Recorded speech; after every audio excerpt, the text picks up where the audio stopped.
Let me just take a moment to introduce our quiz master, Mr. Kunal Savarkar.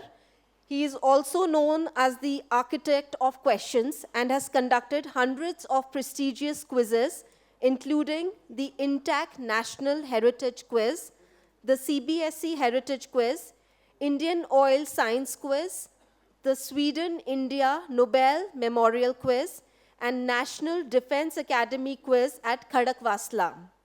Mr. Kunal Savarkar is former content editor of Kaun Banega Crorepati and BBC Mastermind India, and author of several quiz books as well. Kunal Savarkar is an architect with an MS from BITS Pilani, who has worked on projects in India, Thailand, Libya, and Kazakhstan. He is co-founder of Express Minds Edutainment Private Limited, whose network of quizzers and quiz masters has conducted over 4,000 quizzes in over 200 cities. Please can we have a round of applause for Mr. Kunal Savarkar to join us and take over from here. Thank you. Thank you so much. Thank you so much. It gives me great pleasure to be back here. We were here yesterday as well, where we conducted these 4 rounds for the undergraduate cohort. So good morning, everyone. Okay, have you all been fed something? Have you come here with breakfast in your stomachs and so on? Because quizzing is a very, very demanding activity, and we are going to be here, most of us, till at least 5 o'clock today. You know that, right? Yes? Okay. And it's very exciting because this, of course, is one of India's premier quizzing competitions. It's been created specially for all of you. It's got multiple aims. This is a national financial literacy quiz by NISM. And one of the key objectives is that financial literacy, which is, it has still not penetrated deeply amongst Indians, needs to be really worked on. And as Mr. Krishnan said, if each one teaches one, that in itself is going to be a big thing because of the number of people reached out in this. I believe over 2 lakh people have participated in this. The number may be even higher. And you have actually won your online rounds, you won your college rounds, and then you made it here. Okay? So I'd already like to congratulate you once. If we can all clap for the performance you all shown, well done. Right. But now you got till here, and to go from here to the next round, which is the national rounds in Mumbai at the NISM campus, you need to really show what you have made of today. You've already done this proctored test. The top 24 teams from that are going to qualify. In fact, they've already qualified for these 4 rounds, the first of which is here. Okay, so these 6 teams are going to battle out in the first one. But that's not it, because after these 4 rounds, we're still going to take 2 wildcard entries. Do you know about that? Yes. And how do you do that? You take part in our app-based quiz, which we'll run 4 times today. Okay, we are not sure when we run it, in the sense that it's all surprise. You need to take part in that, and 2 more lucky teams, okay, will get through and go to the national finals, where everybody begins again at 0. Okay, so each time you reach the next platform, you're back at base. Okay, so great. So let's have a lot of good quizzing. Just a couple of words that I wanted to tell all of you in the audience. I will keep coming to you for answers. At that point of time, don't yell out answers, because we have some prizes for you. Do we have prizes? Where are the prizes? One gentleman is there, one is there. They have a mic and they have some prizes in their hands. And the way this works is, I want to hear you give me the answer, but first I want to know who you are. I want to know which institute you are from, which city you are from. Once you tell me that, then I know who you are, and then you give me the answer. And do it in an organized way so that I can give out prizes to you. Anything you don't answer will normally go to them. So if you answer lots of questions, they will get less prizes. If you don't answer them, they'll get lots of prizes. And the audience has been fantastic, let me tell you this, okay? Of course, it's less stressful sitting there, it's more stressful standing here. Are you all happy? Yes, all of you? Yes. You are certainly looking very happy. Okay, good. I'm so glad that you're all here, and we'll have a quick round of introductions with you. So you pick up the mic, okay? Tell us what you're studying, what your name is, and so on, and your college. Yeah. So my name is Anurag Shukla. Look at them. Yeah. And I'm from Faculty of Commerce, Banaras Hindu University, and he's my partner, Shivam Keshri. Hello everyone. Good morning, first of all. My name is Shivam Kumar, and I am from Faculty of Commerce, Banaras Hindu University, and I'm a student of Master of Business Administration, Financial Management. Right. So they're from a very, very ancient city, okay, and from a very reputed college. Okay. Glad to have you here. Yes. Good morning, everyone. My name is Nikhil Garg. I am from First Timer Business School, Delhi, and I am pursuing my PGDM from the same. A very good morning, everyone. My name is Krishna Ji Mishra. I am doing postgraduate diploma in management from Fostaima Business School. And my interest in finance started once the lockdown came. Okay, lovely. Good morning, everyone. My name is Yash Garg, and I am from Maharaj Agrawal Institute of Technology, and I am doing MBA from there in finance. Good morning, everyone. My name is Vishal Anand, and I am from Maharaja Agrawal Institute of Technology, and I'm also doing MBA there. Good morning, everyone. Mic is on. Just hold it closer. Yeah. Good morning, everyone. My name is Lalit Verma. I am from Panipat SDPG College and study in MCom final year. Good morning, everyone. I am Saurabh from SDPG College, Panipat. I am a student of Master of Commerce, final year. Hello, everyone. My name is Nipun Bansal, and I come from Chandigarh, the city beautiful. We are both majoring in accounts and finance from GGDSD College. Hello, everyone. My name is Ishwin Kaur, and I am currently pursuing my Masters of Commerce from SD College in Chandigarh. Good morning, everyone. I am Sarthak from Ajay Kumar Garg Institute of Management. I am pursuing MBA from there. Hello, everyone. My name is Pratiksha Divedi, and I am pursuing MBA in Marketing from Ajay Kumar Garg Institute of Management. Thank you. Fantastic. I'm so glad to see all of you here, and just hearing about what all you're studying is making me feel very good. So this is a quiz on everything to do with finance and securities and the like. So I'll be giving you lots of clues as well, but the first two rounds you won't get any clues and questions will not pass because the first round is a round of multiple choice questions. And we've tried to make this quiz really fair. So how do we do this? So one round goes clockwise. Clockwise, I mean, they're not standing in a clockwise manner, but we will go from A to F. The next one will go from F to A. The next one goes again from A to F and so on. We'll keep doing that so that you don't feel that the first question always comes to you and so on, right? The first two rounds questions won't pass. In fact, those are the only two rounds where there's a strict time limit of 30 seconds. Most people don't take those 30 seconds, but feel free to take those 30 seconds, okay? Don't feel pressurized by me or by the audience. We are here all day to do this quiz, okay? So best of luck to you all. Try to pick up as many points as you can in the first two rounds, the MCQ round and the jumbled round, because after that it's going to get tougher, okay? This is a word of warning from the quizmaster, right? So with that, question number one is going to come to you. Let's look sharp. Let's look at the rules once. There's a formal rules sheet as well. There you go. Everything I've already told you. 6 questions clockwise, 1 direct question for each team. Questions will not pass, 10 points for the correct answer. And by default, 1 out of 4 options has to be correct, so you always have a chance in this, right? So team A, look sharp. Question coming up for you. Which global digital payments company originated as Confinity in 1998, merged with Elon Musk's online banking firm X.com in 2000, and evolved into one of the world's leading online payment platforms? Is it A, Stripe? Is it B, Payoneer? Is it C, PayPal? Or is it D, Neteller?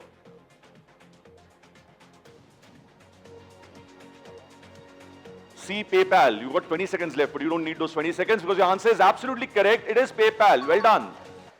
That's 10 points and always makes a quizmaster feel good when the first question of the quiz is answered. So thank you so much. Okay. Team B, here's your question coming up.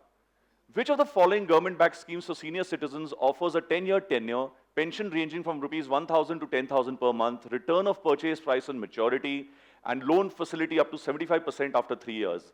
Is it A, the Atal Pension Yojana? Is it B, the Senior Citizen Savings Scheme? Is it C, the Pradhan Mantri Vaya Vandana Yojana? Or is it D, the Public Provident Fund? Think hard and give me an answer. You have 15 seconds more.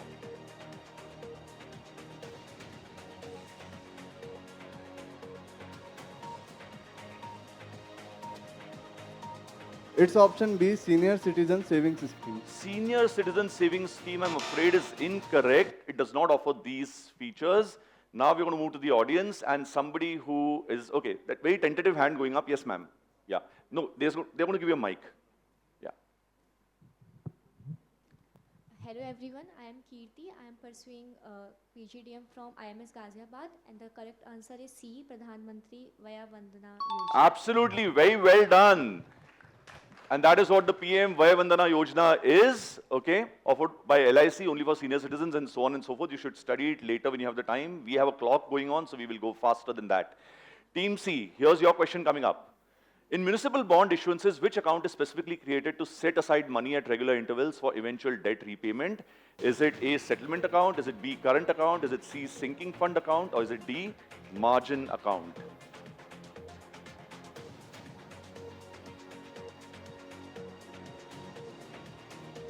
So it's D, margin account.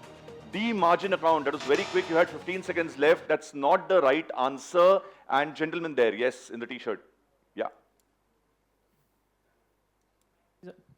So my name is Aditya Raj. I am from Noida. Currently doing MBA from Golgotia University. The answer is C, sinking fund account. Spot on once again. C, sinking fund account. And yesterday we discussed this, that is answer C likely to be correct more often than not? I hope not. That's just a feeling that people have, but 2 of these answers have been answer C. Okay, right. Team D, here's a chance for you to get 10 points now. SEBI classifies mutual fund schemes into distinct risk levels ranging from low to very high. What tool does SEBI use to measure risk level? Is it A, a riskometer? Is it B, fundometer? Is it C, Meterisk? Or is it D, SEBI risk? Answer A, sir. Answer A. And which is what? Riskometer. That's the right answer. Well done. 10 points. Right. So that feels good, right, to score some points. Team E, here's your chance to pick up 10 points. Which benchmark rate published daily in India is a reliable reference for valuing foreign exchange transactions and derivatives? It replaces earlier RBI reference rates with a more transparent, market-driven methodology. Is it A, MIBOR? Is it B, FPIL reference rate? Is it C, LIBOR? Or is it D, repo rate?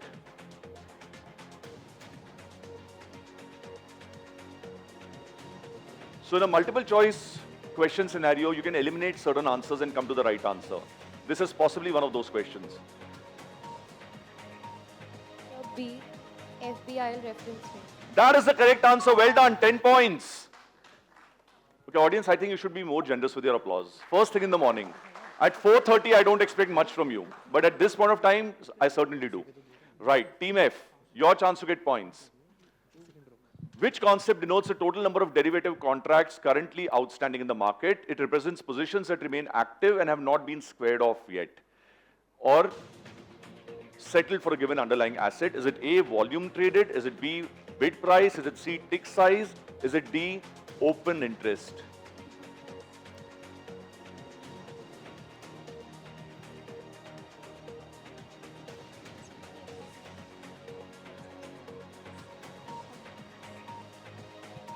Option number B, Which is? bid price. Bid price. That's not the right answer, and audience hands are already going up. The lady there, yes. My name is Palak Gupta. I am from Kite deemed to be university, and the right answer is D, open interest. Absolutely correct. That's D, open interest. That's the answer we're looking for. So never mind, 3 of the teams picked up points in this round. But we are going to begin the next round, which is jumbled letters. So you'll have an answer, you'll have a clue, you'll have letters that you need to rearrange to come up with the right answer. Normally it's 1 word, sometimes it's 2 words. We are going to begin with you, Team F, and go backward this way. And the rules are again much the same as the previous round. Questions do not pass. You get a +10 if you're correct. And you got 30 seconds to work this out. Team F, here's your question coming up. Right. An indirect tax levied by governments on goods imported into or exported out of a country regulating international trade. Custom duty. Okay, she didn't need more than 1 second to get this. Well done. It is customs duty, and look at her happiness. Fantastic. She's got a 10 points. She's thrilled about it. That's 10 and 10, 20, if I'm right. Correct? Did you get 10 points in the last one? Oh, you didn't. I'm so sorry. Okay. No wonder you're so happy now. Okay. Team E, here's your chance to pick up some points. The fees paid to a financial intermediary, either an individual or a firm acting as a regulated middleman and allowing investors to buy and sell securities. What is this fee called? There's a word for it. Brokerage. Okay, that was really quick. Well done. And that gets you 10 points. And the next team is Team D. Team D, here's your question. Designated recipient of policy benefits upon the death of the insured or upon maturity. Who's this recipient?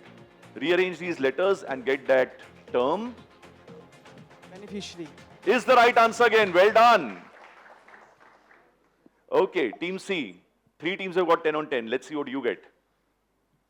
A fraudulent, unsustainable business model where participants make money primarily by recruiting new members rather than selling legitimate products?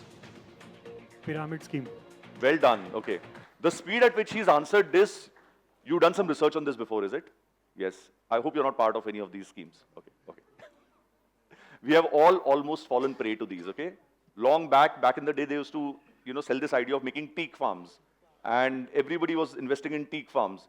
If those teak farms had happened, there would have been teak farms all over the country. Of course, it never happened. Right. Team B. The amount of money a household has available for spending, saving, or investing after paying income taxes, and that's one fairly long word and another word which is not so long. So that's very interesting. So it's the money you get, and once you remove the money you have to give in taxes and all, what's left?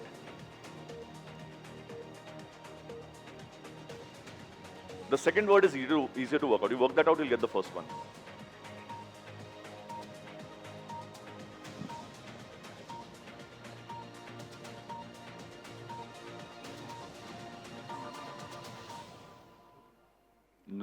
No answer from them, and audience is of course ready to answer, and somebody who's not answered so far. So if you already answered, please don't raise your hands right now. Late in the day, yes. Okay. Okay, it's getting very tough. I'm going to ask you. Yeah.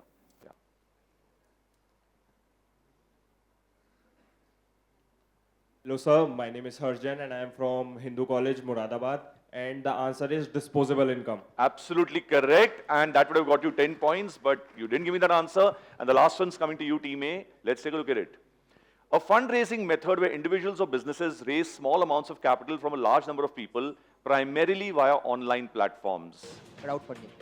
Okay, we didn't need the 30-second timer at all. Crowdfunding is the right answer. Well done. Okay, and that's the end of 2 rounds. Are we going to take a look at the scores once? There we go. So we've got 3 teams which maxed out this round, which are teams A, teams D, and teams E with 20 points each. Team C and team F got 1 correct each, that's 10 points. Team B not off the mark yet, but nothing to worry, because the next 3 rounds, and I'm going to sort of explain these 3 rounds to you together, okay? Because the rules are pretty much the same for the next 3 rounds. Each round has 6 questions. There is a designated team that gets a question. So the first question comes to you this time, but don't answer immediately, even if you know the answer. Because the other 5 teams have an option called pounce. And in pounce, you can answer a question by writing down the answer. It's not compulsory. You can choose to pounce for questions where you think you know the answer. Okay? You write down the answer, I'll come to you, I'll read it. Do not speak. Because they have not answered yet, right? So don't speak. If you're correct, you'll get a +10. If you're incorrect, you'll get a -3. Okay? Once pouncing is over, I'll come to you, and you get a chance to answer. If you're correct, you get a +10. If you're wrong, you get a 0. No negatives. No, you have to speak. If it's your direct question, you have to speak. I'll come to you, you tell me the answer, they'll also hear you.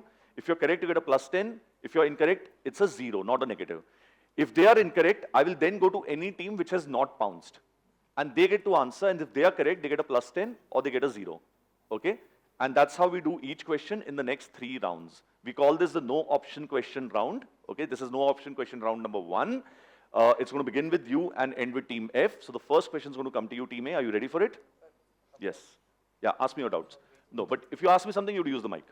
So, when the question is the times of group B, yeah. So we have to say pounce. You have to say pounce and write down the answer only if you want to pounce. Yeah. It's not compulsory. When it's not our terms. Yeah, when it's not your turn. So this is a way, in a quiz, sometimes you feel that somebody else gets a question that is easy. Have you ever felt that? Quizmaster likes that person, quizmaster, kuch to rishta hoga, usko easy question diya, lagta hai, hum sab insaan hai. We feel that. This eliminates that. If you feel a question is easy, please pounce and get those points. Got it? Okay. So first question is now going to come to you, team A, and let me take a look at my card once.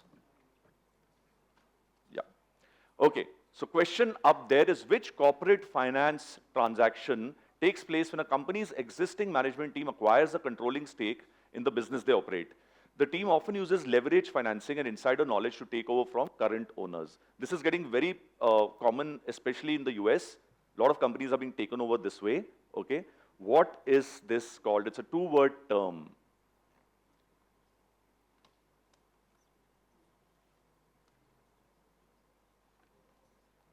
Anybody pouncing? Okay, pounce is closed. Team A, all yours. Now you can answer on the mic with no fear of negative points. It's a two-word term. What is the answer I'm looking for? Yes, I need an answer now. Team A. Quick. Also insider trading.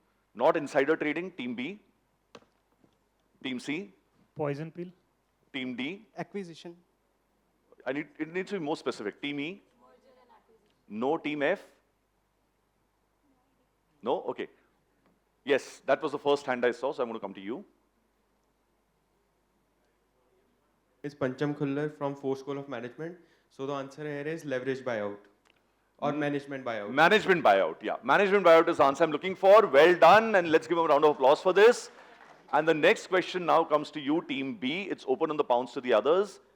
What's the question? Which British weekly publication founded in 1843 launched a campaign in 2025 built around the line, "Know which way is up," which reinforced its role in helping readers navigate a complex world? So it's a very, very well-read publication, especially if you're in the field of finance and allied sectors. It's very, very well respected. Which one is it? It's a two-word answer, but one word is the really important one. That's the word I want. Okay? It was founded in, as I said, in 1843 by a person called James Wilson, who actually started it as a form of protest. He wanted to protest certain laws that the British Parliament had, passed. So to do that, he started this institution, this journal, and it's still continuing. Which one? Anybody pouncing? No, all yours. Forbes publication. Not Forbes. Team C? The Telegraph. Not Telegraph. Good answers, but no. Team D? BBC. Not BBC. Team E? Mic. Please use the mic. Is it LinkedIn? Sorry? Is it LinkedIn? Not LinkedIn. Team F? I know, but give us a guess. It's a publication. If it was an Indian publication, you could have said India Today or something or the other, or Frontline or something. Now, this is not Indian, so give me a foreign one. Yeah. Sir, Forbes. They said Forbes. That's incorrect. Give me another one. You cannot repeat what somebody has already said if it's the incorrect answer, right? So you need to say something else. I'm also training you for job interviews, by the way. Yeah. Give me an answer. Something that sounds plausible. Okay, I think I put them under too much pressure. Team A. Sir, the British Economic Times. Which one? The British Economic Times. British Economic Times. Okay, you know what? You were closest because yes. The mic's coming to you first. Hello, my name is Shivam Bis. I am studying my financial analysis from GGSIP University. The answer is The Economist. The Economist. Yes, it's The Economist. So you mentioned the word economics in it, so I got excited, but I couldn't have given you points for that. Very, very visible brand image that they have. Next question comes to you, Team C. A focused fund under SEBI's categorization invests in a concentrated portfolio of stocks. What is the maximum number of stocks that such a fund can hold? So it's a focused fund, so it can't hold stocks of, like dozens of companies. There's a maximum limit. Are you bouncing? Write it down. Well done. Hide it from the others. You got 10 points. Yeah, don't show it to anyone. Team A has got 10 points on the pounce. I think they deserve a round of applause. It's the first time pounce has happened in this quiz. Well done. Okay, now you see how this works. You can pick up points for other people's questions. Right, pounce is closed now. Team C, what's your answer? 30. Is the right answer. Well done. That's 10 points to Team C as well. And Team D, we are moving on to you now for the next question. To promote financial inclusion, a special type of RBI-mandated zero-balance savings bank account was introduced in India. It comes with free ATM cards and passbooks. What is it called? Give the full name, please. Okay, sure. No, that's not the answer I'm looking for. That's a -3, I'm afraid, to Team A. Okay, nobody looks like they're going to go for this. So, Team D, it's all yours now. Pradhan Mantri Jan Dhan Yojana. No, that's not the answer I wanted. Team E.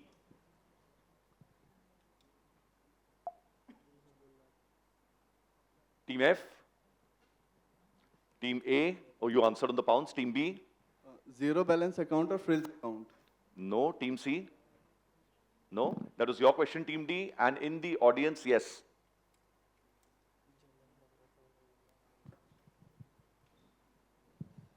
Good morning. My name is Ronak. I am doing MBA in Financial Analysis from GGS IPU. So his answer is basic saving and deposit account. I'll give it to you. It's the basic saving bank deposit account. Well done. Okay, you got 4 out of 5 words correct and in the right order as well. And with that, we come to the next question for you, Team E. Which French writer was quoted by India's then Finance Minister, Dr. Manmohan Singh, in his landmark 1991 budget speech with the line, "No power on earth can stop an idea whose time has come," symbolizing the onset of economic liberalization? Which French writer did he quote? This writer's famous works include the novels The Hunchback of Notre Dame and Les Miserables.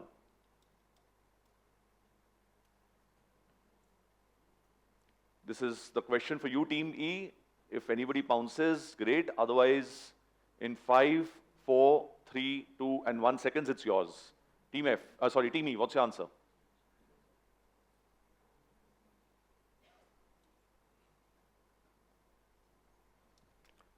No? Passing to you, Team F. You didn't come prepared for questions on French writers. Okay, Team A, Team B, C, and D, and Janta Janardhan.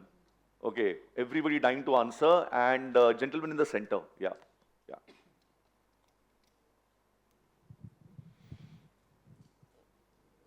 Good morning, everybody. My name is Dr. Narendra Kumar. I am from Department of Management Studies, Kumaon University, Bhimtal, Nainital. The answer is Victor Hugo. Absolutely, it's Victor Hugo. Well answered, sir. And that's one of his books. And no, but I really like that line, okay? No power on earth can stop an idea whose time has come. Okay, the next question, the last one in this round, comes to Team F. Which puzzle highlighted by Rajneesh Mehra and Edward C. Prescott, the latter of whom is a Nobel laureate, points to the unusually high excess returns of equities over risk-free assets unexplained by standard consumption-based models?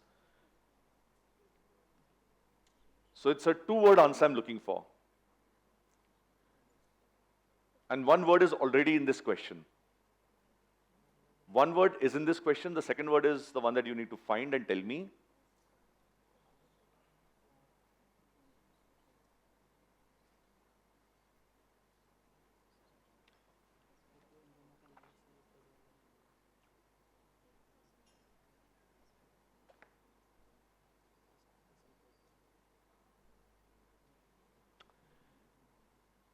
Okay, all yours, Team F.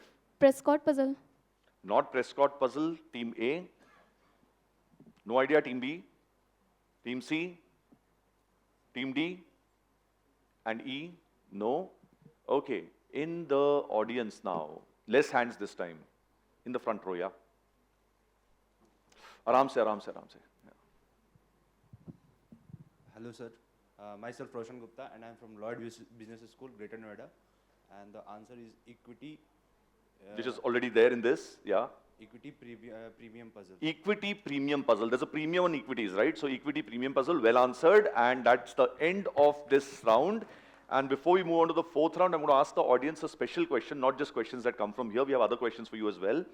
The question I'm going to ask you is this. Under which type of mutual fund investment plan does an investor have the facility to withdraw fixed amounts from a particular scheme at regular intervals? Okay, lots of hands going up instantaneously. Yes, you not answered.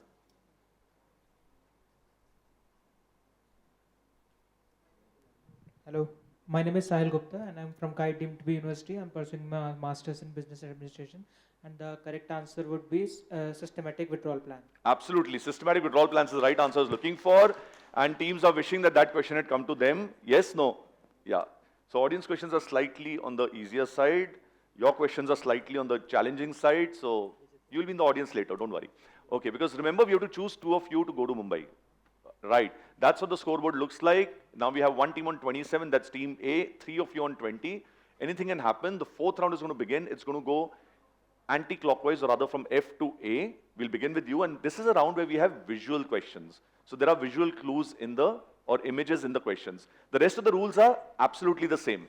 So you can pounce, you can get +10. If you're incorrect, you'll get a -3 like Team A got. And of course, on the direct and on the pass, questions will get you 10 points. That's when you speak them out, okay?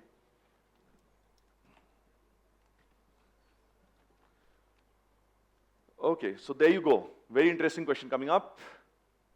The foundation of this fiscal instrument was put forward by the British economist in the image primarily to finance losses arising out of the 1857 revolt. So 1857, there was the Indian War of Independence, the first war of independence. The British called it a revolt. Now, a lot of losses happened to the East India Company then. So this person suggested doing something. What did he set up? Or, you know, his writings created what? His name is Sir James Wilson, okay? He suggested something to make up for the losses. What did he end up creating? Something that exists till today.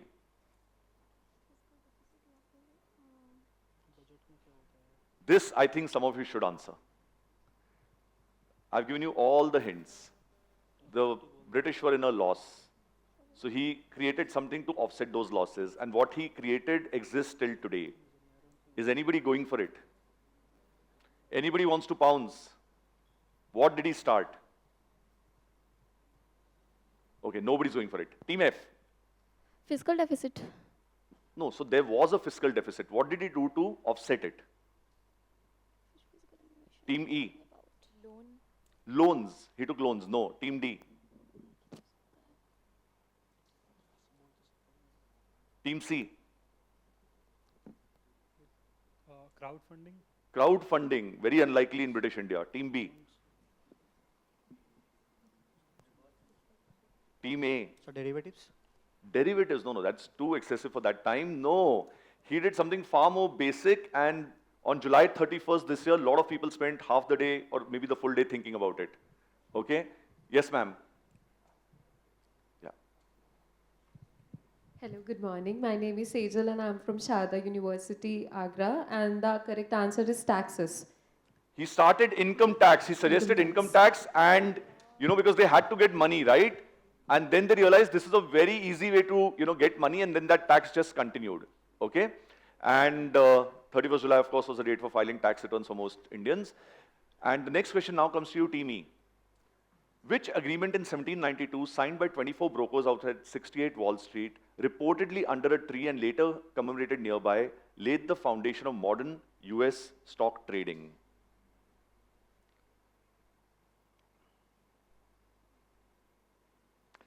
So this agreement is named after the tree where it was signed. Incredible. The fact that the tree had a name, first of all. Yeah.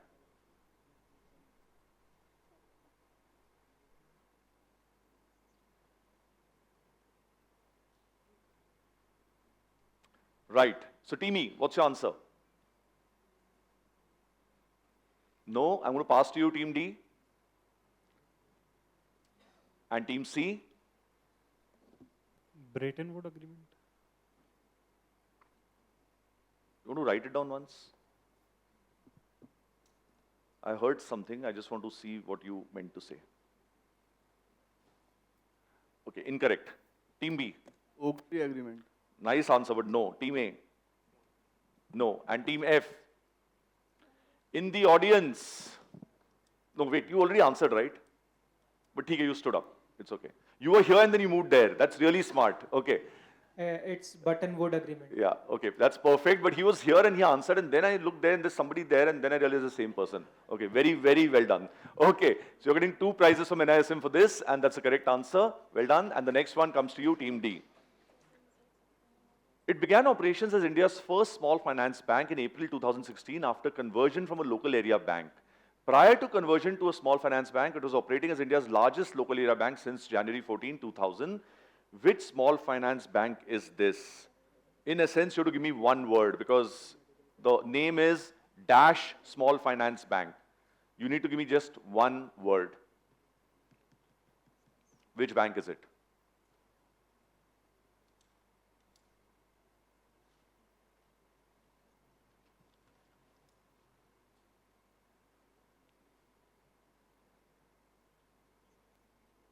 And interestingly, that first word that they've chosen, okay, is a word in the English language which has multiple meanings. Multiple. There's a very interesting meaning in the, very important meaning in the world of finance itself, okay? There's a very important one in geography. Okay, what's your answer, Team D? Which small finance bank is this?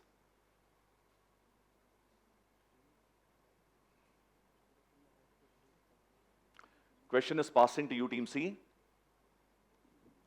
Equitas. Not Equitas, Team B.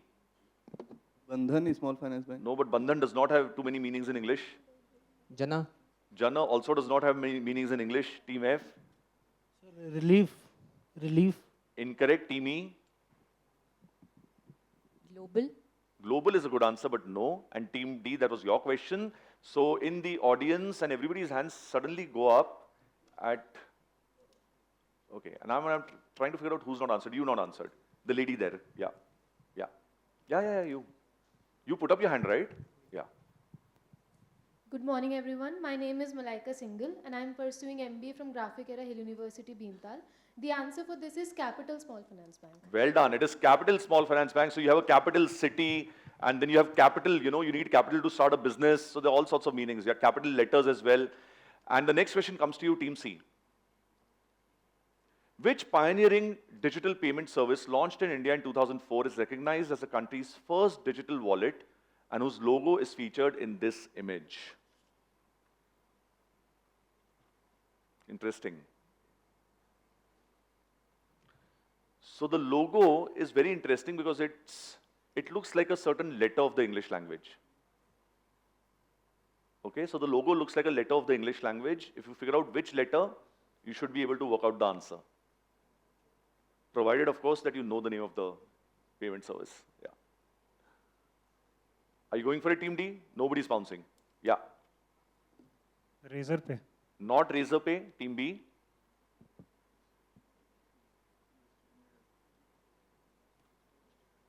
Are you giving me an answer?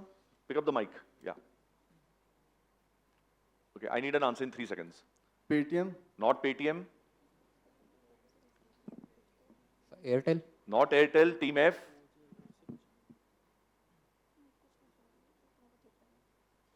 Team E. RuPay. Not RuPay, Team D. Quick. 3, 2, and 1, and gone to the audience, the lady here. Yeah.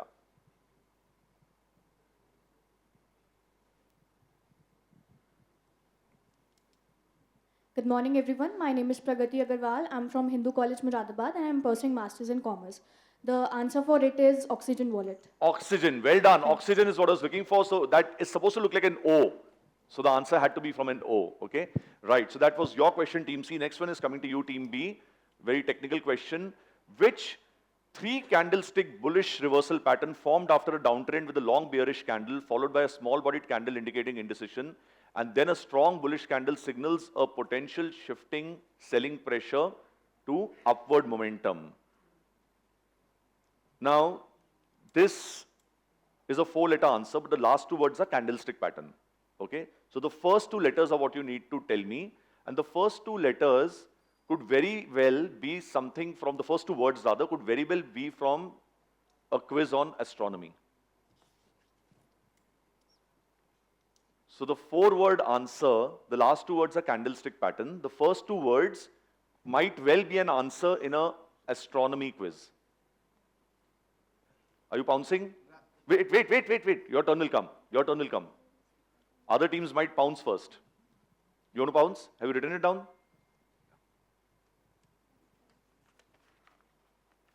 Hide it from everyone because you got 10 points. Well done. Team C's picked up 10 points on this. Audience, that was a cue to clap. Anybody else pouncing? No. Okay, Team B, your answer. With the mic. Rising star candlestick pattern. Rising star. I'm going to pass to you, Team A. Not answering. Team F. Team E. Shooting star. Shooting star. Team D. Not answering. Okay. So I'm going to use my... No, I can't actually. It's a different term. Okay. Really feeling bad for you because you mentioned star. Okay. It's not rising star, but it is, audience, what is it? Morning star. Morning star. That's not the same as rising star actually, because a rising star would rise in the evening. Okay, right. And next question is yours. Maybe a chance to pick up points. Here you go. Wow. This effect is named after the 18th century French economist who published his ideas in a 1755 book called Essay of the Nature of Trade in General. Now, which effect refers to the idea that changes in the money supply in an economy causes redistribution of purchasing power among people, disturbs the relative prices of goods and services, and leads to the misallocation of scarce resources?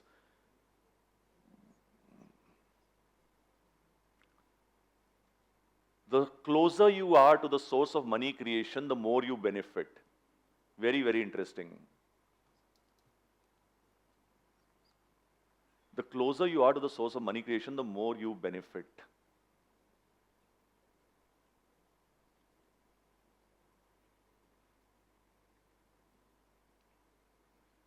So there's a, it's called the dash effect. You need to fill up that word, the dash effect. Okay, French author didn't work, French economist is not likely to work either. The question is with you, Team A, what's your answer? No negative. So halo effect. Not halo effect, Team F. Team E? Mandela effect. No, Team D. Brandworth effect. No, Team C. Team B? No. And Team Audience at the back. Hello everyone, I am Sarfraz Hussain from Aligarh Muslim University, and the answer is Cantillon effect. Yes, it's a Cantillon effect. Well done. That would have got you points had you been on stage, but you weren't. And that's the end of 4 rounds of this quiz. And we'll take a look at the scores once. Has it changed? Yes, it has changed. I think there's a team on 30 now, that's Team C. And we have one team on 27 and 2 teams on 20 and 1 on 10. So anything can happen. There's one more round of NOQs. This is NOQ round number 2, which is round number 5 in this quiz, which is going to go from A to F this time. So the first question is going to come to you. Are you all ready? If you want to drink some water, please drink some water, and don't get nervous on stage. I mean, it's very easy for me to say that. I'm the quiz master, okay? But yeah. And those of you who are sitting in the audience, 18 of you are definitely going to come up here. Actually, that's 36. 18 teams is 36 students. And the others also look sharp because we are going to have this. I've been waiting every round to see when it turns up. You know, can you tell me in advance so it's not a surprise for me? Or it's supposed to be a surprise for me? Okay, right, okay. I can only handle so many surprises. Okay. So, they're taking a photograph. So, are you smiling? Smile. अरे मैंने आपको देखा खड़े हुए तो मैंने कहा prepare करता हूँ मैं इनको. Yeah. Okay. So whenever you see somebody formally taking a photograph, okay, no matter how you're feeling inside, put on your best smile and stand tall and straight. Okay. Otherwise you are going to regret it later. Who knows ये paper कल Times of India के front page पे यही paper ये छपेगी, यही photo छपेगा, फिर क्या होगा? Right? Okay. So ready? Should we begin? Audience, yesterday somebody told me that you guys are using Google to check answers. And I said, I don't believe that. I'm right, correct? एक आवाज नहीं निकली. And then people say, ये कलयुग है. ये तो सत्युग है भाई. Well done. Okay. Round 5, NOQ 2. We're going to begin with you, Team A again. So I don't want them not to see you, so we'll stand here for this question. Okay. Under RBI guidelines on safe deposit lockers in India, what is the maximum liability of a bank in case of loss of locker contents due to events such as fire, theft, burglary, robbery, or dacoity? Dacoity is such an interesting term. You know, it's a word that went to the English language from India. तो जो डाकू शब्द है ना, अंग्रेजों ने उसको dacoit करके इंग्लिश में डाल दिया. Wait. Don't answer. It's open to the others. Okay, so I'm going to give you all a hint. Okay, it's a hint for all of you. It's not an absolute value. As in, the government is not fixed that it's 1 lakh or 10 lakhs or 5 lakhs or something. It is a certain factor by which they multiply the annual locker rent. So every locker has a different rent. Banks charge different rents for different lockers. They charge less for a smaller locker and more for a bigger locker. So there's a factor by which they multiply this locker rent. That is the money that a bank is liable to give the customer. So you need to give me a number. That number is multiplied by the locker rent to work out the correct answer. तो अगर आपको pounds करना है तो आपको मेरे को एक number देना है Pounce, likhiye, answer likhiye. Team D is going for it, don't show it to anyone.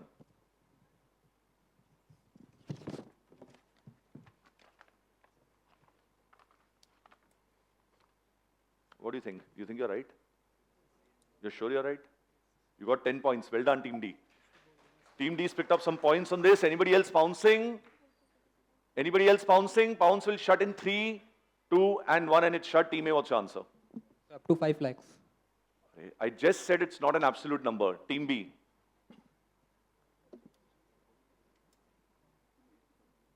Uh, 80%. As in 80% of the locker rent? 0.8. 80% of the amount deposit. It is comes to around, let me correct my answer, 50% of whatever they have deposited. No, but the bank has no idea what you deposited. In a locker, na, bank को नहीं पता आपने क्या रखा है. वो एक, you know, there's a curtain and all, they draw it and they go out. They don't see what you're putting in. Team D. Yeah. Oh, sorry, you answered. Correct, yeah. Team C. 10. 10 times. Good answer, but no. Team E. 25 times. Good answer, but no. Team F. 2.5. No, not 2.5. You already answered. And somebody who has a locker, somebody who has operated a locker here. Yes, the lady there in the center. Now, I'll tell you two things. I operate a locker. Rather, I don't operate it. My mother operates it. But I didn't know that this is the limit. Huh? So that's how ignorant some of us are. My name is Faral Taf. I am from Chandigarh Prof College, Mohali. It's 100 times. 100 times. And did you know this before you took part in this quiz? Like when you started operating a locker, did you know this? Yes, I know. Then you're very recently changed. okay. Then you're very financially literate. I'm very happy to see you because I don't think it even occurred to us that the government will pay us something or the banks will pay us something. Right? Okay, because they have no idea of knowing what's inside. आप locker में जो रखते हो, आपको पता है, उनको नहीं पता है.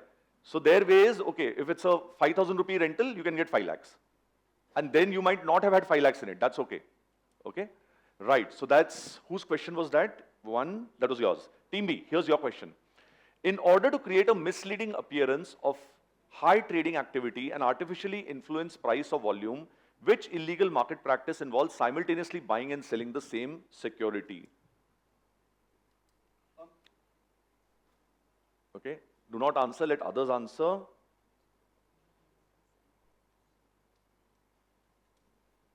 It's a 2-word answer I'm looking for. The second word is simply trading. So something trading. Anybody pouncing? Nobody pouncing. All yours, Team B.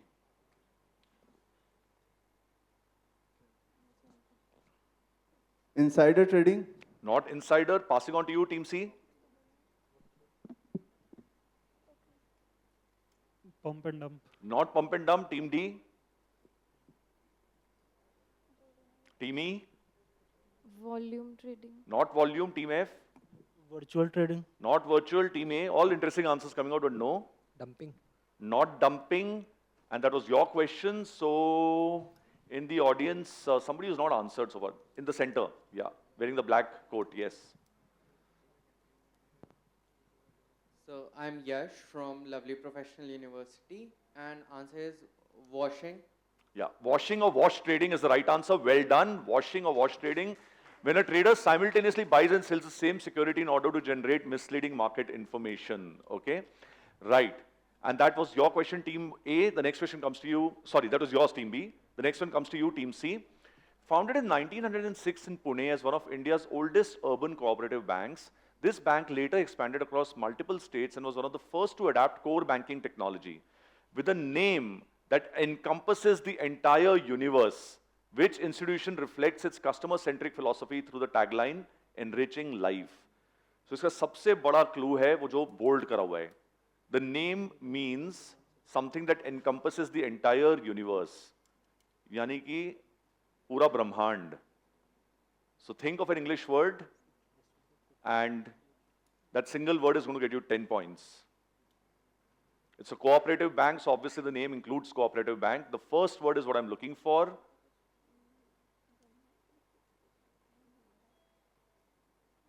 You might not pounce on this, but I think one of you should be able to get the answer on direct. Right, so Team C, what's your answer? Brahmand. Brahmand is a Hindi word or a Sanskrit word. No, team D. Universal Urban Cooperative Bank. Universal is a very good answer, but it's incorrect. Team E. Galaxy. Galaxy is also a good answer, but incorrect. Team F. No? Okay, you want him to say something. Why don't you say something?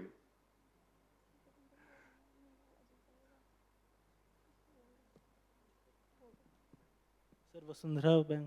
Vasundhara is not an English term. So yes, team A. Sir, global? Didn't somebody say global? No. Okay, but good answer, not global. Team B. अब तो कुछ बचा ही नहीं है. अब सिर्फ right answer बचा है. Team B. Look at the audience once. Right, okay. We are going to come to you, audience, and somebody is not answered. Right in the back row, yeah. Yes, sir, in the white shirt. Okay, we'll give him, yeah, in the white shirt, yes, please. Hi, I'm Atul Hermit from United Institute of Management, Prayagraj. The correct answer is Cosmos Cooperative Absolutely, it's a Cosmos Cooperative Bank. Thank you so much, sir, for being here. Okay, and enriching life is their tagline, as you see there. And the next question now comes to you, Team D. This strategy is specifically used in the energy complex, where trading happens between crude oil and the petroleum products extracted from it. What five-letter word from the sector names this inter-commodity spread strategy to lock in refining margins? Okay, now this is a term, okay? The word I'm looking for is a five-letter word, okay, which refers to, it's, you know, the process by which petroleum derivatives are created. There's a word for it, okay? This refers to that word. It's a five-letter word. That's the answer I want.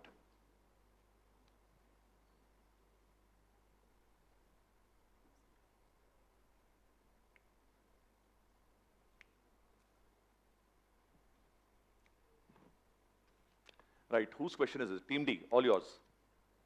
Refine. Incorrect, Team E. Crude. Crude is a good answer. It had five letters as well, but no, Team F. You wanted to say crude also, but they beat you to it. So Team A, no. Team B. Team C. Petro.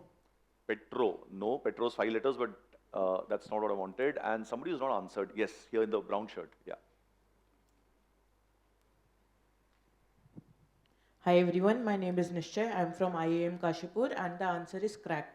Crack. It is the crack spread. Well done. Crack is the answer I was looking for. So cracking is the process by which petroleum derivatives are created, and they've used that term here to create something called crack spread.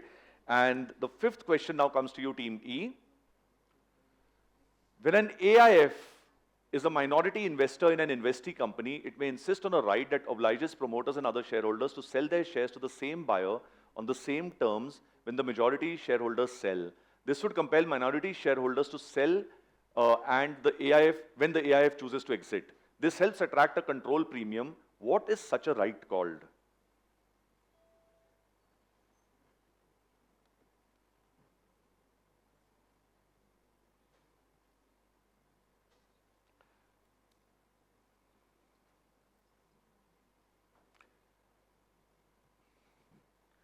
All the teams on stage.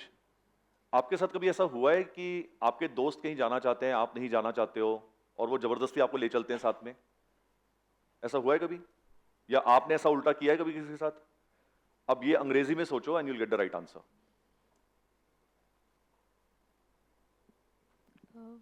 Forced. Wait. It's still open on pounce. Okay, pounce is closed. Team E, give me an answer. Forced, right. Forced, no. Team F.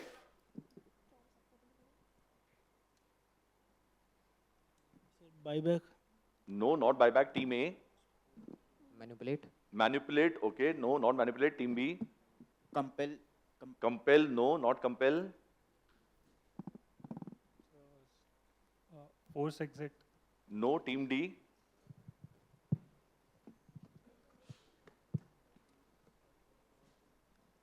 Incorrect, they're not answering, and this is something I want to tell you. So what did I tell them in Hindi? I said, aapko जोर जबरदस्ती अपने साथ ले गए. They dragged you along. So this is the drag along right, okay? Drag along right because those minority shareholders might not want to exit, but now they have to exit. Okay, they have to go with the flow. Okay, that's the answer you're looking for. Never mind. Okay, this is not so easy. Last question coming to you in this round, and then we have the buzzer round.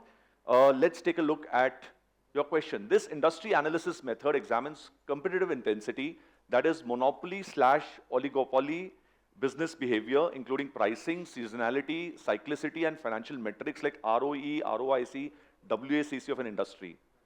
It is considered to be an extension of Porter's model. What is this three-word analytical framework?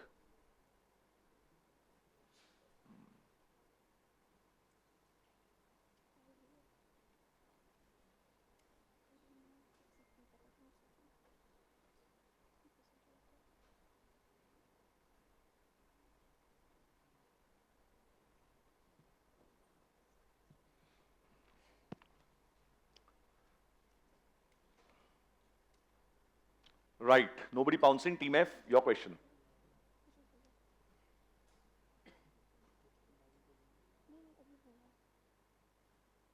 Sir, competitive rivalry. Incorrect. Passing to you, Team A. Team B. Five forces model. No. Team C. CBT model. No. Team D. No. Team E. NAV. Nope. And in the audience, hands are going up for every question. Okay. You not answered before. Yes. Yeah. My name is Manish Pal. I am from PSIT Kanpur. So answer is SCP. You can give me the full form? I'll know the full form. Okay. The full form is Structure, Conduct, Performance Analysis, or the SCP model. Well done. We can give him a chocolate or something that we have for him. And with that, we come to the end of 5 rounds of quizzing. And now there's the buzzer round left. So before we start the buzzer round, let me explain the rules of that to you. Let me show you your scores now. So there are 2 teams on 30 right now. So at present, these are the 2 teams that are leading. That's team C and D. We have a team on 27, which is very close by. That's Faculty of Commerce, BHU, and a team on 20, which is Department of Commerce, GG Datta Sanatan Dharma College, and 1 team on 10 and 1 on 0. So anybody's game, because this last round has 6 questions. Each of them is for 8 points. Okay? And in the buzzer round, let me explain what happens. When you press the buzzer, wait for me to identify who's pressed the buzzer first. Once I identify team A, B, C, or whoever it is, then you answer. And if you give me a correct answer, you get +8. If you don't answer or you give a wrong answer, you get a -5. If you answer incorrectly, guys. Okay. This round I want complete silence. Okay? Yeah. So in case somebody answers incorrectly and you think you know the right answer, press the buzzer. Okay? You don't have to wait for me to say press the buzzer. Right? Once I've finished reading the question, only then it will appear on the screens. So till then, listen to me. Right? And whilst I'm reading, if somebody somebody presses the buzzer, you will not get to see the question until I've finished reading it. Remember that. Okay? So best of luck to all of you. Let's take a look at the formal rules once. And yeah. Oh, we are going to do play along. I was wondering what happened. I thought maybe you're going to do it at the end of the quiz. Audience, this is your chance. This is your chance to pick up a wildcard entry into the national finals of the NISM National Financial Literacy Quiz. So please scan this and take this quick quiz. Yeah, let's scan through. Done? Let's give you a minute.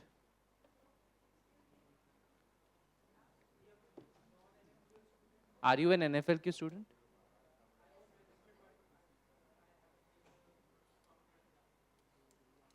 Choose NFLQ.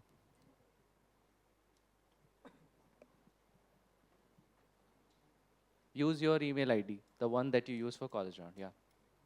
This is your chance to be in the nationals. Yeah, I think we are done. Let's switch to thing. Let's check once how many people have joined. Players joined. Yep. Let's scroll through. Not many. Go down, go down. That's it. Only 40 of you. Still joining. Okay. I'll give 10 more seconds. Yeah, let's go back up. Go to home. And let's start round 1. As soon as this starts, your timer will start, okay? Look at your screens.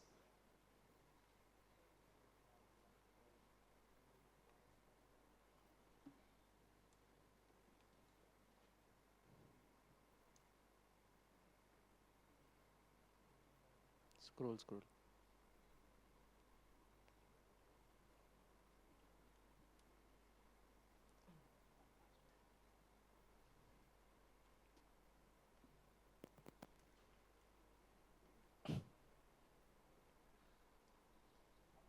Right. Let's scroll through.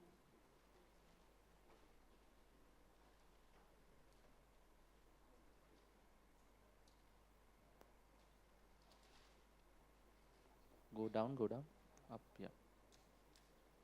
No, no, no, no. Up, up, up. I think we can go back and click on batch winners.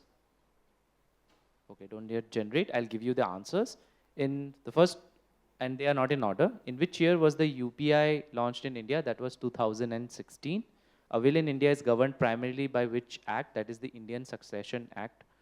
What is the VIX index for economies and stock markets known to be an indicator for? That is volatility. In which year was UTI split? Moving its assured return schemes to a separate entity, that was 2003. And India's 6-digit gold hallmark identifier introduced in 2029 is the HUID. Okay, let's see who the winners are now. Right, those are the 4 people. So Sanidhya, you scored 3. Where is Sanidhya? Right. Well done, you get a merchandise. And Yash. Right. So Yash, you also get a merchandise, but the winners are Tanmay, Harit. Right. Tanmay, you win the first 500 of the day. Round of applause for him. And Vansh. Vansh. Okay, well done. So you guys are on 4 each. We can go back to the audience round now.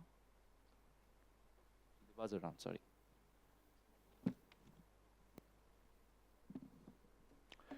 Right.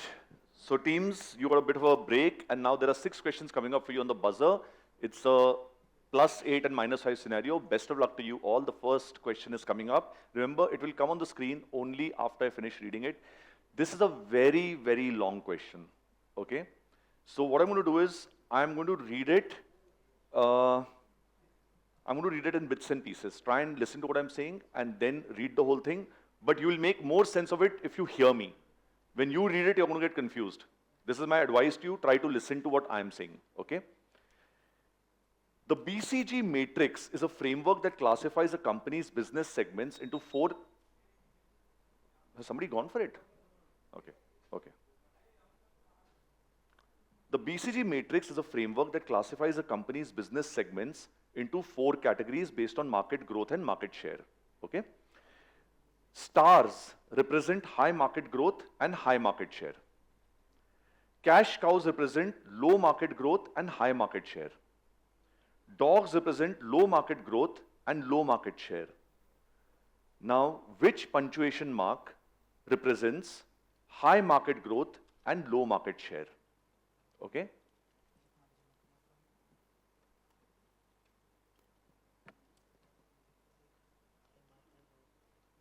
So I've told you everything.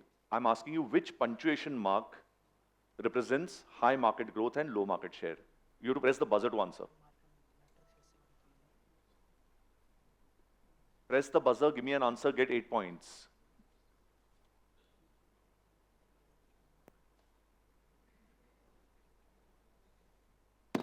Yes, team B.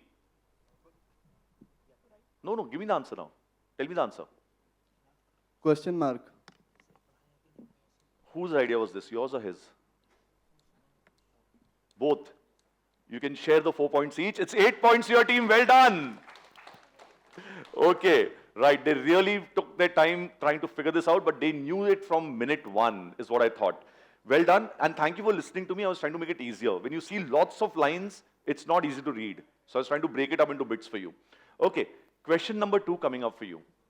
Buzzer reset. This is a very interesting question.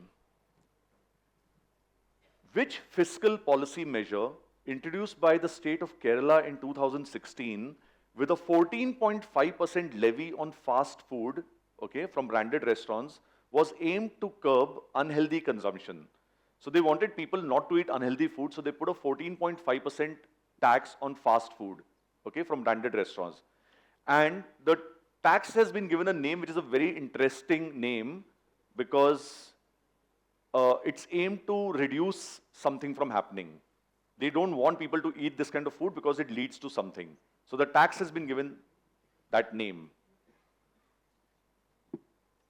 So it's referred to as the dash tax.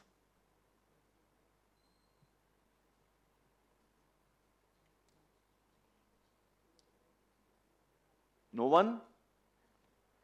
Here's another clue. The word I'm looking for is a 3-letter word. Yeah. Fat tax it is. Well done, Team C, 8 points. Fat tax. I think it's a very interestingly named tax. Okay, you can't wonder about what the intent is. I mean, look at the double advantage. Your health gets better and the government gets some revenue. Okay. British American, have you reset? Yeah.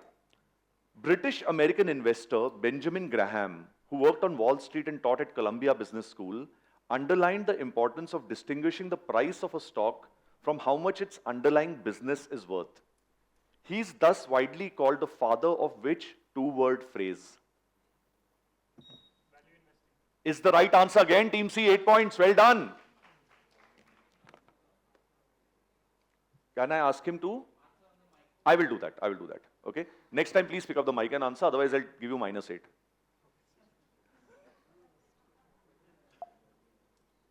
Okay. Right. That's value investing. Take a look at that. And is that the updated scoreboard? Okay. Team C is suddenly way ahead now. They're on 46 points. Team D on 30. Team A on 27. And Team E on 20. Team F on 10. And Team B on 8. Okay. Still anybody's game for the second slot, in my opinion. Okay. Question number 4 coming up. What behavioral bias would make individuals take greater financial risks with gains than with initial capital? This bias makes them treat profits as less valuable and thus more expendable in subsequent decisions. It means that if you invested money somewhere, you're likely to invest the profits in something because that seems less valuable than your original capital. Although actually it's all, the value is the same. It's money in your hands. What term is given to this? Who's gone for it? Team E.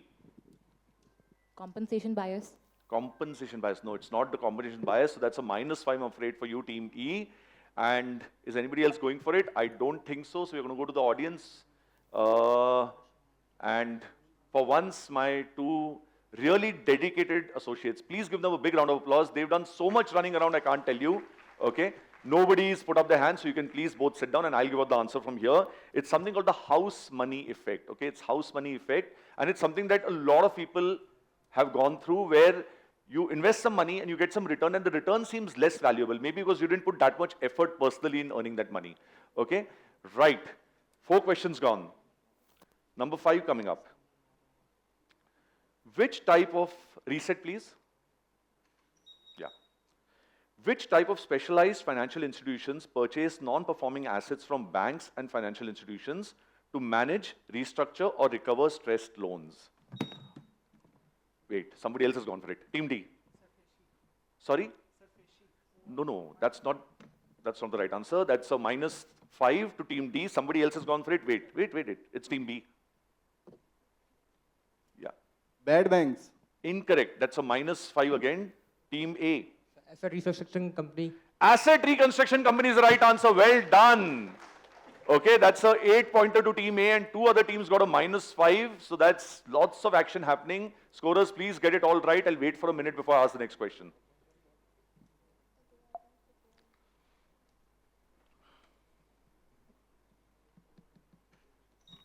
Scoreboard is correct now? Okay, so 46, the last question coming up. What's likely to change? 46, 35, 25. Nothing will change if they don't press the buzzer. But please press the buzzer if you want. पता होगा तब भी नहीं दबाओगे? हाँ ऐसे मत करना ये पाप होता ही है. Right? Okay. मतलब Lord Kuber will get angry. Huh? Let me tell you this. Last question coming up in this first regional final here of the PG cohort at New Delhi. When a deceased person's estate is insufficient to satisfy all the legacies, it leads to a proportional reduction of bequest specified in a will. Which legal principle in succession law applies in this scenario? Basically, somebody has written a will and said, I want to give so much money to so-and-so, so much to so-and-so, and so much to Kunal Savarkar, okay? But there is not enough money to cover that. So everybody's money is reduced proportionately. What is this term called? It's a legal principle. Which one is this?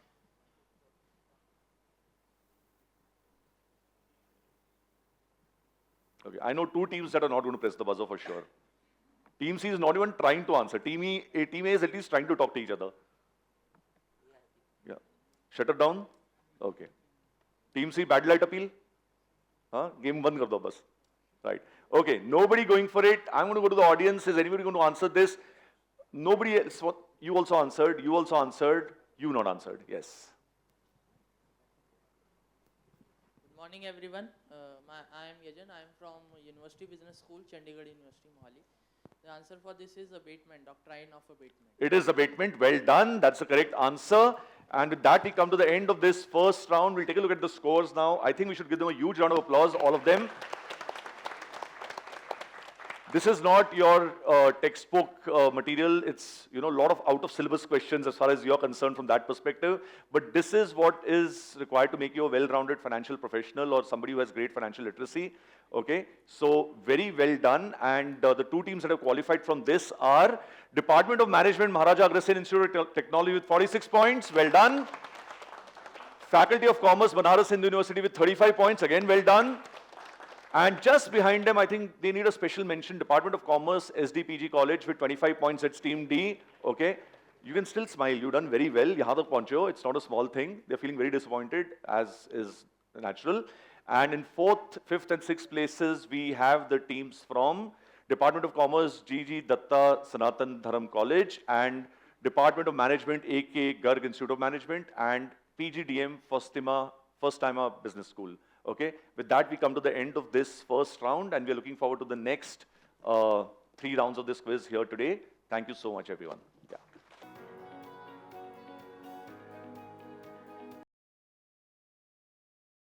All right, good morning, everyone, once again, and we're about to begin the second regional finals here in the PG cohort at New Delhi, and again, we have 12 contestants here, all looking really smart, and are you all looking happy?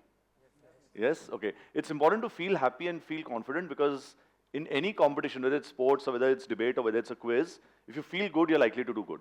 Okay? Likely to do well. Okay? So I'm going to ask you to introduce yourselves. One of the things that you need to do is pick up the mic and speak. Okay? Whenever you answer, pick up the mic. I can't keep telling you that because I'm also very focused on remembering the answers and, I have to take care of all your friends over here as well. So when you answer, you have to pick up the mic and speak. And to know how your voice sounds, whether it's too loud or too low, and most of you speak very low for some reason, okay?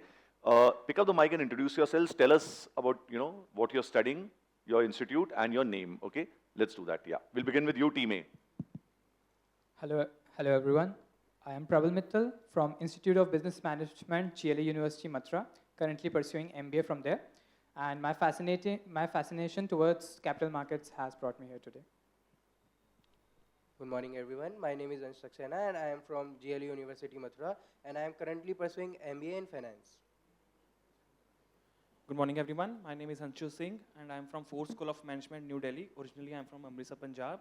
Here, I am pursuing PGDM in Finance and BDA. Hi, good morning, everyone. My name is Pancham Khullar from Ford School of Management. Good morning, everyone. My name is Malaika Singhal. I am from Graphic Era Hill University, Bhimtal, and currently pursuing MBA major in finance from there. Hello, everyone. My name is Ritik Belwal, and I'm currently pursuing MBA from Graphic Era Hill University, Bhimtal. Hi, everyone. My name is Ronak, and I am currently pursuing my MBA in finance from Sulin University.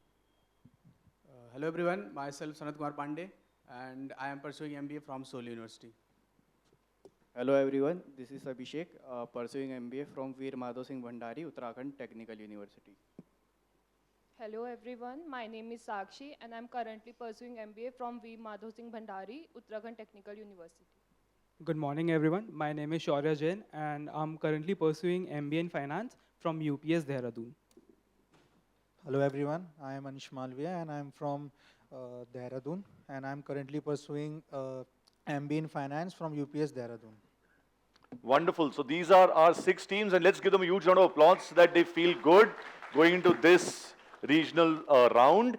And remember that you have a prize money pool of 40,000 rupees for the team that's first, 30,000 for the team that's second, and 20,000 for the team that's third. The overall prize money of this competition is 32 lakhs, but that's not all, because it's a chance to take part in a competition at a all India level. There are 6 regional rounds that are happening. This is the second of them. We've already done one in Mumbai. And at the end of it, you're going to meet lots of other people of your age, okay, over a couple of days at the NISM campus, which is a very beautiful campus in the Western Ghats. So it's going to be a great experience for those teams that qualify. And how many teams is that going to be? 2 out of these 6, okay, which means 8 out of the 4 regional rounds that we conduct today, and 2 wildcard entries, which makes it totally 10 teams in all. And it's a sort of expenses paid. I won't call it a vacation because we're going to really tax your brains in that, okay? But it's a chance to meet new people, go to a new place, and do something interesting apart from your studies, okay? So best of luck to all of you. You've seen the first round. You know what the rules are. You know it's not very easy, but you know that this quizmaster really wants to give you lots of clues. ये देखा आपने? Right? अगर आप मेरी बात सुनेंगे और सोचेंगे उसके बाद, you will get answers. That is my guarantee. But if you think, okay, it's so tough, I can't get it, then only God can help you. But I know you want to do well, so listen to what I'm saying. Whenever I give you a tip, listen to what the teams say on stage. Okay? Because inadvertently कोई team hint देगी, और जब वो ऐसा होता है ना, quizmasters are not very good actors. So you say something which is part of the right answer, and suddenly you'll see my face, I'm listening to you. Because I'm trying to think, are you giving me the right answer or not? That is a clue for you कि इसमें कुछ तो सत्य है. How do we turn this into the right answer? Okay, that's what you need to do. With that, we'll just begin. I've already lost 2.5 minutes, and we are playing against the clock. Okay, that's my first card. You know the first 2 rounds. The first round is MCQs, multiple choice questions. Let's take a look at the rules.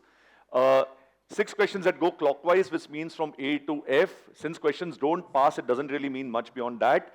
But there are 4 answer options. One of them has to be right, so you have a 25% chance of answering no matter what. Okay, you have 30 seconds to answer the question. But you don't have to wait for 30 seconds. You can answer when you want. Okay. फिर भी एक बार सलाह मशवरा कीजिए. You're in a team. You're 2 of you together. So it's good practice to talk to each other. Right. Audience, you've been a fantastic audience. So continue being the same. Do not give answers when questions are in motion. And after that, put up your hands. You know the drill. You'll put up your hand and somebody will come to you. Right? Do you know this? Why does it happen that each time I ask a question like this, which everyone should say yes, sir, I have maybe 2.5 people who say yes, okay? You said yes this time, that I know. All of you know this, right? Great, okay. First question coming to you, Team A. Let's take a look at your screens. There are lots of screens. There's one for me there, there's one for me here. Which tax metric incorporates not only the base tax rate, but also surcharge in health and education cess? In doing so, it reflects the actual tax burden borne by an assessee on total taxable income. Is it marginal tax rate, or surcharge rate, or average tax rate, or effective tax rate?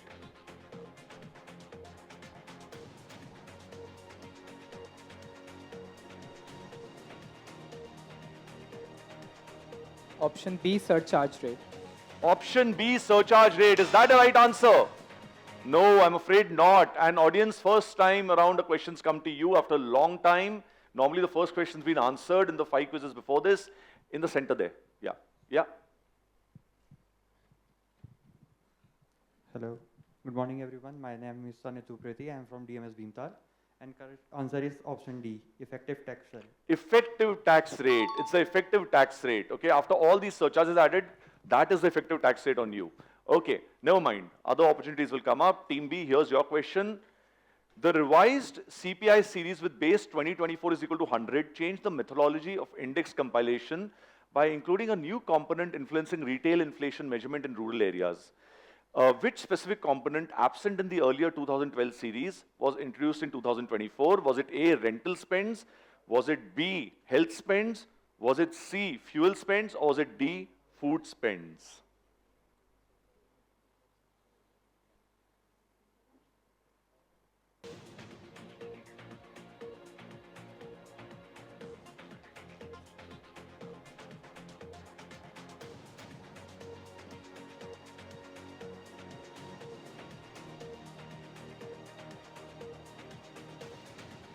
B, health spends. B, health spends. Okay, lot of thinking and health spends. People in the audience were nodding their heads when they said that, and I think they were feeling genuinely sorry for them. Yes.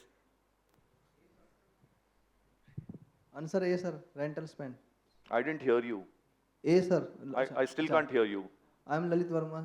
I can hear you now. Yeah. SDPG College, Panipat, sir. Yeah. Answer A, sir. Rental spend. Correct. The answer is A, rental spends. And I've got very selective hearing. When you tell me your name, I'm interested. When you tell me the answer, I'm not interested so much. Okay. I need to know who you are from where you are. Okay. A, rental spends was the answer. Never mind. Okay. You can score lots of points later in this quiz. Team C, question coming up for you. Which financing instrument was revived after SEBI's 2015 regulatory push to strengthen urban infrastructure funding? It was first issued by Bengaluru in 1997 but remained dormant for many years before its revival. Is it A, green bonds? Is it B, masala bonds? Is it C, corporate bonds? Or is it D, municipal bonds? Take your time. You've got 20 seconds more.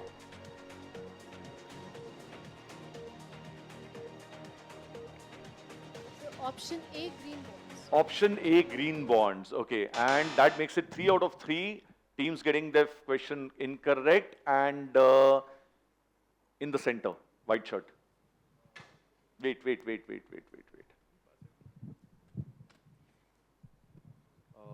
My name is Shivumbis. I am from GGS IPU University, and answer is D, municipal bonds. Municipal bonds. You have to think of urban infrastructure. Who would, a municipality would want to fund urban infrastructure through these bonds. So, well answered. Right. And the next one comes to you, Team D. Which effect measures how asset allocation and stock selection jointly contribute to decisions? This reflects how both strategies together influence portfolio performance relative to a benchmark. Is it A, allocation effect? Is it B, selection effect? Is it C, interaction effect? Or is it D, timing effect?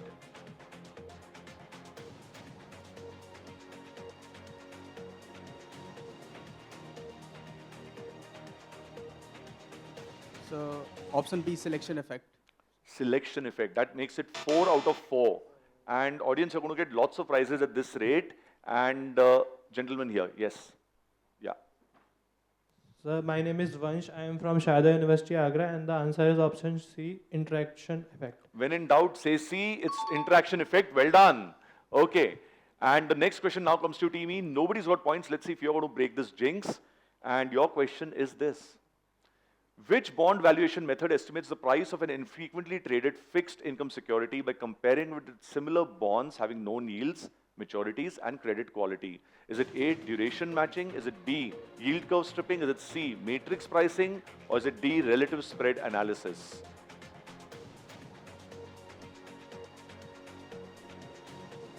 Option B. Which is? Yield curve.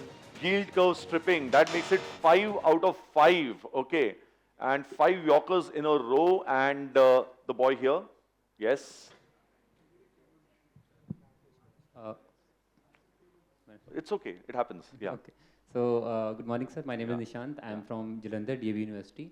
And the answer of this question is C, matrix pricing. Absolutely. Well done. C, matrix pricing was the right answer. And the next question now comes to you, Team F. Okay.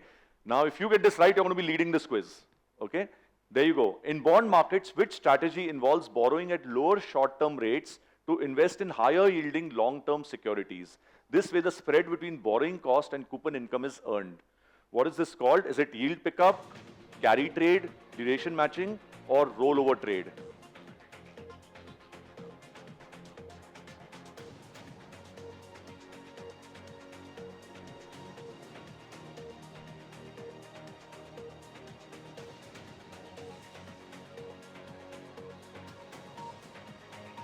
So I guess it's A, yield pickup. Yield pickup. And what were the odds that we would have 6 out of 6? If somebody told me this before the quiz, I would have said impossible, but it's happened. Everything is possible. And gentlemen there, yes. Yeah.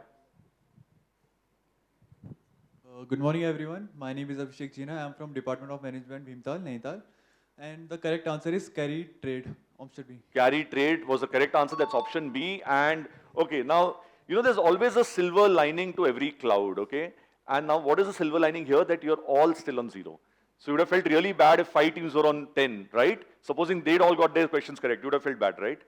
Now you're smiling because you're all still on 0, correct? Hey, come on, that's human behavior, okay? Let's face it. So all of you are still on 0, which means the game is still the same it was 1 round back. Now the bad thing is 1 out of 5 rounds is over. So if this happens till the end, No, it's not going to happen till the end, okay? So the next round is a round of jumbled words. Let's see the rules, please. There are going to be 6 questions in all, 1 for each team. We are going to begin from you and move towards team A, but questions don't pass. You'll get a set of letters and a clue. You will have to give a 1 or 2 word answer. Helping, using the clue, you can get that answer, you get plus 10. There are no negative points, okay? Questions will not pass. First question is coming to you, team F. Let's take a look. Collateral-free small value loans and financial services provided to individuals who lack access to traditional banking services. Okay. So this is the kind of work that, certain banks do, like Bandhan Bank and all.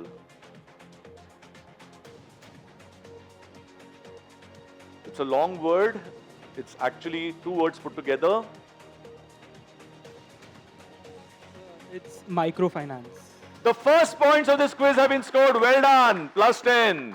Okay, so you can score points and you've begun. And now that you've begun, I hope you don't stop. Team E, here's your question coming up. The amount of interest that has been earned on an investment or accumulated on a loan, but has not yet been paid or received. It's in 2 parts. There's a 7-letter word that's up front, and then there is a 8-letter word that's up later.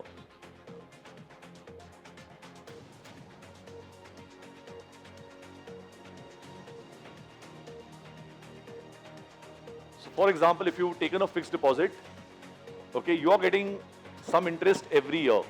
Okay, it's not in your hands, but it's there. What is this called?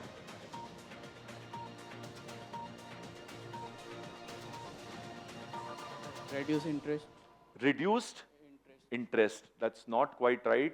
Okay, interest was correct, of course, but reduced was not right. And the girl here in the 3rd row, yeah. आ रहे हैं आपके पास? जान मत लो उनकी. हाँ.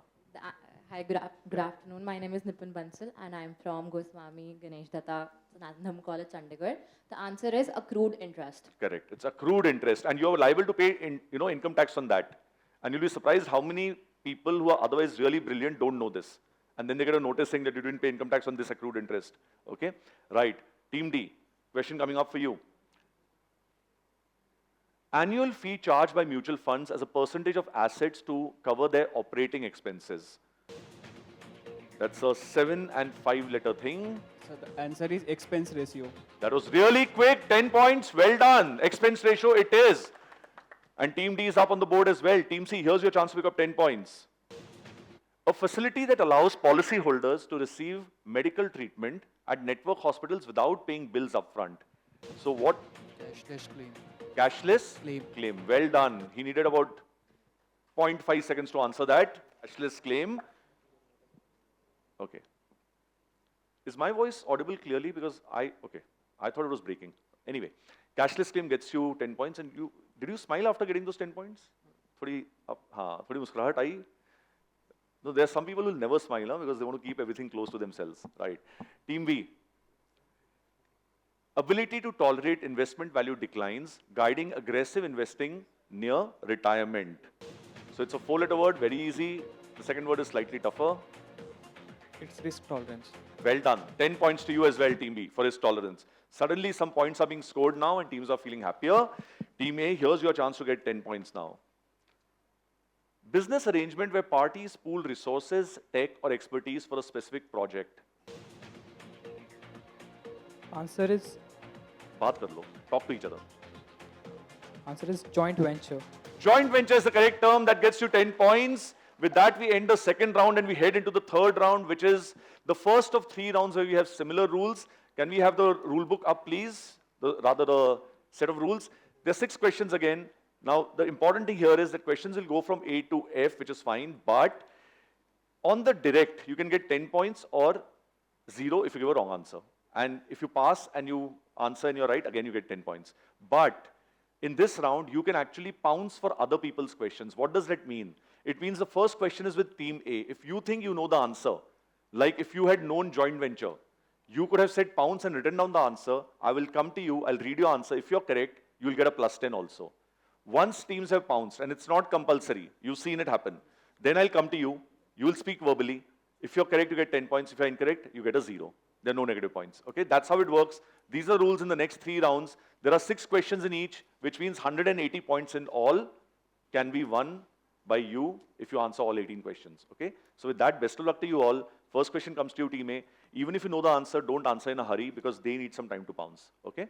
So first question coming to you, let's take a look.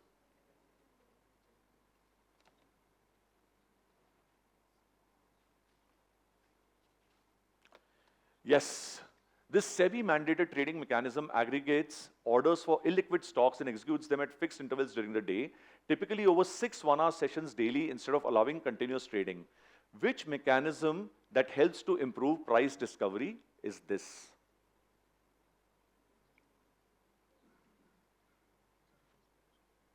So you can't trade continuously, there's 6 one-hour sessions, okay? It helps to improve price discovery. What is this called?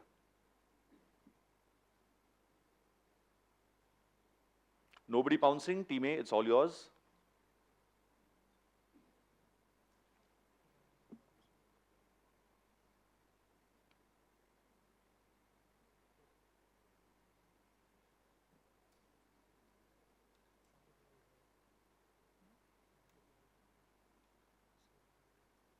Passing to you, Team B.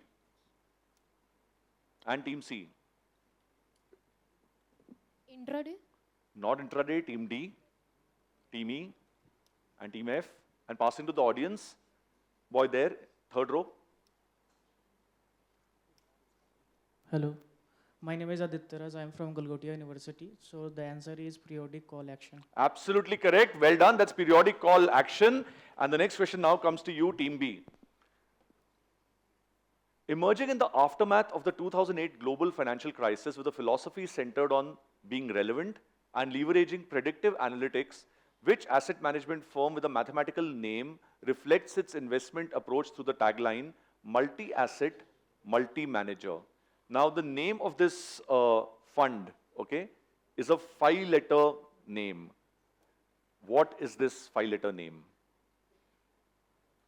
It's an asset management firm. It's a 5-letter word, okay?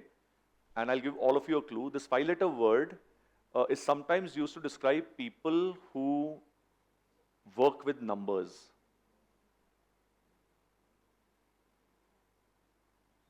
Pounce and write it down. Remember, it has to have 5 letters. It cannot have more than 5.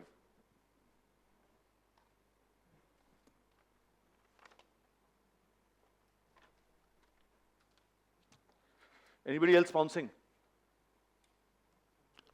Okay, nobody's pouncing. Team B, what's your answer? I need an answer very quickly in 5 seconds. 5, 4, 3, 2, and 1. Pick up the mic and answer.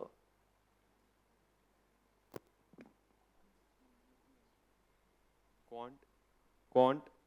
Can you say that again? Quant. Is the correct answer, and it gets Team B 10 points. It gets Team C 10 points as well. Okay, both of them have picked up 10 points. Team C on the pounce, and Team C, you had the right answer absolutely. The reason I didn't announce it because you left it open for them to see and for them to see. Got it? When you write these answers down, don't show anyone, right? Which is why I didn't reveal whether it was correct or incorrect. Okay. What was the big discussion going on?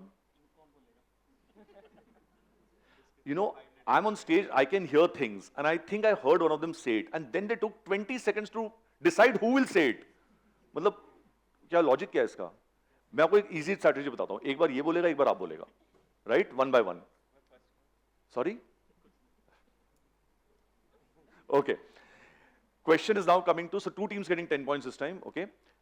Next question coming up is to you, Team C. It's your direct, don't answer, wait for the others to pounce. This fixed income measure shows the difference in yields between 2 interest-bearing securities and is often expressed in basis points.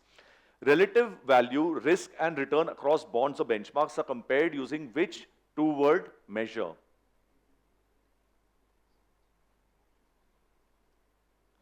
And this is a 2-word answer again, right?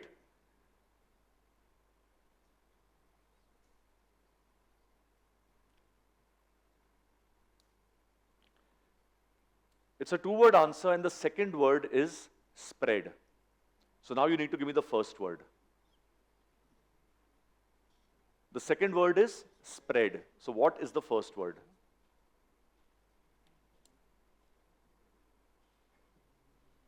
Pounce, go for it. Look, you'll get a +10 if you're correct. And you'll get all those big prizes. Look at that, 40,000 first prize, 30,000 second prize, 20,000 third prize. Okay, what is -3? Nothing, inconsequential. He's going for it. An advantage देखो, किसको बोलना ही नहीं अब. कोई बात नहीं.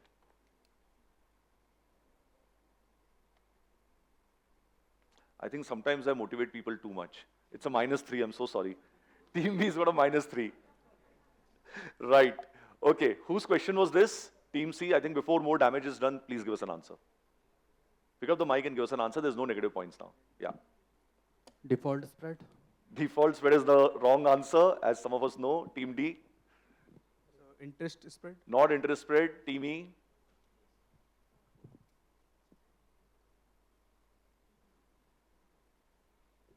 Return spread. Incorrect. Team F. So point spread. No. Team A. Bid-ask spread. Incorrect. And in the audience, somebody is not answered. In the checked white shirt, yes. Good afternoon, sir. My name is Vishal. I'm from Maharaja Christian Institute of Technology, and the answer is credit spread. Not credit spread also. I'm looking for something else. And gentleman there, yes. Yeah. Yeah. Next to you. Not you. Next to you. Yeah. Hello. Good afternoon. Good morning, sir. Good afternoon, sir. I am Sanyadya. I am from DMS Bhimtal. The correct answer is yield spread. Correct. It's yield spread. You know why I asked you to answer this one? I wanted to confirm my thesis that you're going to look at your watch before you answer. Okay? He's being very careful about good morning and good afternoon. Okay? That's splendid. It is yield spread. Well done. And I like the attention to detail. Okay. And the next question is now coming to you, Team D. What technical indicator is used to determine the closing price of stocks during the last 30 minutes of trading in the equity cash segment? So it's a 4-letter acronym. Okay? It's a 4-letter acronym. And the last 2 words are average price. So you need to give me the first 2 letters or the first 2 words. Likh lo, easy hai ye.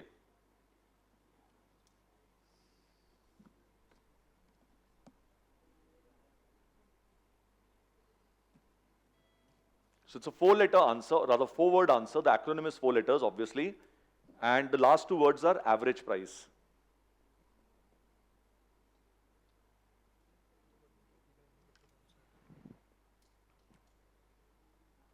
Anyone going for it? No. Team D, all yours.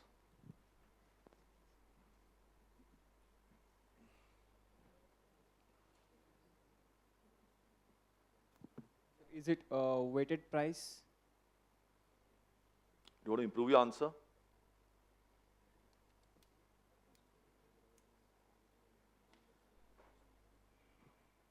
Weighted in what way? I heard the answer, please. Team E. Weighted cost. No. Team E. Risk weighted average price. Team F. Team A. Open close average price. Team B. Team C. No. What did you say, Team D? Weighted average. Weighted average. So I'm going to give them, in this case, I'm going to give them 5 points. Can we give them 5 points? Okay. And the correct answer was volume weighted average price. Okay. So, that way 1 or 2 transactions don't impact. So you could have 1 or 2 very high or very low transactions, but it's the entire volume and they take a weighted average based on that. Okay. So if you'd said volume, you'd have got 10 points, but weighted was good enough for me. I've given you 5 points. Next question comes to you, Team E. The general insurance business in India was nationalized in 1972 and 4 subsidiaries were formed under a single holding company, General Insurance Corporation of India. If National Insurance, New India Assurance and Oriental Insurance are 3 of them, which is the 4th company? And they bounce, write it down. Write it down, please, and don't show it to anyone. Okay, clear. Incorrect, that's a -3. -3 to Team B. -3 to Team C. We are talking about general insurance. General insurance is not what both of you wrote. You got too excited. Anyone going for it? Okay, Team E, what's your answer?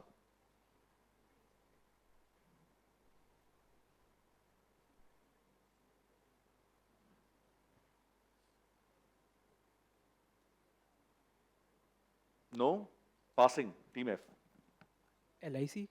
Not LIC. LIC is in life insurance. General insurance is when when you insure your houses and, goods and so on. Okay, Team A. All India Insurance. Passing to you, Team B. Oh, you pounced. Yes, you also pounced. Yeah. Team D. India Post? Not India Post. Somebody who's not answered so far, so I'm trying to, yes, in the white shirt. Good afternoon, sir. My name is Ashish Kumar Gupta, and I'm from SRGI, Lucknow. The answer is United India Insurance United Company. India Insurance, well done, and that was the correct answer. So there were 4 companies in the field of general insurance, so that includes all kinds of insurance like health also, travel also, all those things. LIC was separate, okay? Right, and the last question comes to you, Team F.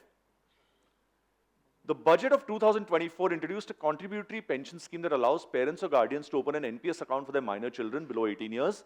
Once the child turns 18, the account converts to a regular NPS Tier 1 account. What is this scheme called?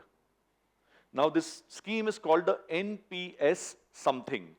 That something is a word which means maternal or paternal love and affection in Sanskrit and also in Hindi. It's a single word. It's a Sanskrit word which is now also in Hindi, which means the love of a parent, the love or affection of a parent, obviously towards a child.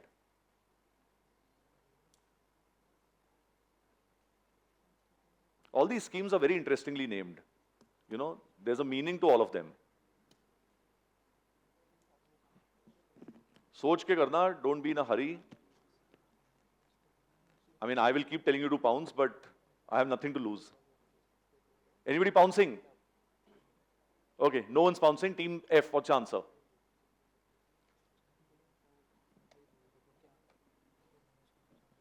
No, passing. Team A. NPS Bal Prem. Bal Prem. Okay, good answer. इन्होंने सोचा, love towards the kids. So, Team B. Mike. NPS Ladli. NPS Ladli. And what about Ladla? Team C.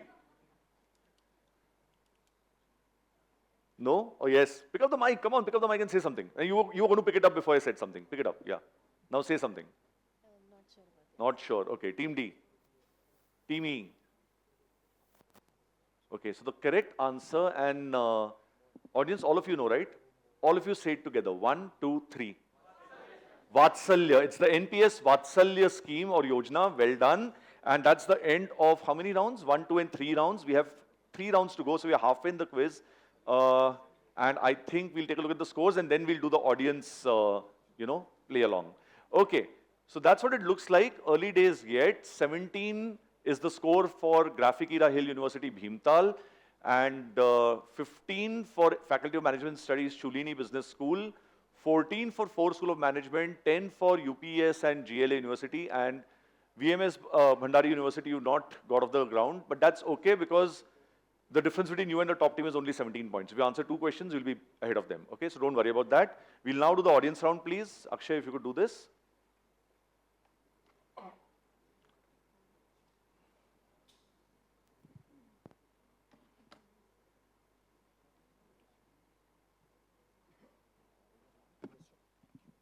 Hello, check 1, 2. Yeah. Scanners up. Let me know when 40 people have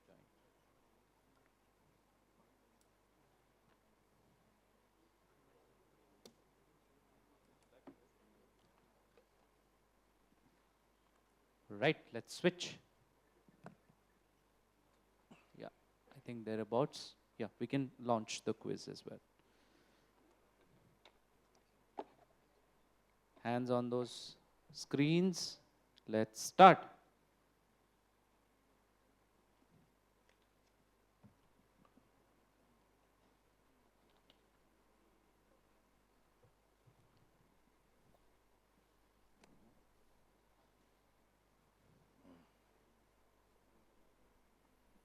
Right. The faster the better.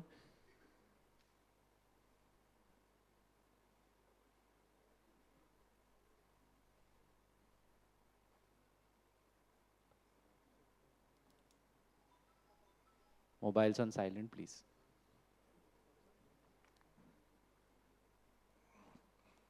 Yeah, just scroll through to the 5th.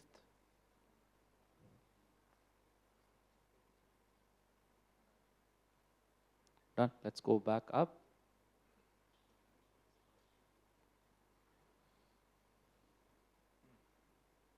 Right. Let's go to batch winners. So here are the answers. Please put your phone on silent. Right. Money circulation and pyramid chit frauds are banned in India under which act? That's Price Chits and Money Circulation Schemes Banning Act of 1978. Which act gives RBI its powers as India's central bank? That's the RBI Act 1934. The 1920s German hyperinflation famously affected which currency? That's the German mark, okay? They had not adopted euro by then. The term angel investor was originally borrowed from financiers of which of the following? That was Broadway shows or theater shows. And the last one is which higher GST rate now applies to luxury and sin goods like tobacco after the 2024 reform? That's 40%, right? So those are the 5 questions. Let's see the winners. Right, Lalit. Now everyone is doing 5. Well done, Lalit. Merchandise is coming your way. Ashish Kumar Gupta. Okay. Merchandise for you as well. But the first of the 500 is Akib Hayat. Okay. Well done. Congratulations. And Taranjot, you're back from yesterday. 500 to you as well. Well done. I think we can go back to the quiz.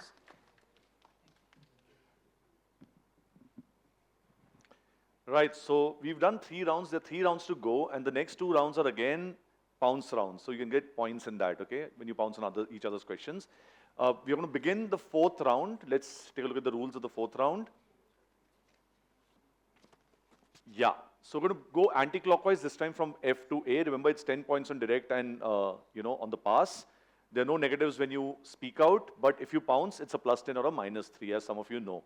And part points, of course, at my discretion. I gave part points to somebody the other time for the weighted average price question. And the first question coming up, and this is now a question, this round has questions with audio, image clues.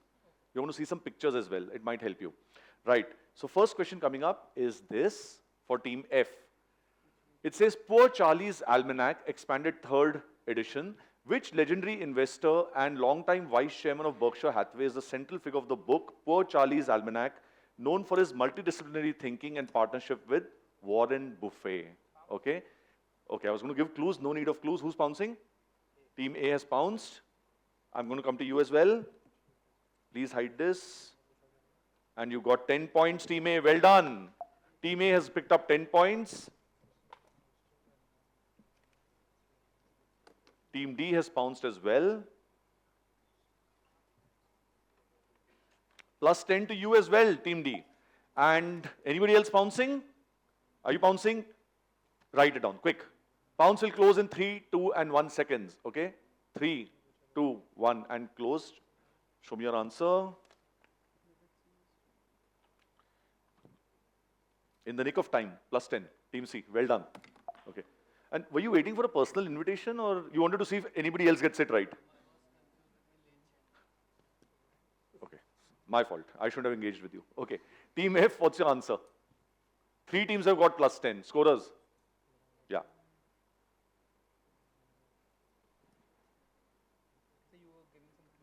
I can't because 3 teams have answered. So I can give clues before anybody has attempted a question, okay? But not after anybody has attempted. Even if one of you attempts, I can't. Yeah.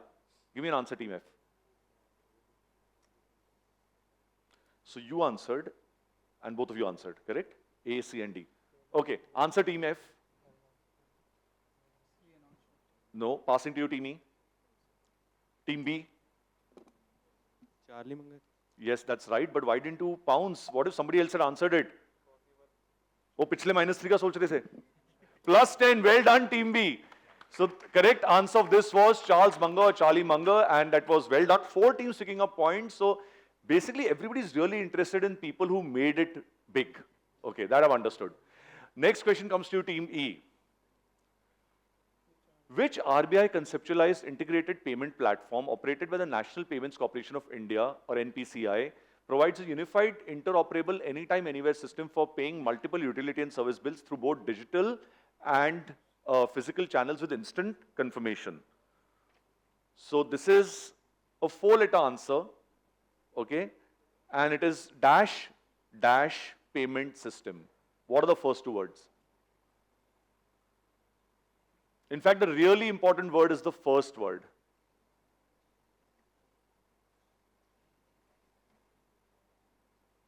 It is the dash bill payment system. What is the first word?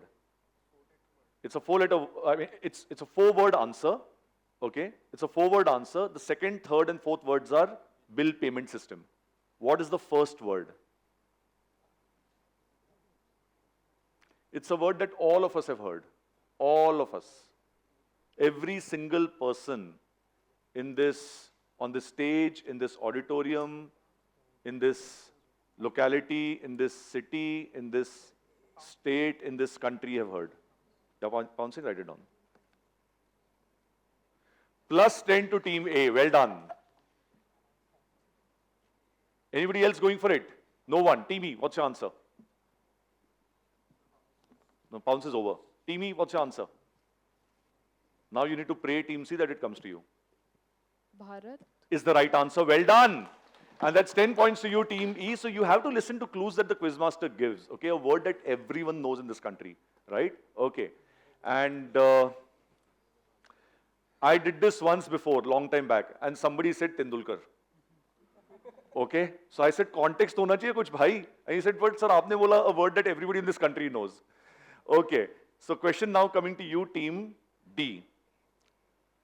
Which Indian public sector bank founded in 1925 and headquartered in Manipal was merged into Canara Bank in 2020 as part of the government's banking consolidation drive? And that logo is something which is very recognizable, okay? And you have pounced. Can you give me the answer, please? पढ़ा लिखा हूँ, पढ़ सकता हूँ. Well done, plus 10. Team A's got a plus 10. Anybody else bouncing? So there's lots of mergers of banks going on to make bigger banks and so that they can achieve scale and work. You know, they can operate at a global level. So that's why it was merged into Canara Bank. Okay, nobody going for it. Team D, what's your answer? Team D.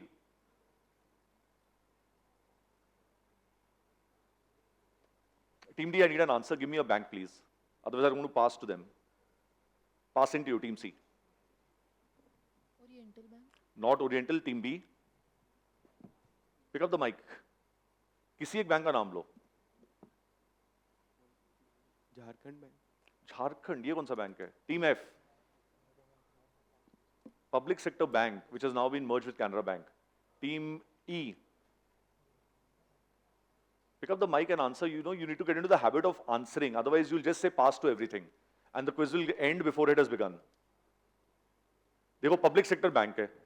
So you cannot say things like Axis and ICICI and all. So take the name of a public sector bank which has now been merged with Canara Bank, which means it does not exist. उसके आपको branches अब बहुत कम दिखाई देंगे. There are some where they have retained that so that people who are not familiar with the merger will know that इसी branch में हमको आना है. बताइए. Pick up the mic and answer.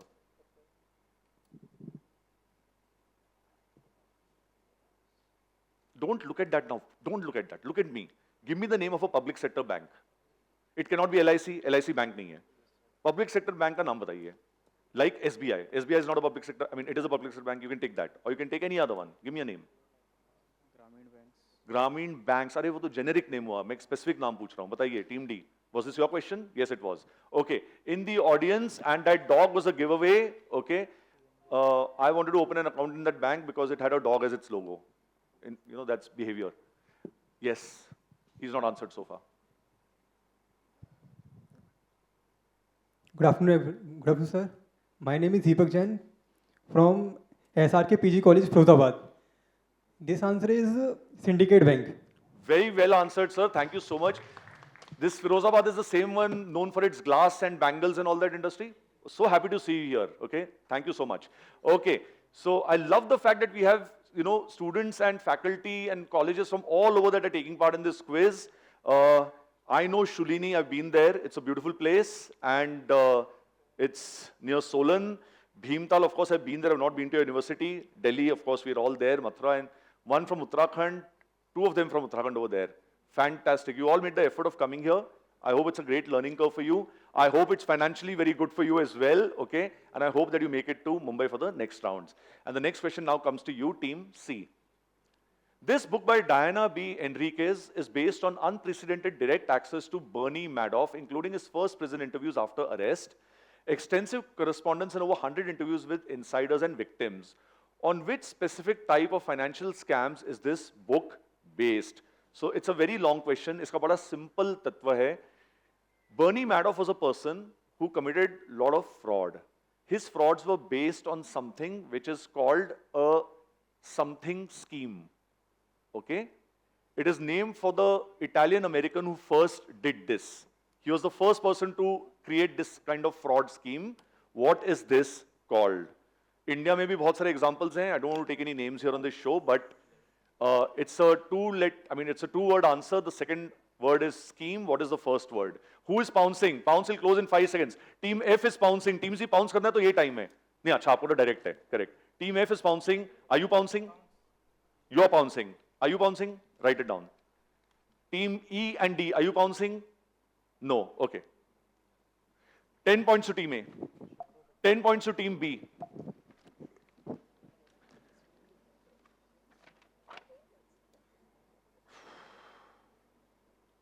No. Okay, that's a -3 to Team F. And it's your answer, Team C. Ponzi. Is the right answer. Ponzi scheme. And so Ponzi was this Italian-American guy who started these schemes and did very well, and then other people copied them, and so they're all called Ponzi schemes. And so 3 teams getting a +10, 1 getting a -3. You said pyramid, but अब देखिए मैंने क्या बोला था? It is named after a Italian-American. Pyramid is not the name of a person. Okay? The next question comes to you, Team B. Which Indian automobile and farm equipment company was founded in 1945 by 3 partners shown here as a steel trading venture?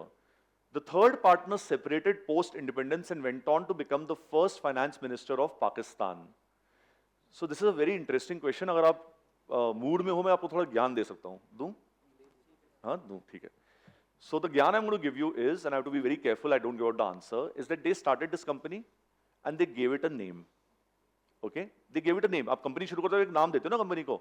इन्होंने एक नाम दिया. अब इनका एक जो partner था, he went off to Pakistan to become their first finance minister. Now the name, okay, was based on their names. But then they did something very smart, okay, and the name didn't change. Okay, what name was this? It was started using the names of the partners, and then they did something very smart, so the name really didn't change. So you need to, wait. It's a direct, but other people might want to pounce. Anybody pouncing? Nobody's pouncing. Team B, bataiye. Yes? TVS. TVS. How does that fit into what I said? हाँ, but नाम क्यों नहीं change हुआ? अब एक partner गया फिर passing. LML. Not LML. Yes, Team F. Ashok Leyland. No, Team E. JSW. No, Team D. Bajaj. No, Team C. All good answers, but no. Mahindra and Mahindra. That's the right answer, Team C. It was Mahindra and Muhammad. Muhammad went off to the other side, so there were 2 Mahindras in it. So they made it Mahindra and Mahindra, so it stayed as M&M. Well done, Team C. That was such a lovely answer. That's got you +10. In fact, I want to commend all of you because it's the first question where all 6 of you given an answer. अगर आप answers देंगे ना तो right answer आएगा. Public sector bank में you should not have said Grameen Bank because that is not the name of one particular public sector bank. You should have taken the name of, Dena Bank, or you could have said Punjab National Bank, Punjab Sindh Bank. Those are plausible answers. You might not always know the right answer in life, but you need to give plausible answers, answers that are likely to be correct, okay? Well done, 10 points.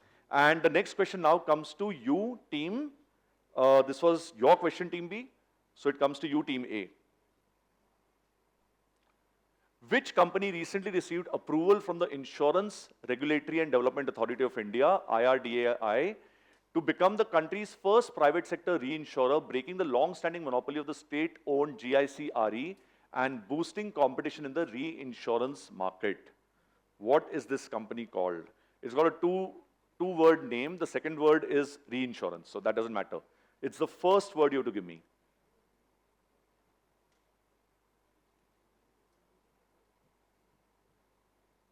Okay, Pounce is closed. Team A, what's your answer? Torrent Insurance. Incorrect. Passing, Team F. AU. No, Team E. You need to pick up the mic and answer. IDFC. No, Team D. Team C. Muthoot. Not Muthoot. Did you hear her speak? Were you able to listen to her? No, na? Or yes? No. Can you speak louder into the mic? Muthoot. Yeah. Not Muthoot. Team B.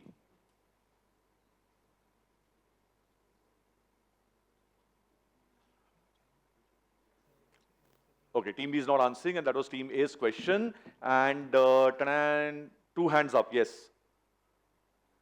Yeah. Why don't you show us what you did? You had both hands up.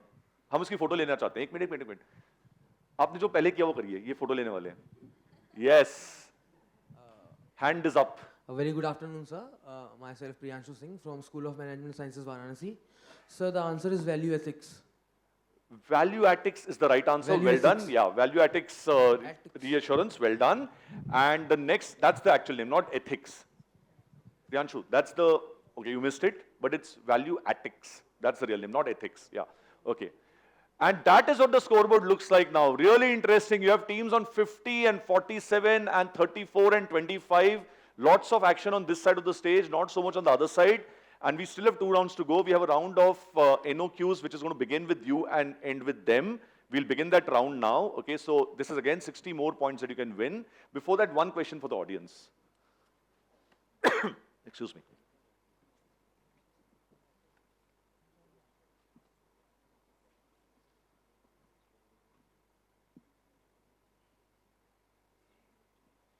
Okay, here's your question.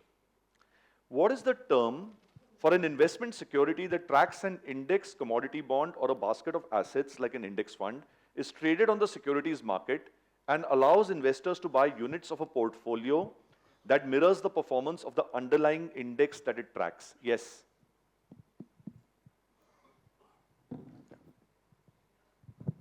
Good afternoon, sir. I am Manav Verma from NDIM. So the answer would be ETFs. Excellent answer. That was so quick. No, I mean, I finished and his hand went up. Exchange Traded Fund, and I think he deserves a huge round of applause. Okay? Right. And with that, we'll begin the next round, which is going to begin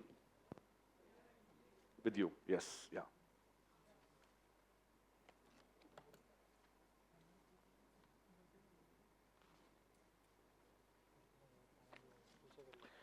Right, so first question coming up, I'll stand out of harm's way. I'll stand here, in fact.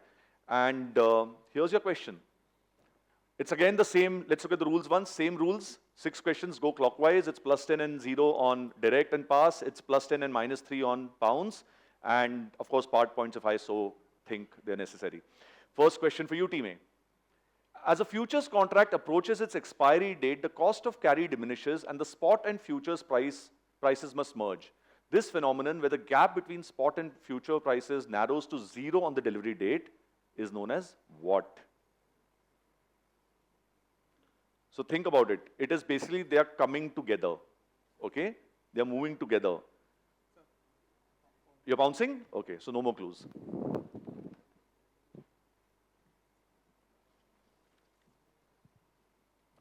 Incorrect. That's a -3 for team D. Are you bouncing? No. Okay, team A, what's your answer? Square off. Not square off. Team B, pick up the mic and answer.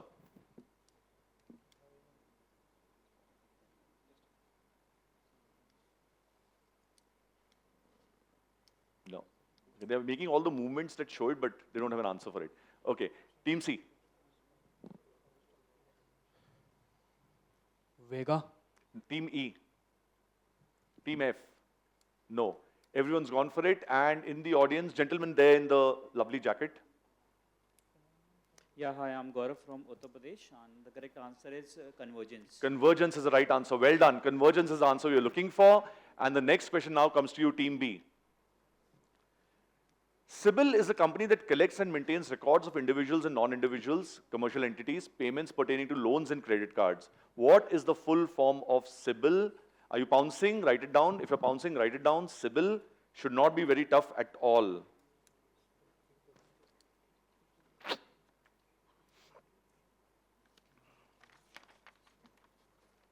Team A is definitely pouncing. Anybody else pouncing? You're not pouncing? Okay, they're definitely not pouncing. Team F, are you pouncing? SEBI. Okay, nobody's pouncing. This is your question, Team B. तो एक ना SEBI score होता है लोगों का, right? Everybody knows the SEBI score, but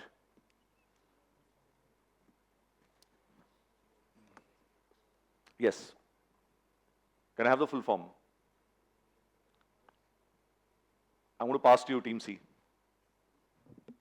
TransUnion SEBI. TransUnion SEBI. No, I want the full form of SEBI. Team D. Commercial Bureau India Limited. Team E. Team F. Team A. With the mic. Credit identification. थोड़ा जोर से, let them hear it. हाँ. Credit information identification beyond income limit. Credit identification beyond. आपने ना दो चीजें combine कर दी हैं. That's not the right answer. Yes, sir. In front, yeah.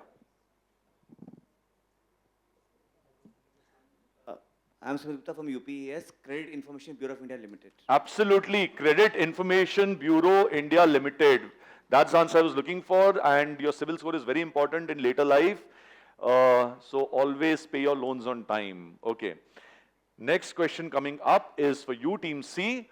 Positioned as a cross-border digital payments initiative within a multilateral economic bloc of 5 emerging economies, which platform aims to enable seamless transactions in local currencies while promoting financial sovereignty through the tagline, "Your financial freedom without borders"? Now, the big clue in this is 5 emerging economies. Okay? Think of something international which has 5 large economies, okay, which come together. They've come together to create certain things. Think of that and you'll get the answer. That is the answer.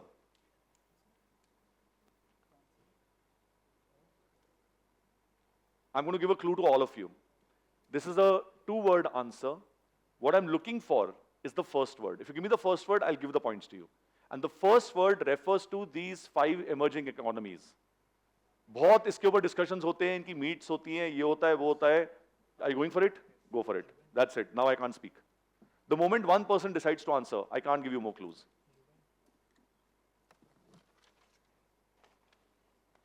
+10 to Team B. Well done.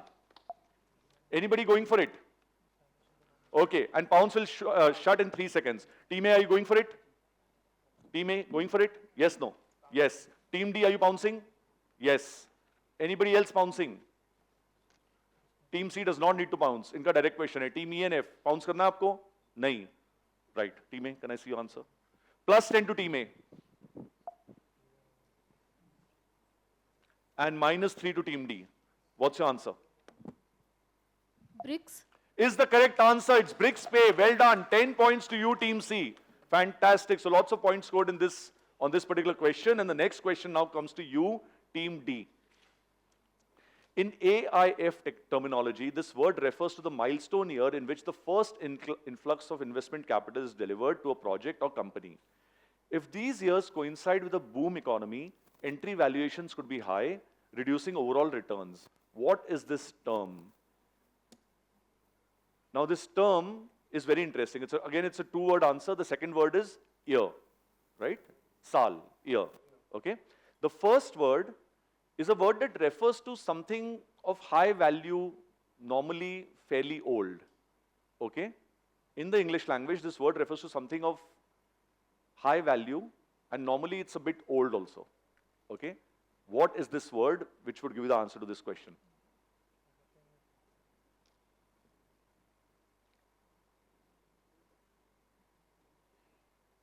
So, once in a while, you'll hear it with reference to automobiles. Sometimes you'll hear it with respect to certain kinds of wine. Or sometimes somebody will use it to refer to some glorious times in the past. What is this one word that we are looking for? Right, Pounce is closed, and it is now Team D's turn to answer. Team D. Not premium, passing to you, Team E. Team F. Vintage. Is the right answer. Well done. That's a plus 10. Vintage is what I was looking for. So vintage cars bhi hoti hai, vintage wines bhi hoti hai. Vintage is something of a bit older provenance, and it has a high value normally because of that. Well done. And the next question comes to you, Team E. Founded in 1845 in London, pioneering independent audits for railways before expanding globally and evolving through major mergers, including Haskin and Sells in 1972 and Touche Ross in 1989. Which Big Four firm promotes collaboration through the tagline, "Together makes progress"? This is something that will definitely get answered on the direct because you can each guess one of them. But part of the Big Four or the Big Five as they're now called. Anybody pouncing? You're pouncing? Write it down.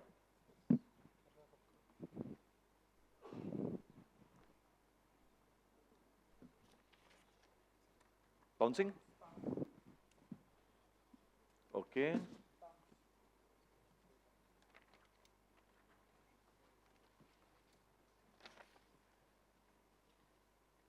Right. Which teams pounced? Teams A, D, and F, all -3. Okay, I feel really bad for them, but they've all pounced, which is good. That's A, D, and F, -3, which leaves only 3 teams, B, C, and E, and it's E's direct question. E, what's your answer? Now remember, you have to give me an answer. We've already told you it's in the Big Four or Big Five, whichever way you look at it. Give me the name of one of them. Deloitte is the right answer. Well done. That's 10 points for Deloitte. Okay. I mean, the trepidation in his voice showed on his face, but you got 10 points. Did you smile after that? मतलब 10 point मिलके तो खुशी होनी चाहिए भाई. अब 100 point थोड़ी मिलेंगे इसके आपको. Right. Anyway, and that brings us to the last question of this round before the buzzer round begins, and this is a question for you, Team F.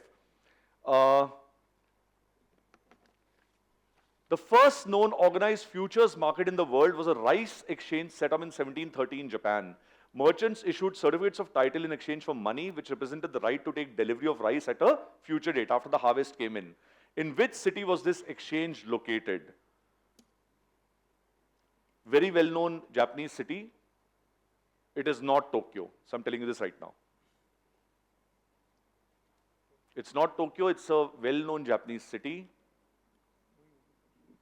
It is not a city that was bombed in the atomic attacks, so that removes 2 more cities. Pouncing, write it down.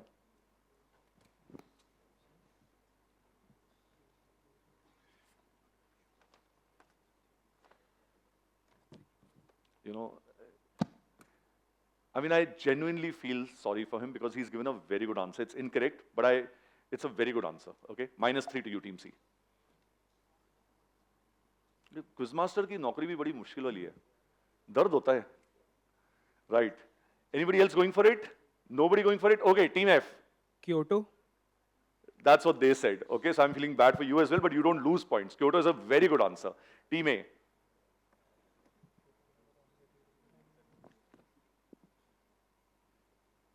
Osaka. Gets you 10 points. Well done! Osaka has got them 10 points. Sir, ये आपको मिला ये photograph इनका? मिल गया ना? Very good. So our photographer is a very good professional because ये ना ले रहे हैं ये वाले candid snaps और यही अच्छे लगने वाले हैं end में. ठीक है? So your faces was looking so beautiful, I can't tell you. Okay, but Osaka got you 10 points. Well done. And You know, I was going to give a clue which would have removed Kyoto. Uske pehle bounce ho gaya. Because I was going to remove lots of them so that only Osaka would be left. But anyway, happens. And with the end of this 5th round, that is what the scoreboard is looking like. Very, very respectable scoreboard now, okay? We have Team A on 67 points. We have Team C on 54. Team B on 44. यानी कि अगर आपने 2 answer किए तो आप इनके आगे जाएंगे buzzer round में. Okay? And we have teams D, E and F with 16, 20 and 14 points respectively. Everybody is looking a bit better than what they were before this round. And we're going to go into the buzzer round. I'm going to tell you the rules of the buzzer. What you need to remember is that the question won't appear on the... Are we doing this first? Okay, sorry. We'll just take a quick break to announce the teams for the next set of... so now to do the honors for announcing the teams that are going to play for the 3rd stage round. I would like to call upon Professor Archana Sharma. And as per rules, rank 3, 7, 11, 15, 19 and 23 will play together in this round. Professor Archana Sharma, please.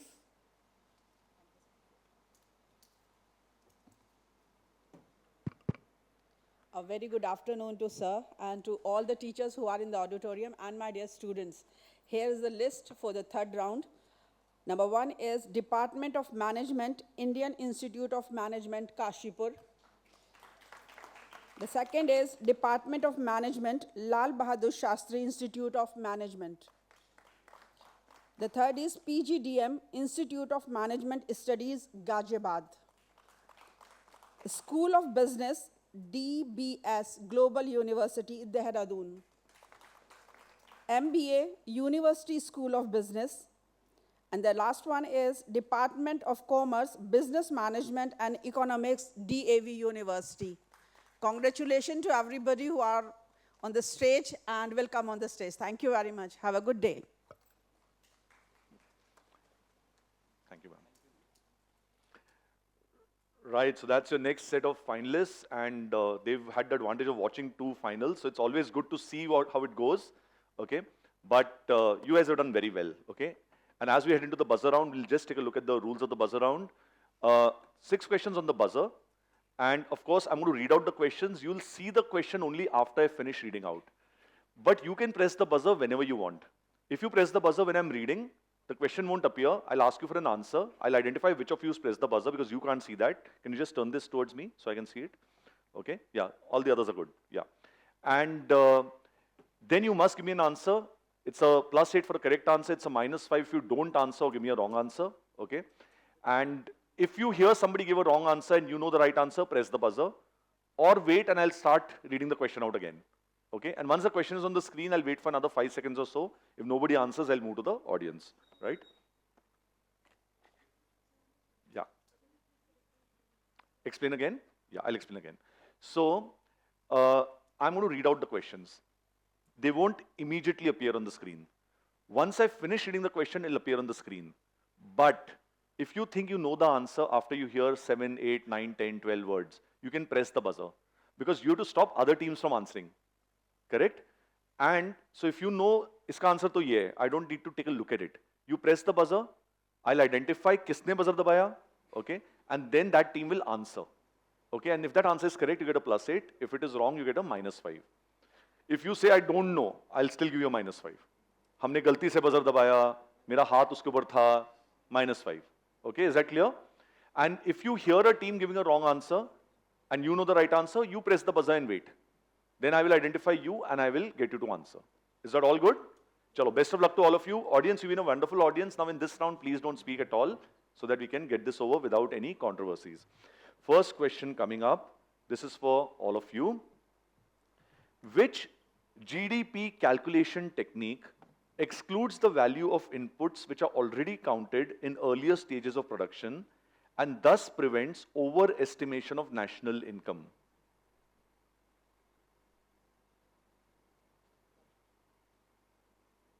Basically, double, triple counting nahi hogi. I'm supplying to someone, that person is supplying to someone, so they keep removing that original one. Yes? GDP at market price? At? Market price, GDP MP. Incorrect. That's a -5 for team A. Anybody else going for it? Team B, do you want to go for it? Do you want to wait? There are 5 more questions. I mean, I'm just giving you options. Okay, I'm going to end this one right here. It's called the value added method. Okay, the value added method, and that's a more correct estimation of a country's GDP. And the next question, before that we'll reset the buzzer. This form of hybrid financing is typically subordinated to senior debt. It often includes options or warrants to participate in the upside of a business. Which form of hybrid financing combines elements of debt and equity, and here's the important part, whose name originates from an architectural term which means between ground and first floor? Yes, what's your answer? Mezzanine debt. Is the correct answer. Well done. Mezzanine financing, the word mezzanine is what was important. They've got 8 points, team B. That was very quick on the buzzer. I finished, I think I said the question mark part of it and toink. Okay, right. And that's the scoreboard if you want to look at it, by the way. It's 62, 54, 50. Yeah. Is that correct? Doesn't look correct. Yeah, yeah, okay. I saw the scoreboard, got excited. Yeah. You're going to fix the scoreboard, we'll take a look at it. Let it be realistic. Yeah.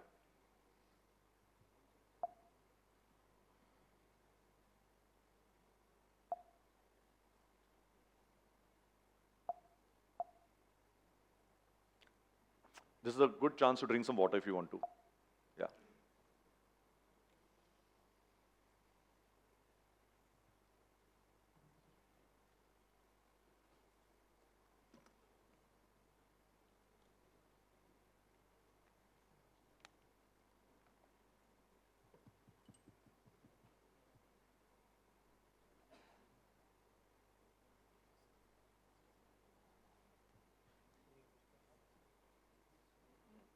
So we asked how many questions? We asked 2 so far, right? 4 to go.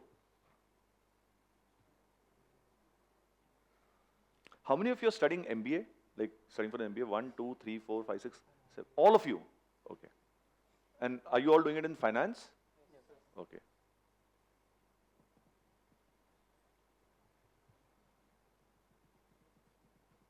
And so all of you come here when? Yesterday or day before?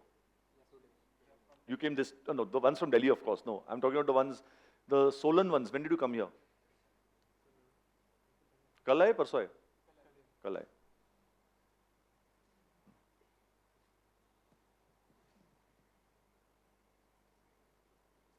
Audience, I have a question for you. In fact, I have lots of questions for you, so it's a good time to ask them. The world's first social stock exchange was launched in 2003 in which country? It aimed to connect ethical investors with social impact products, functioning more like a structured donation platform rather than a traditional stock market. It's a country which is very well known for its football. And yes, this time just give me an answer. Just, sorry? Okay, now take the mic to her. अब हम दोबारा करेंगे, ठीक है? With the element of surprise. Brazil. No. Now we'll start again the way we do it. Yeah. Hello everyone, my name is Ishwin Kaur. Yeah. I'm from SD College, Chandigarh, and the answer is Brazil. Absolutely correct. It is Brazil. Well done. And that's what the scoreboard looks like now, and that looks correct. I thought there was a 2-point difference somewhere, and there it is. All very exciting. 62 is Team A, 52 is Team B, 54 is Team C, and then 16, 20, and 14, which means between Team B, C, and A, there is a lot of competition. Okay? So be very careful. 4 questions to go. Audience, you're going to have a great time now. Okay. Which framework enacted in 2016 consolidated earlier laws to help resolve stressed assets of companies in a time-bound manner through tribunals like the National Company Law Tribunal or NCLT? Okay, wait, somebody else has pressed it before you. No, it is you, yeah. Can you just press it once again? Yeah. Bankruptcy code. I want one more word. Bankruptcy.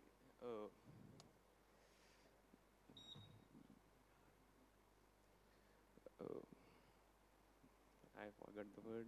That's a -5, I'm afraid. And yes, Team D.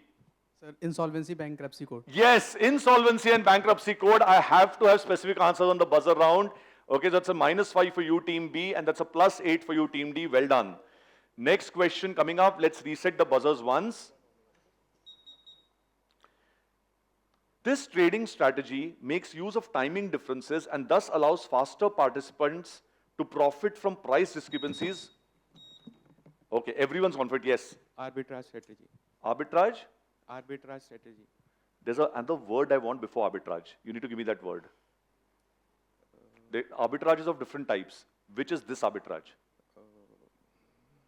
Jumped the gun, -5, Team B, and somebody else has gone for the buzzer as well, Team C. Not price arbitrage, that's -5 to Team C also. Anybody else has gone for it? Okay, I'll complete the question. Which strategy is this that exploits small time delays in data transmission across market trading venues? We can see the question now.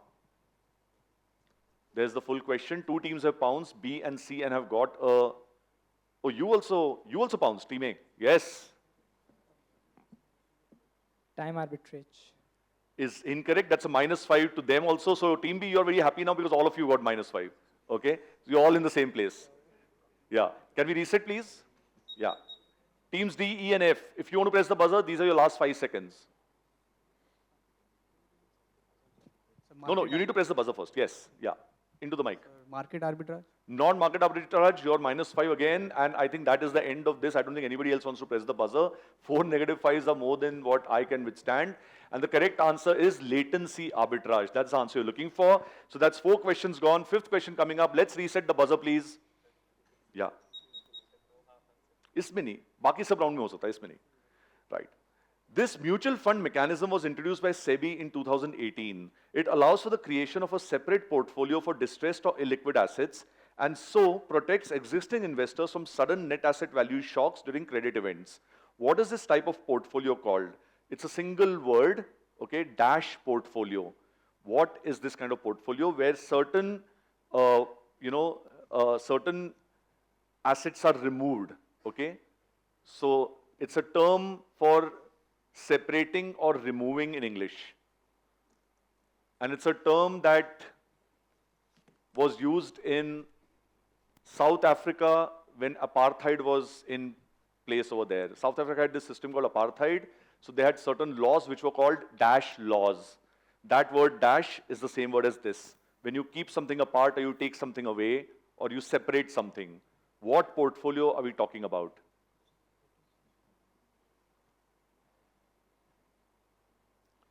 Nobody going for it? In the audience, anyone who wants to try? So again, yes. Yeah, hi sir. The correct answer is segregated portfolio. Segregated portfolio. Well done. That is the right answer we're looking for. And the last question coming up now. And is that the correct scoreboard? 57, 42, 49. Which means Team B, if you get this right, you'll be 1 point ahead of them. And Team C, even if you get this one wrong, you will still be ahead of them unless they answer and get it correct. Okay? So I think Team C is going to think, should we go for it or should we not go for it? Anyway, best of luck to you all. Last question coming up. Is the buzzer reset? Using this trading strategy, the trader profits from changes in volatility rather than directional price movements of the underlying asset. Which advanced options trading strategy adjusts hedges even as it maintains delta neutrality? Somebody's gone for it. Yes, Team D.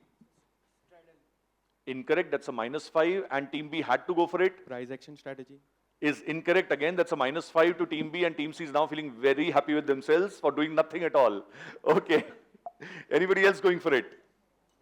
Right. So this is an answer that looks a bit like it's from a medical field. It's an answer called gamma scalping. Okay, gamma scalping was the answer I was looking for. With that, we come to the end of this second regional round here for the northern region. Here for the PG cohort in the National Financial Literacy Quiz organized by NISM. You've been a wonderful audience. Audience, can you give a big round of applause to all of them before we look at the scores? We'll take a look at the final scores now, the score sheet as it looks. Clear winners today are Department of Management from GLA University with 57 points. In second place is Department of Management, Graphic Era Hill University, Bhimtal with 49. But they must be very relieved that the team in third place, Department of Finance and Accounting, Fourth School of Management, did not get that last question right. But I think they showed a lot of spirit. They deserve a special round of applause. And the rest of the teams, don't be disheartened. You know, you all learned more than you knew before. In fact, we've all learned, all of us, when I speak for this. And that is the Faculty of Management Sciences, Shulini Business School, the Faculty of Management, VMS Bhandari, Uttarakhand Tech University, and School of Business, UPES University. Okay, so thank you so much, everyone, for being here. I'm going to call you up once here, so we take a group photograph. Please move forward from the sides, please. Okay, let's gather here and take a wonderful photograph.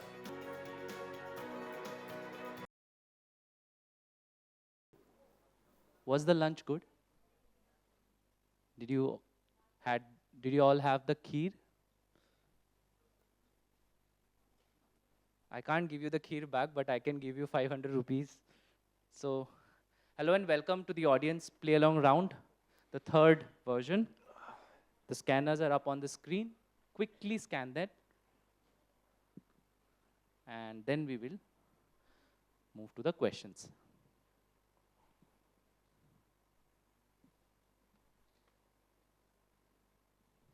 Yes, I think we can switch to the laptop. Yes. Where are the other 15? Anyone still left to log in? You want the QR code back? QR code. Quickly do so. Done. Okay, let's move to the questions. Let's go up. No, yeah. Go to home. And your questions up on screen now. Yes, lovely song, but right now those 5 questions are more important.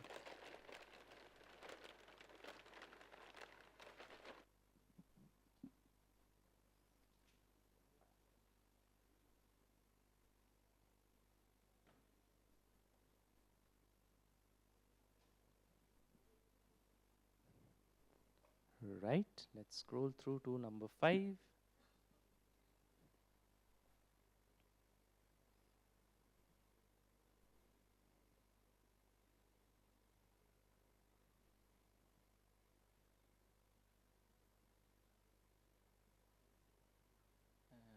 yes, those are the 5 questions.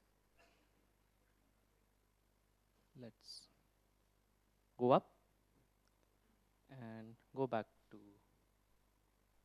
home. Yes, let's click on batch winners and the 5 questions. Which institution type specifically serves small borrowers through tiny collateral-free loans?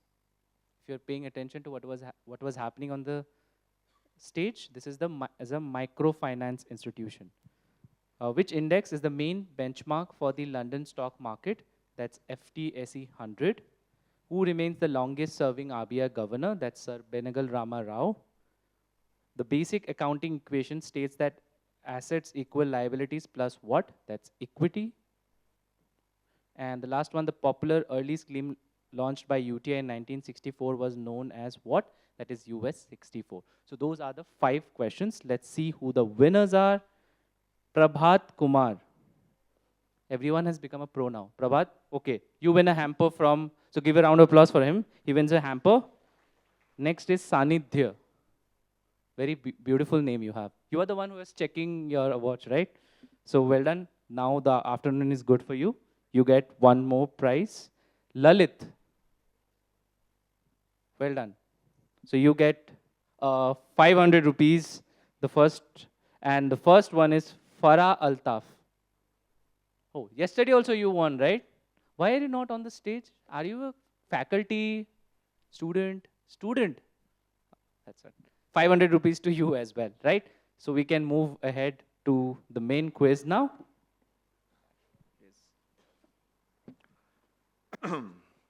Thank you so much, Akshay. So this is very interesting. You're getting 500 rupee prizes and vouchers because you're answering questions in between my questions. Okay. I mean, of course, you're also standing to win lots of prizes. There's total prize money of 32 lakhs, as you know, and there's 40,000, 30,000, 20,000 right here. But welcoming you all here to this Northern region regional round, or it's actually a regional final in a manner of speaking, of the National Financial Literacy Quiz organized by NISM.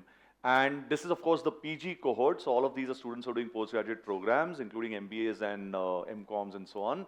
And we're going to have a quick round of introductions before we move on. We are on a very tight timeline, but a lot of questions, whatever's not answered on screen is going to be answered by all of you, okay? So with that, let me move across and out of harm's way, and we'll introduce ourselves. So team A, tell us your names and what courses you're studying and where you're from, okay?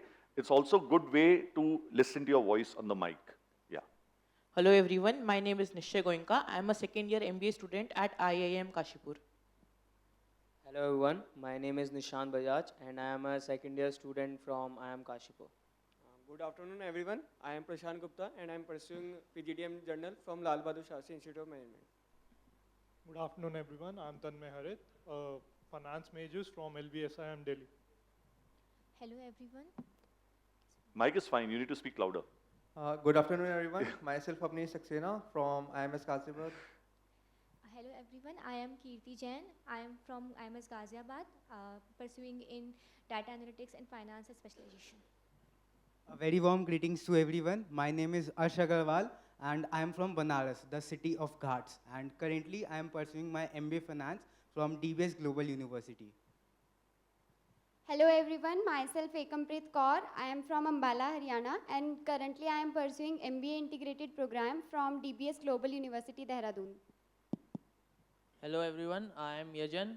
I am pursuing MBA in Marketing from University School of Business, Chandigarh University, Mohali.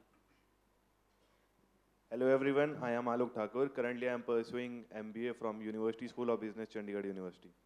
Hello everyone, my name is Jaspreet and I am from Dasua, Punjab and I am pursuing Masters of Commerce from the DAV University, Jalandhar. Hi everyone, my name is Nishant. I am from Jalandhar, Punjab and currently I am pursuing an MBA degree from DAV University. Lovely, so those are our 12 finalists for this third round. And remember, at the end of this round, 2 of these teams are going to qualify for the national finals, which are going to be held at the NISM campus later this year. And best of luck to you all. You know the way this quiz works, but I'm still going to tell you the rules as we go along, just so that there's no confusion. This is a quiz with 6 rounds, and I'll explain each round as we go along. The first round is a round which is going to be a round where you'll answer questions with multiple choices. So those are actually fairly simple, because one of the 4 options is always correct, right? Okay. Questions will not pass in this. Can we please see the rules here? Okay, so that we are in sync with what I'm saying and what they are seeing. And each team gets 1 question. It won't pass. It's for 10 points. We'll give you 30 seconds to answer the question. That's a lot of time. Don't be in a hurry to answer immediately. Talk to each other. So this is something I wanted to tell you. The teams that do well are teams which have 1 genius or teams which have 2 normal people who talk to each other. Okay? Because when you talk to each other, ek aur ek kya hota hai? 11, right? Okay, so that's what you also should do. Whether you're friends or not does not matter. Okay? But you need to have the ability to talk to each other. Even if you think you are sure of the answer, tell the other person, this is the answer, what do you think?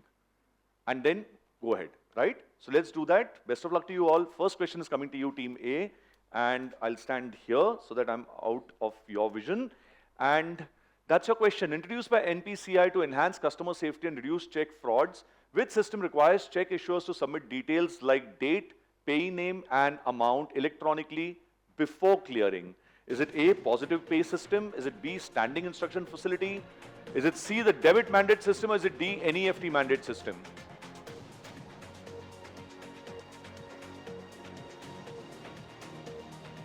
Option B, standing instruction. Standing instruction facility is a good answer, but it's not the correct answer. And with that, we come to the best part of our quiz, which is the audience round. Okay. And familiar faces are putting up their hands, and I've seen both of you before. Oh, you were right here. Okay. We are going to come across to you first. Any one of you. Now, that's team spirit. Which of you wants to answer? The answer is positive pay system. Well done. And when you were on stage, did you answer your first question? Did you? Did you not? You did. Okay, right. Well done. So it feels very good to answer your first question. It's okay if you didn't, because there are lots of questions coming up. You know how it goes. Okay. बहुत लंबी race है अभी. But still get into the habit of answering questions. Team B.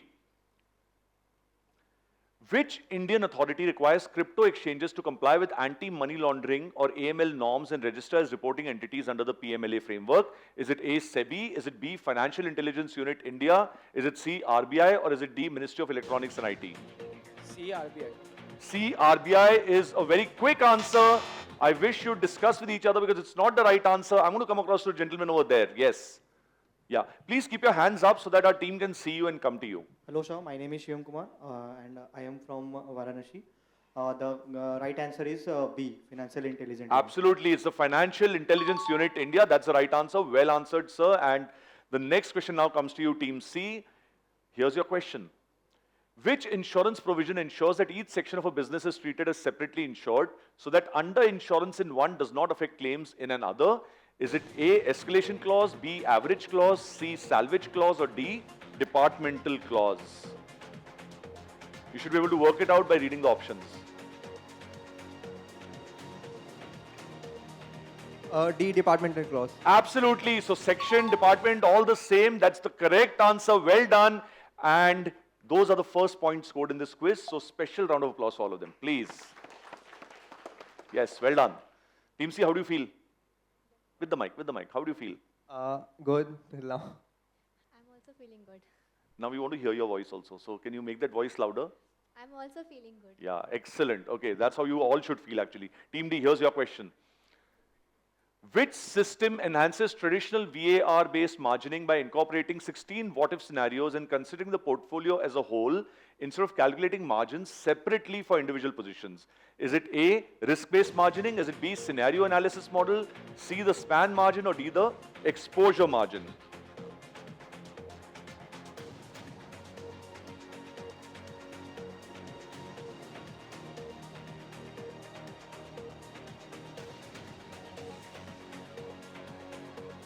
It's B, scenario analysis model. B, scenario analysis model, I'm afraid is not the right answer. And I'm going to ask the girl here. Yes. You put up your hand, right? Because it went up like this, then came down also very quickly. Okay. Yeah. She's ready. Good afternoon, sir. My name is Rajshri Rai, and I'm from United Institute of Management, Prayagraj.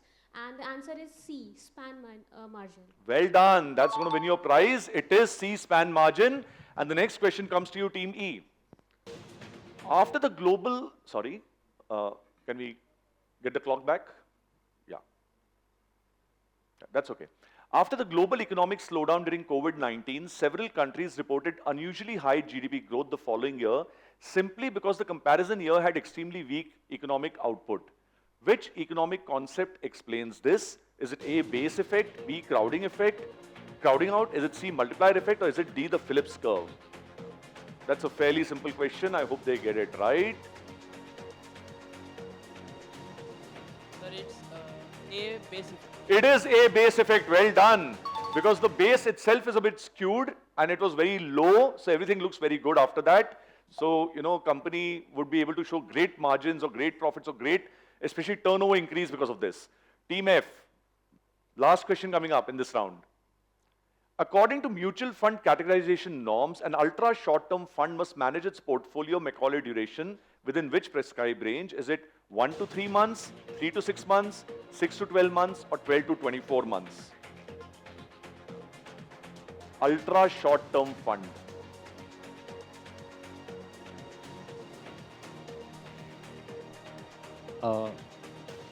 Sir, option A, 1 to 3 months.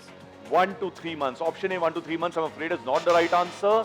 And we'll look for the right answer. There's a lady wearing blue. And yes, please stand up. Yeah. And take the mic. Introduce yourself. Hello everyone. I am Priya Chauhan from Indira Gandhi University, Mirpur, Rewari, Haryana. The answer is 6 to 12 months. Option C. Not 6 to 12. That's not the right answer either. And at the back there in the white shirt. Hello everyone, my name is Prabal Mittal from GLE University, Mathura, and the correct answer is 3 to 6 months, option B. Perfectly answered, that's 3 to 6 months. With that, we come to the end of this round, and the next round is a round of questions where we'll give you jumbled letters. Can we move to that screen, please? There are 6 questions. They're going to go anti-clockwise, which means you're going to move from F to A. It's an attempt to make this quiz as free and fair as possible for you. There's one direct question again. Again, questions will not pass. You have 10 points to get if you get the right answer. And remember, you have 30 seconds to answer. Take all 30 seconds. You have lots of time. You guys have time. I don't have time, okay? But that's okay. So, questions are coming up now. First one is for you, Team F. Let's take a look at what you got. The difference between a company's current assets and its current liabilities representing its operational liquidity. So, you got two words here. Please take a look. Please talk to each other once. Say hi to each other if you want. Then give me an answer. Sir, the answer is working capital. Working capital. Audience, are they right? अरे audience ये ना कल भी हुआ था lunch खाने के बाद तुम्हारी एनर्जी बढ़नी चाहिए your blood sugar should go up but तुम्हारी एनर्जी एकदम ड्रॉप हो जाती है okay so I am going to ask you this again audience are they right on this good one well done right so that's working capital that's got you 10 points team F how do you feel Feeling a little bit of relief. Little bit of relief, okay. How does she feel? Amazing, sir. Amazing, sir. Amazing, well done. 10 point में amazing हो गया यहाँ एक तो relief हुआ एक को amazing हो गया great right next question comes to you Timmy let's take a look when markets float upward with strong price signals now the word float is in you know inverted commas it's something to do with float so in science if you had to measure the properties of an object whether it will float or not you check for something which is sort of given here as well. What kind of market is this? Sir, it's buoyant. Buoyant is the right answer. Well done. 10 points in the nick of time. Okay, next question comes to you, Team D. Financial expert managing investment strategies for clients to achieve goals with minimal risk. So this is somebody who's using your money to make money for you. What is the term that defines a person like this? There are two words. Portfolio manager. Well done. It's a portfolio manager. And there's an acute need of portfolio managers in this country. So if you want, that's a good career option for you. And that's got you 10 points right now. Team C. The percentage of a retirement portfolio that is spent annually. Yeah. Withdrawal rate. Withdrawal rate is absolutely correct. That gets you 10 points. Well done. Suddenly things are looking very bright here. Everybody's scoring points. And the next question comes to you, Team B. The portion of an individual's or business's gross earnings that is subject to government taxation after all allowable deductions, exemptions and all allowances are subtracted. Taxable income. Is the right answer. Well done. That's 10 points to you again. And one person here clapped. Who's that person? I feel very happy. Somebody clapped from this side. Okay. And the last question comes to you, Team A. Everybody scored points. I'm not trying to put pressure on you. Okay. But I already have, correct? Yes. Hannah? I'm so sorry. Okay. Right. It's part of my job. Yeah. Let's take a look. A bank account held by more than one person, each individual having the right to deposit and... Joint account. I was just trying to slow it down to see how long you'll wait. Well done. It is joint account. Excellent. That's 10 points and we didn't even start the clock on this one. Okay. So that's 2 rounds gone. That was only an opener. That was to help you speak. Okay. See, speaking there and speaking on the street are 2 different things. Speaking on stage with people watching you on, it's being recorded. It's going to be telecast later on YouTube. It's going to be there forever. Your children are going to see it. Their children are going to see it. Okay. So it's not easy to speak, so I wanted to get you to speak. And you've done that very well. Now we are going to ask you 18 questions over the next 3 rounds where you can all score 10 points each. Of course, it won't happen. But technically, it's a possibility. And if it happens, you know, I'll dance over you on stage. Okay? Right. I mean, it's okay. They'll have to watch. So the way this works, the first round, can we have the rules, please? Yeah. The first round is going to go clockwise, which means it'll begin with you and end with F. Each of these questions is for 10 points on a direct or if it passes to another team. Okay, there are no negative points when it is on direct or when it passes. But before you answer the first question, the other 5 teams can answer on pounds. If they're correct, they get a +10. If they're wrong, they get a -3. And on direct, I might give you part points also if I think you've given me part of the answer which is relevant. Okay, so best of luck to all of you. Get into the habit of pouncing, score some points because you can get 60 points in this round each. Okay, so first question is coming to you. Remember, even if you know the answer, wait before you answer. I'll tell you when to answer. Okay, right. And audience, stay sharp here because lots of questions coming your way now. Okay, first question coming to you, Team A. Let's take a look at the screen. Yeah. According to Dow theory, the primary trend of a market unfolds in 3 phases. If smart money enters quietly during the first phase and the broader market joins during the second phase, what is the third phase called? Smart money exits and retail investors often enter late in this phase.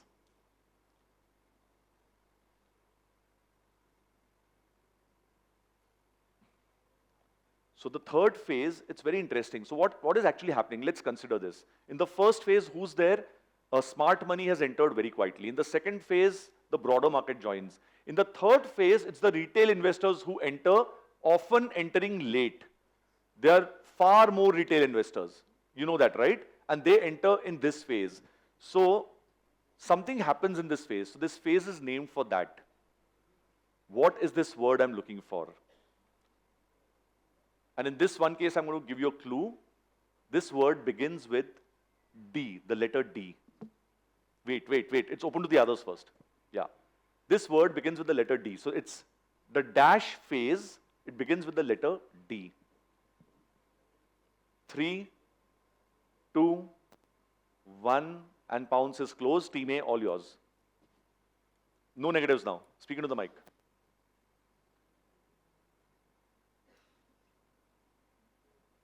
Are you discussing this answer? What do you plan to do today evening? Decline. No. Passing? They said decline, I said no. So, depression? No. Passing to Team D? Down. No, not down. Team E? Delayed phase. Not delay. Team F? So downwarding phase? Not downwarding. In the audience, somebody who's not answered before. Yes, in the grey shirt. Yeah.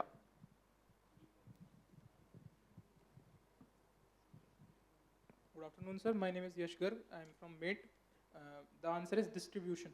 Distribution. It's the distribution phase because the equity is now being distributed amongst lots of people. Okay, that's what's happening. And Team B, here's your question coming up for 10 points.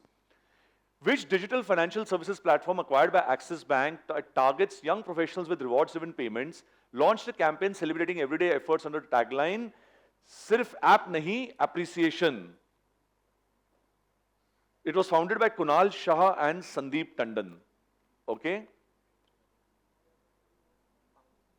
Okay, write it down. I was going to give a clue and the clue is gone now. Yeah.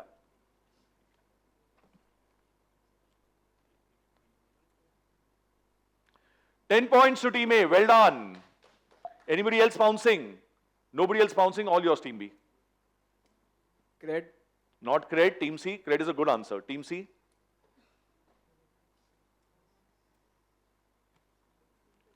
Team D. Team E. And F. Yes. Investing. Not investing. It's a platform. And whose question was it? Yours. Yeah. You couldn't answer. You answered on the pounds, which means audience, it's up for you. Yeah. Who's wanting to answer this? The audience. Right at the back there. Yeah. In the corner. Good afternoon. I am Piyush Chaudhary and I am from Galgotia University. And the answer is free charge. Free charge it is. Free charge. Okay. And that was the answer we were looking for. You wrote it down. The moment you wrote F, I knew it was the right answer. But I still waited. Okay. Next question comes to you, Team C. Economies of scale suggest that as output increases, the per unit fixed cost declines. Along with this, which other type of cost also tends to decrease on a per unit basis due to improved efficiencies and large-scale production?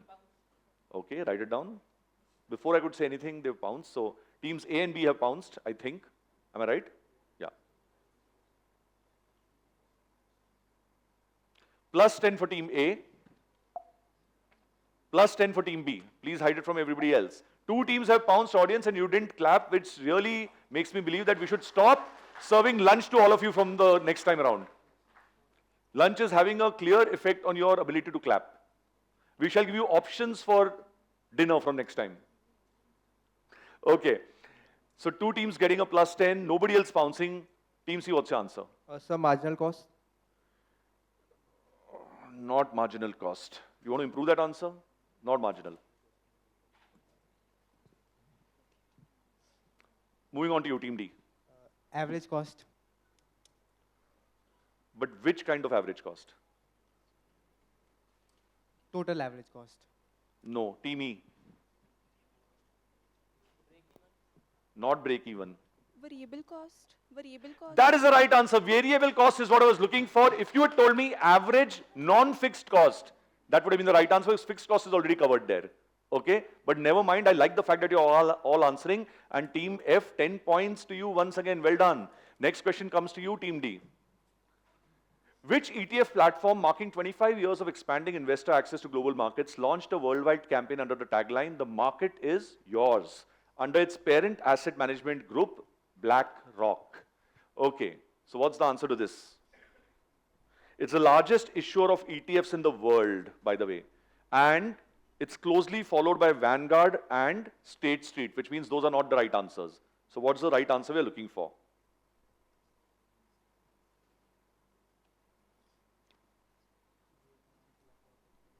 Do the teams want a clue? Yes, sir. So the clue I'm going to give you is that it begins with the letter I. The first clue was that it's the largest issuer of ETFs in the world, closely followed by Vanguard and State Street. And the name of this platform begins with an I. Like I for India, similarly, it's I something. I need an answer, quick. Right, nobody's answering, it's all yours, Team D.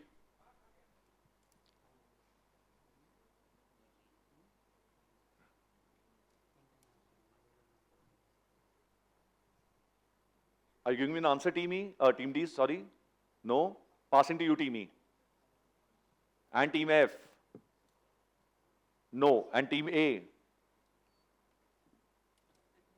No negatives. Invesco. Not Invesco, good answer, but not Invesco. Team B? No. Team C? Okay, so nobody going for it here on stage. And in the audience, boy over here.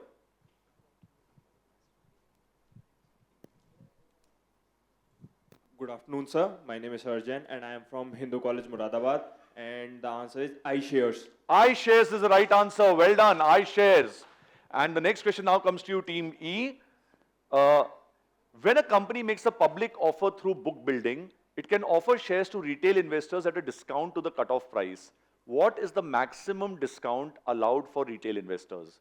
So, companies can give a discount to retail investors. They don't always give it. What is the maximum discount that they can allow for retail investors? It's a number. Obviously, it's a number between 0 and 100 because it's a percentage. What number is this?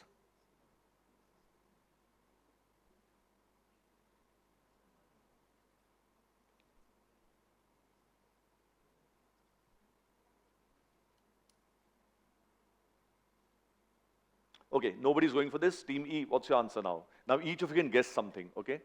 So now you cannot say pass on this question. Team E, what's your answer? Sir, 25? 25%. No, that's not correct. Team F? 20%. 20%. Okay, Team A? 5%. 5%. Team B? 2 point. Can you pick up the mic and speak? Yeah. 2.5%. No. Team C? So 7%. 7%. Now 5 teams have gone for it and given us different percentages. Let's see if Team D gives us the right answer. 40%. Why would a company give a 40% discount to retail investors? ऐसा क्या है हमें? Okay, it's not 40%, not 25, not 20, not 5, not 7.5, okay, and so on. The one number you all left out, okay, was the simplest one, 10%, okay? 10% was the one you should have guessed. Never mind. How many of you thought of 10%? You also thought of 10%? 40 किसने बोला? What did you say? So 10 का 7 क्यों किया? उसको भी discount कर दिया? Okay, right. The last question comes to you, Team F. An investor in an AIF may insist on a clause that entitles them to automatically receive any better terms or rights that the fund grants to other investors via their side letters. This clause borrows its name from international trade law. What is it called? It's a very interesting one. Huh? This is a three-letter abbreviation which is used in international trade very often between countries. So countries grant a certain status to each other. It's a three-letter word. Okay, you give me that three-letter term, that's good enough for me. And that thing has now become the name of this kind of clause.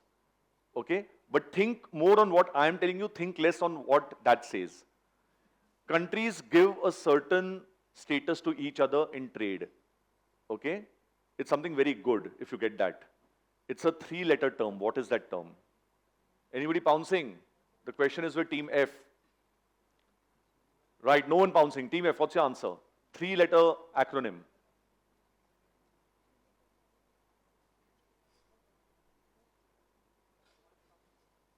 I need an answer now. Yes, pick up the mic and say it. Jo man mein aata hai bol do. It might be the right answer. Am I getting an answer from you? No. Passing. Team A. FTA. Not FDA. Team B. Team C. Team D. Team E. Sir, SEZ? Not SEZ. Countries grant a status to each other when they're very happy with each other, and who's going to go for it? Okay. You want to go or you want to go? I'll come to you, the girl here. Most favored nation. Well done. Most favored nation it is. Okay, so that's MFN clause which you're looking for, and that was the end of the third round. And we're going to begin the fourth round. This time we'll begin from Team F and we will go backwards. And I should have finished this by 50, but I've taken 3 extra minutes trying to get you to answer. So I'm going to run through, but we are going to look at the scores once. Everybody with some points. We got 30, which is Team A, and then we got 4 teams with 20 points. That's B, C, E, and F, and 1 team with 10, which means anything can happen. This round, and can we have the round up there? Can I have the rules, please? It's going to go anti-clockwise. It's going to begin from F and end at A. 10 points on a direct and 10 points on a pass. If it's on pounds, it's plus 10 and minus 3. You know that. And part points, if I feel like it, on the direct. Best of luck to you. And the first question is coming to you now, Team F. The 1999 budget, which was the last budget of the 1900s, ended a long-held colonial tradition by the then Finance Minister Yashwant Sinha. What tradition did Mr. Yashwant Sinha end? थोड़ा history दूं आपको अब सुनना ध्यान से तो budget वाली system जो है ना this has been happening since British times में भी एक गवर्नमेंट होता था उनको एक बजट बनाना होता था इंडिया का budget right but of course that was done in consultation with England right it was not our budget it was our budget so that England would also benefit from it वो उसकी वजह से something used to be done in the budget और there was something about the budget itself the ceremony okay which used to happen because of this fact, because it was so closely linked with England. 1999 mein finally, we decided to change this, okay, because we were no longer ruled by England. What was this change that was done? This is your question, Team F.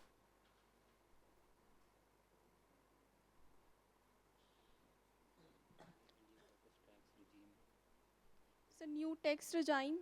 New text design. No. Team E.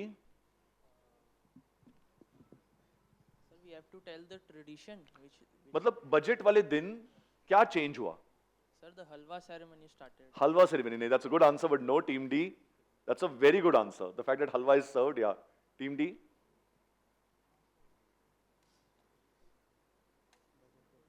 Team C. Team B. So the budget now comes in the red. Oh, in the red folder. No. Team A. Independent budget. Independent budget. No in the audience and gentleman there. Yes. Yeah. Sir gentleman बोला तो आप हर जगह देखने लग गए अरे आपकी तरफ देख रहा था आप माइक उनको दे रहे हो कमाल है भाई Hello everyone, my name is Anshul Singh and I'm from Ford School of Management. The tradition change was that ki earlier the budget used to be in evening, but after that it's starting in morning. And do you know the reason for that? Evening में क्यों होता था? Because British times के साथ. Correct. It used to be presented at 5 o'clock in the evening, which was in sync with England because England में 11:30 बजते थे सुबह के. But then they decided that we can do it early in the morning because we don't need to do it at British time. So it began at 11 o'clock. Okay, right. Great answer. Thank you. Team E, here's a question coming for you now. It began in 1860 with a research published on US railroads and merged with another venture in 1941 to take the form into what we know of. Pioneering in credit ratings and stock indices. Following its 1966 acquisition by McGraw-Hill and rebranding in 2016, today it operates as a global independent provider of data and analytics. Which global credit rating giant is this? I'm looking for an answer which has 2 letters. One letter began in 1860, the other one was a venture in 1941. Oh, dono join hue. Kya cheez shuru hui? That is what you want to tell me. Very easy question. So far, I think it's the easiest question of this quiz. Yeah. Something started in 1860, something started in and it merged with something in 1941. Dono ke naam combine ho gaye. That is the name you know it by today. It's like something and something. What are these 2 letters or what are these 2 words? Anybody going for it? I'm sure Team B knows the answer. Unki body language se pata chal raha hai. Nobody going for it? 10 easy points going. Team A, you're not going for it? I can't believe this. Team A, you're not going for it? Final call. 3, 2, 1. All yours, Team B. S&P is the answer I was looking for. S&P Global, well done. And can I please see what you've written here? वही तो है. बोला क्यों नहीं? Not confident. You were not confident or he was not confident? It's a team effort. I like that. मैं पूरी कोशिश करूँगी टीम में दरार लाने की, but ये नहीं सुनेंगे. Right? काशीपुर वाले हैं ये. Right. So S&P Global, you know, their faces showed confidence the moment the question came up. Okay, they knew the answer. 10 points, well done. Next one comes to you, Team C. Sorry, wait. No. One sec. Let me get a grip on this. This is round 4. 1, 2, 3, 4. And they answered on the pass. Correct. Yeah. Isn't it?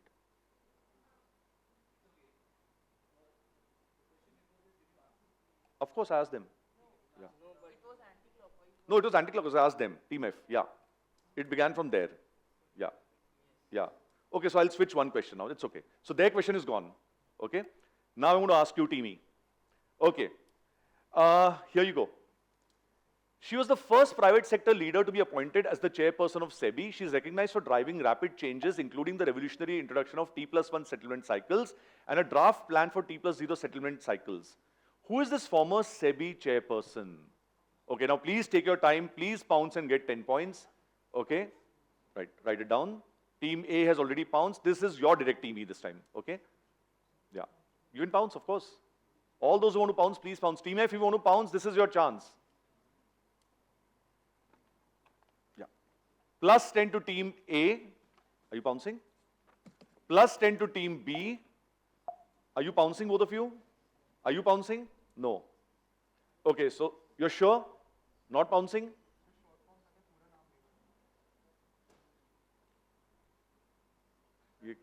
कैसी विचित्र विडंबना है. Since I don't know how much they know, it's best you don't tell me. Yeah. Team E, answer. No? Passing on to Team D. Pick up the mic and start speaking. Get into that habit. Okay, passing to you, Team C. अरे अभी तो तुमको answer करना था ना? Mic उठाओ. Sir, I just know the short form like M and P, but don't know the full name. He knows the initials M and P. I'm afraid that's not going to get you very far over here. And you both answered. So coming to you, Team F. No? Okay, that was your question, Team E. And in the audience, who's going to answer? In the yellow shirt there. Is that yellow? Is that white? हाँ. क्या colour है sir पहले बताओ? Postcard colour. मतलब yellow है, मतलब ठीक है फिर. चलो, थैंक यू सो मच. हाँ. This side Ankur Bhatnagar. I am from Uttarakhand itself. I am an NPR. So answer is Madhvi Puri Butch, and she was the one who initiated this process. Absolutely, it's Madhavi Puri Butch, ma'am. Well done, well answered, and audience, you can clap for him if you feel like. And with that, we'll come to the next question, which is going to come to you, Team D.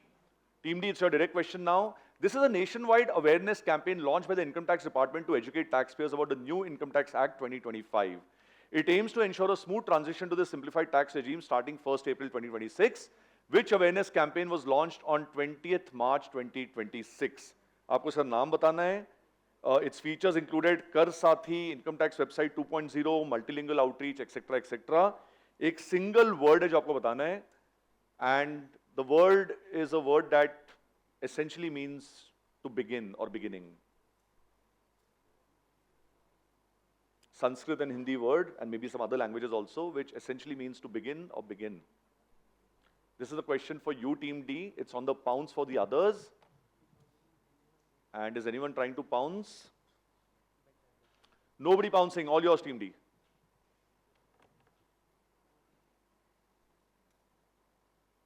Passing to you, Team C. Niti Aayog. Not Niti Aayog. I'm saying the word means to begin or to start. Yes. Prarambh. Is the right answer. Well done. Prarambh gets you 10 points, Team B. And Department of Management, Lal Bahadur Shastri Institute of Management, Delhi, well done. Prarambh 2026. Honorable Finance Minister is there. Okay. And the next question is going to come to you, Team C, and the next one will then come to Team A. Okay? Team C, here's your question. Identify this Indian finance institution whose logo is shown here. It was originally set up under the RBI and later bought fully under government ownership in 2019. It is responsible for publishing the Residex Price Index. Very interesting logo. It looks like something. There is a person. It's a very nice logo. In fact, I don't think I realized this logo before this.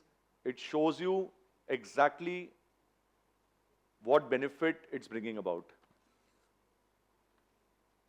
The answer I'm looking for is a three-word phrase. 3 शब्द हैं इसमें. It's an Indian finance institution जिसका एक बड़ा specific काम है. वो एक तरह की चीज फाइनेंस करता है, ये इंस्टीट्यूशन या करती है. And that the logo tells you what it is. Now work it out. It's a direct question for Team C.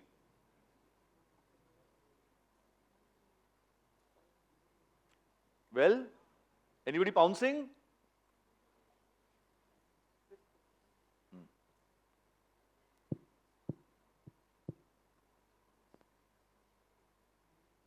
10 points to Team A. Well done.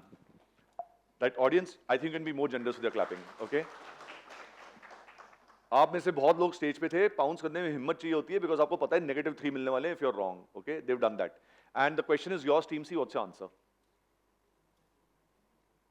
Pick up the mic. What does it look like? Mic उठाइए पहले तो. Sir, something related to home, like and home financing index or something. So what might it be? Sir, home financing index. थोड़ा better answer चाहिए मेरे को. I'm going to pass to Team B. No, I'm going to pass to Team F. Residential financing. No, Team E.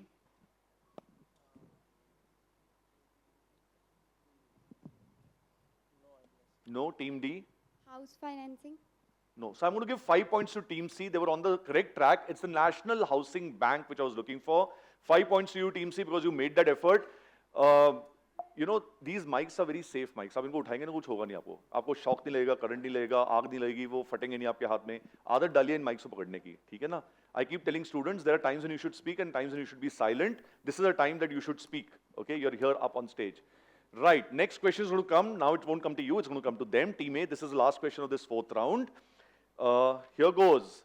Which innovative financial instrument was first issued by the Ghaziabad Nagar Nigam (GNN) to fund environmentally sustainable urban projects, earning it national recognition and awards for pioneering climate-focused municipal financing in India?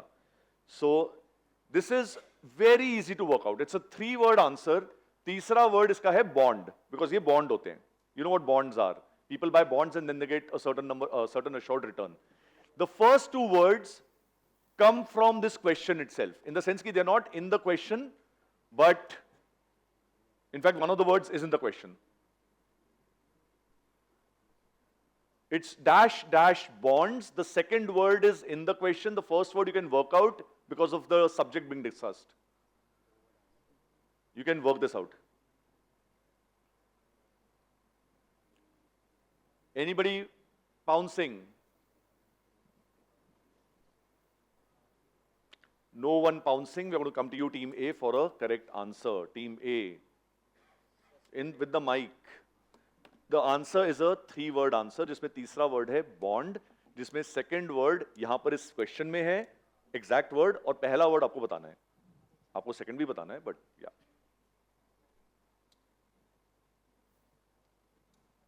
Okay, I need an answer now. Infrastructure, sustainable. Passing, team B. Sustainable climate bonds. Sorry? No, oh, sorry. Team F, yeah.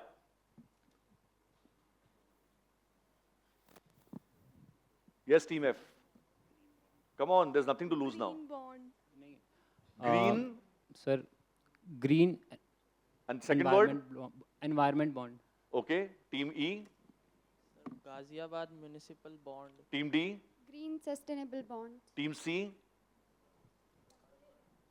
Corporate municipal bond. Team B. I'm going to give 5 points to Team F. Okay, 5 points to Team F because what did you say, Team F? Green environment bond. It was green municipal bond. Okay, green municipal bond, but never mind, you said green. That was a word that was not there. Well done. That's 5 points. Deserves a clap, audience. And that's the end of 4 rounds of this quiz. And we'll take a look at the scores now before we begin the next round. Okay, the scoreboard has certainly changed now. We have 2 teams tied together with 50 points in first place. Well done.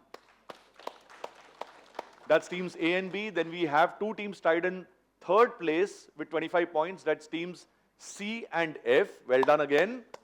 And then we have 2 teams with 20 and 10 each. So lots can happen now because we have 2 rounds left. Okay, round number 5 is the no option question round 2. Okay, in the sense that again it's 6 questions. Can we just move to that slide, please, Akshay? Yeah. So 6 questions, this time clockwise, and this time I'll make sure that I begin from you and end there, and I won't lose track in between. Okay.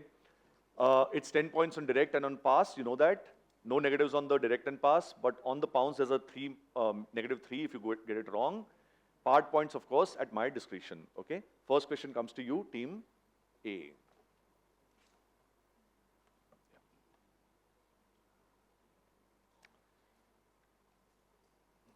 Right, first question coming up. In the context of share transfers, when the order of names of joint holders is rearranged without changing ownership, it is called dash. It changes who the first holder is without adding or removing holders. So share transfers, shares can be held in the names of 2, 3, 4, whatever people. I don't know how many, what's the limit. But you can rearrange the names, okay? As long as all the names are still there. What is this called?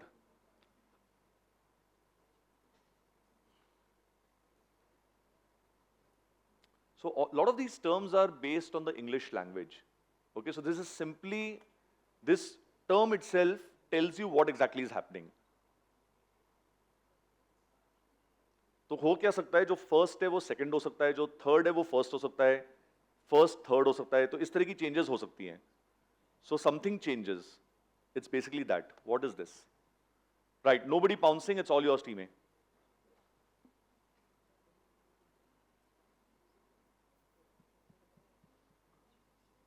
Team A, I need an answer. Pick up the mic. Yeah. Rearrangement. Rearrangement. No, team B. Although what you have said is also, in terms of English, it's the correct thing. Rearrangement. उसका थोड़ा technical हुआ है. Swap. Not swap. Team C. So beneficiary. No, team D. Shuffling. Not shuffling. Good answers. Not shuffling. Team E. Sharing. Not sharing. Sir, restructuring. Not restructuring. Lovely answers coming out of all of you. Great. Okay, so lunch has led to great answers on stage. In the audience, somebody wants to answer this. It's called transpositioning or transposition because the positions have changed. They've just transformed from one to the other. And that was the first question that was for you. Next question coming to you, team B. The Government of India's deposit insurance schemes ensure that bank deposits are insured up to a certain limit per customer per bank. What is this limit? Okay. That means if you put your money into a bank in fixed deposit, okay, or in an account, up to a certain limit, that money is insured. Above that, it is not insured. Okay. So what is that limit? Plus 10 to team A.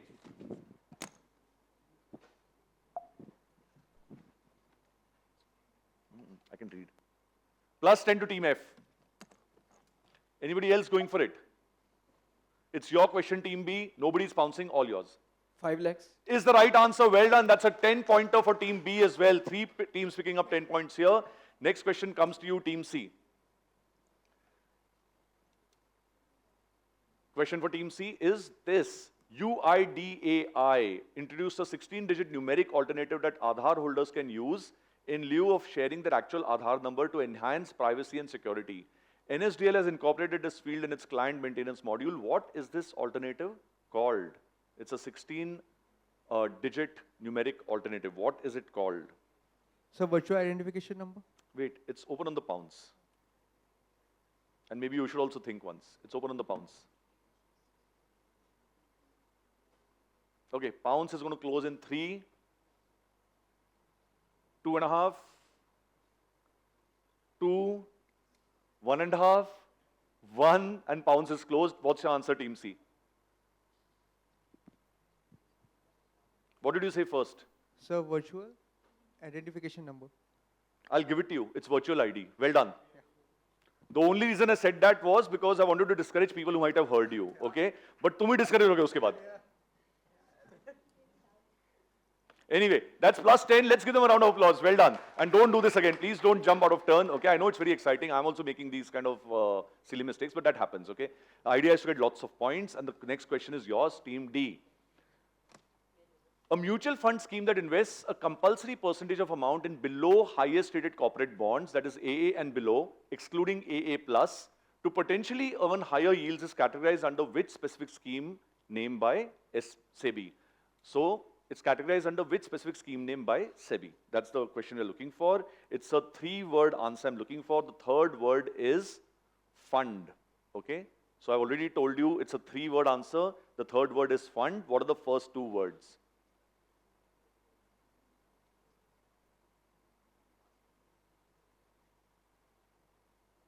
So you do know that anything that offers you a lot of money as return inherently is higher risk, right? Okay, that goes without saying. Okay.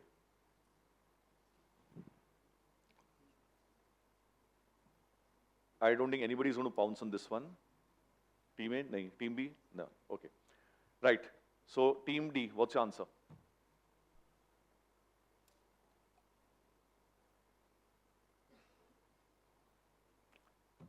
Pick up the mic. Dash fund. Say it, just say it. Corporate debt fund. No, that's a good answer, but no. Team E, yeah.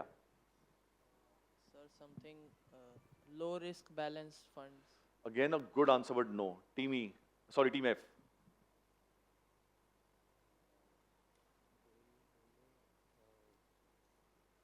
Everybody keep listening to what people are saying, by the way. Team F, I need an answer now.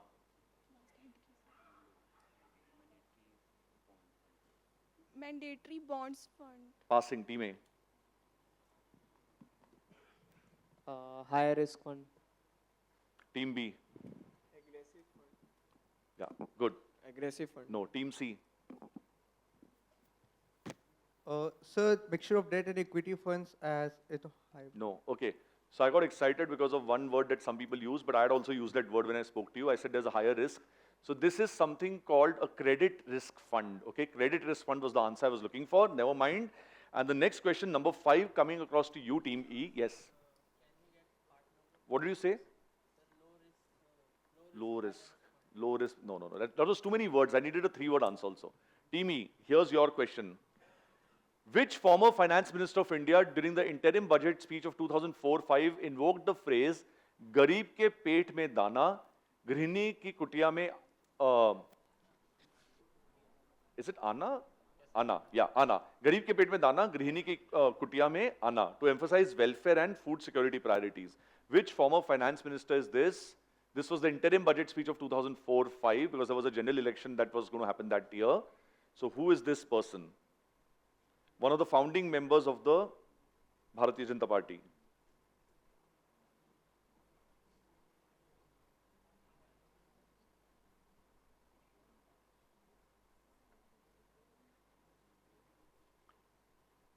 Right, nobody going for it. Team E, all yours. Sir, Lal Krishna Advani. Not L.K. Advani ji. Team F.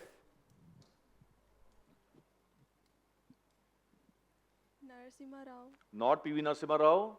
Team A. Moraji Desai. Not Moraji Desai. Team B. Arun Jaitley. Not Mr. Arun Jaitley. Team C. But you can take a guess. All of them have guessed. I see no reason why you shouldn't. Please pick up that mic and guess. I can come and pick up the mic for you. Should I do that? Okay, yeah. Yeah. No idea, sir. No idea. I know, but you can take a guess. It might be the right answer.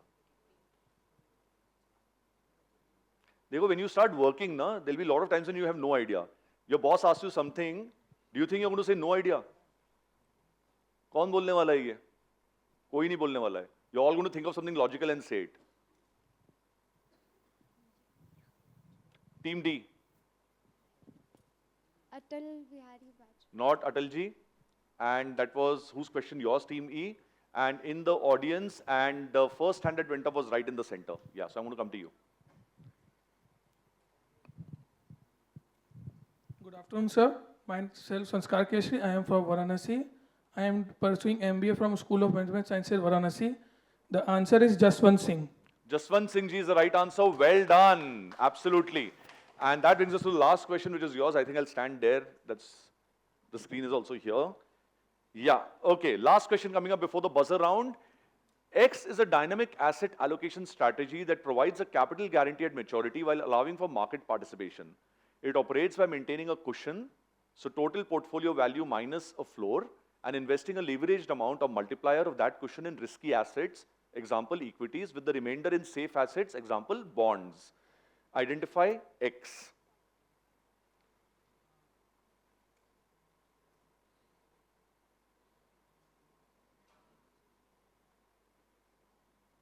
So this is a 4-word answer, okay? It's a 4-word answer.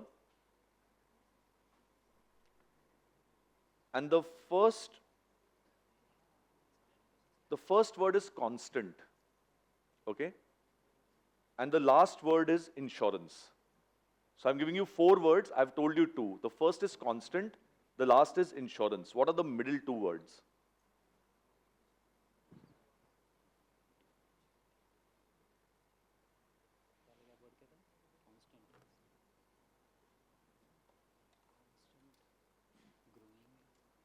Right, nobody going for it. Team F, what's your answer?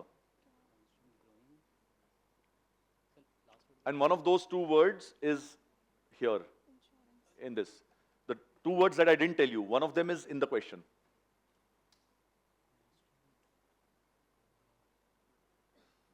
Team F, are you giving me an answer? Yes, sir. Give me an answer, please.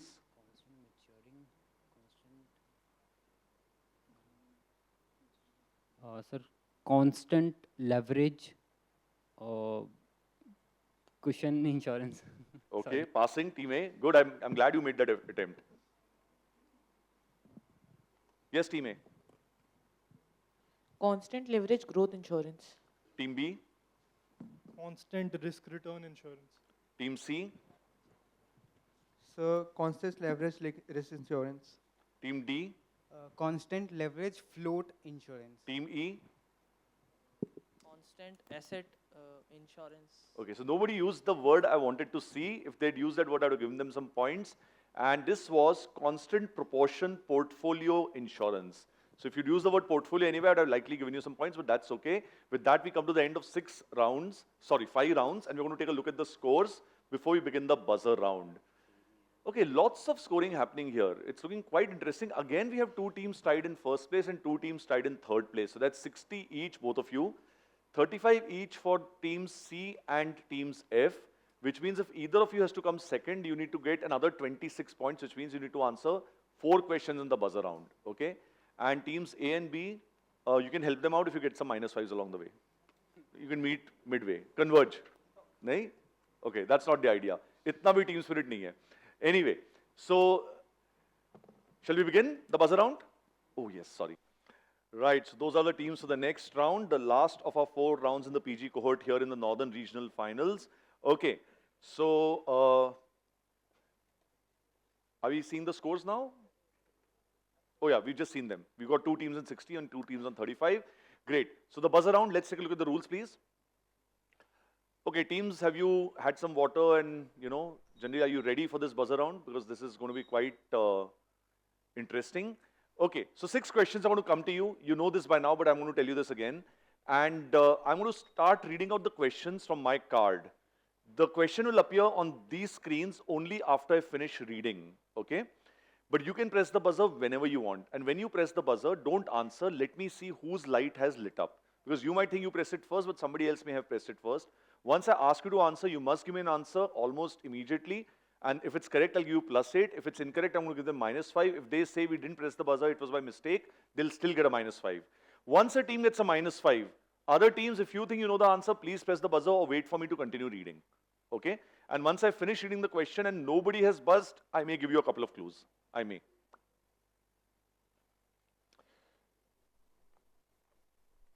Right. Here we go.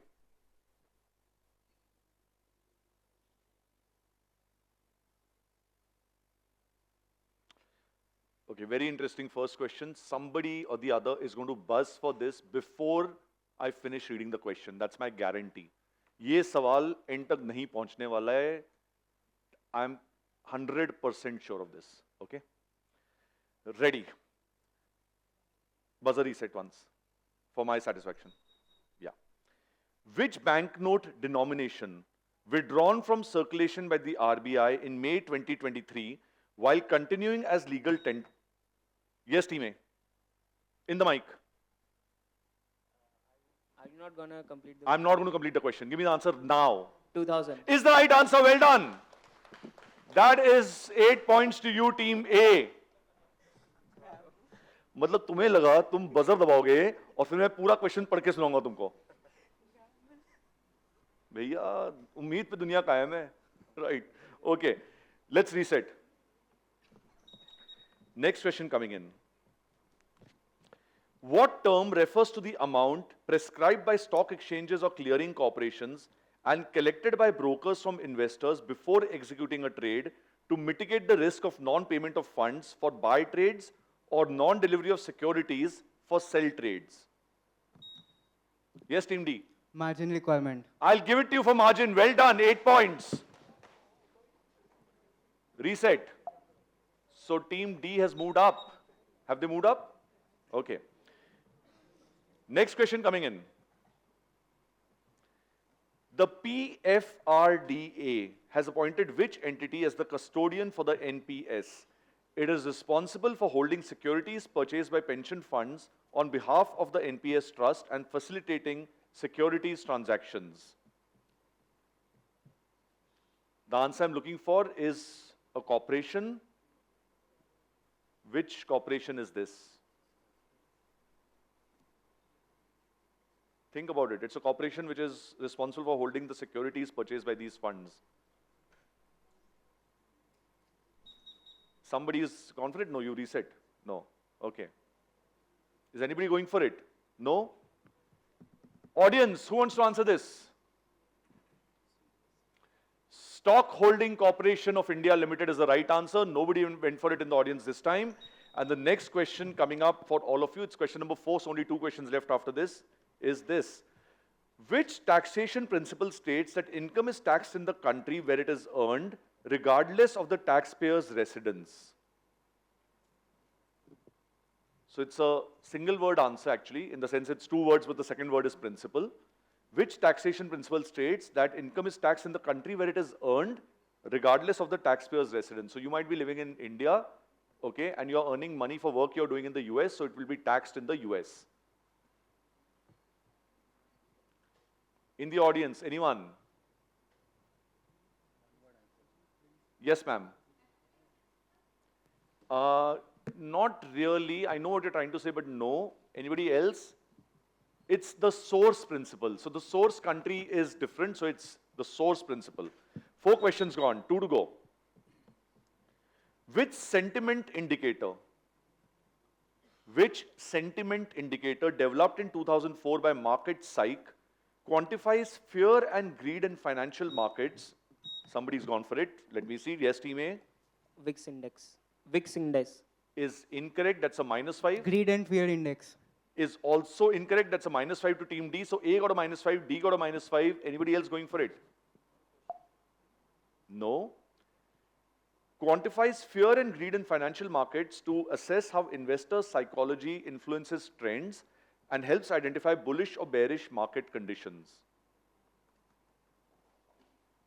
I'm going to count backwards from 5 and then I'll stop. 4, 3, 2, and 1. And in the audience, is there somebody who wants to answer this? Yes, ma'am, we are going to come to you.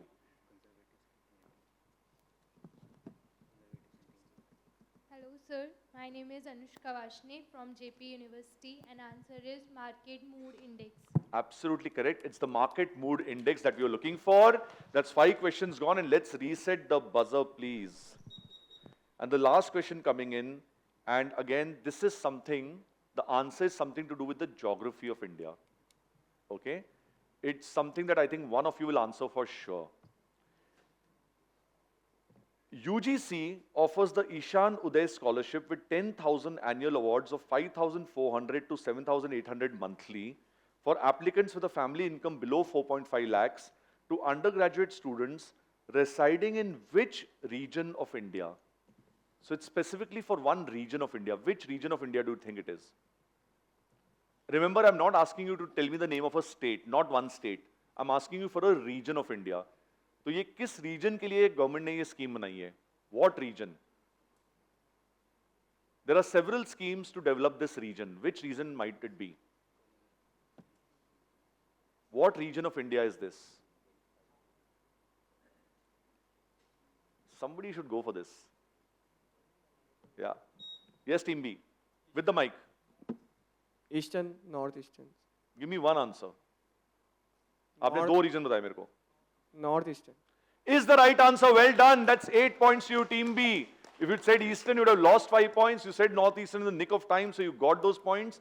With that, we come to the end of this third round here in the northern region, finals of the NFLQ. Very well done. We've got our 2 winners, I think, and I think there's a tie between them, but no tie? Really? Okay. We've just done our 3 quizzes. There's a 4th one on the way, but remember, 2 teams are going to get a wildcard entry to the national finals at the NISM campus later this year. And are we going to see the scores? Oh, there is no tie. So there is a clear winner, which is the Department of Management, Lal Bahadur Shastri Institute of Management. 68 points, well done. And in second place is Department of Management, IIM Kashipur with 63 points. And are you disappointed you didn't finish first? No. Chalega. Okay, we are in the finals, right. Okay. And in third place is 2 teams together, PGDM Institute of Management Studies, Ghaziabad, Team C with 35 points. And the Department of Commerce, DAV University, also with 35 points. Well done. And then we had MBA University School of Business and School of Business, DBS Global University, Dehradun, finishing 5th and 6th. With that, we come to the end of this round. Thank you, audience. You've been a wonderful audience. And I'm going to ask these people to come forward, take a photograph, and then they can go and take their places back with all of you. Come.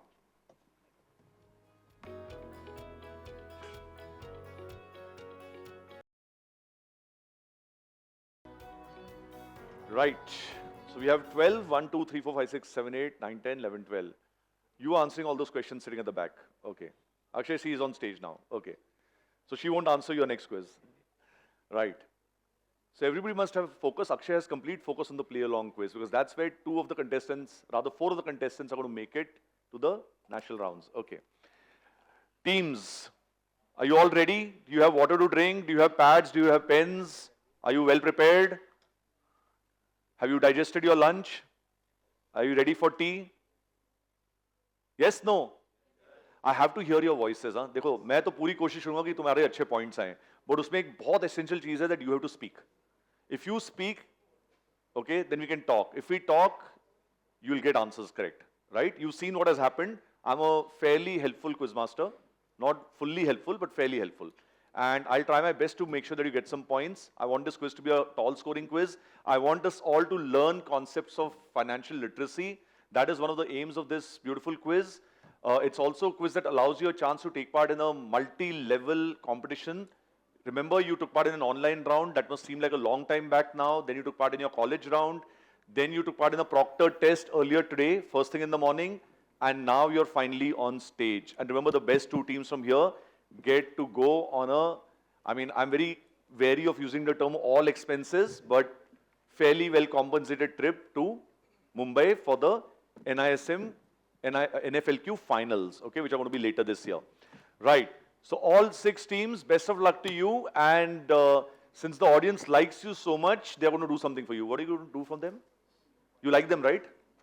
What are you going to do for them? Come on.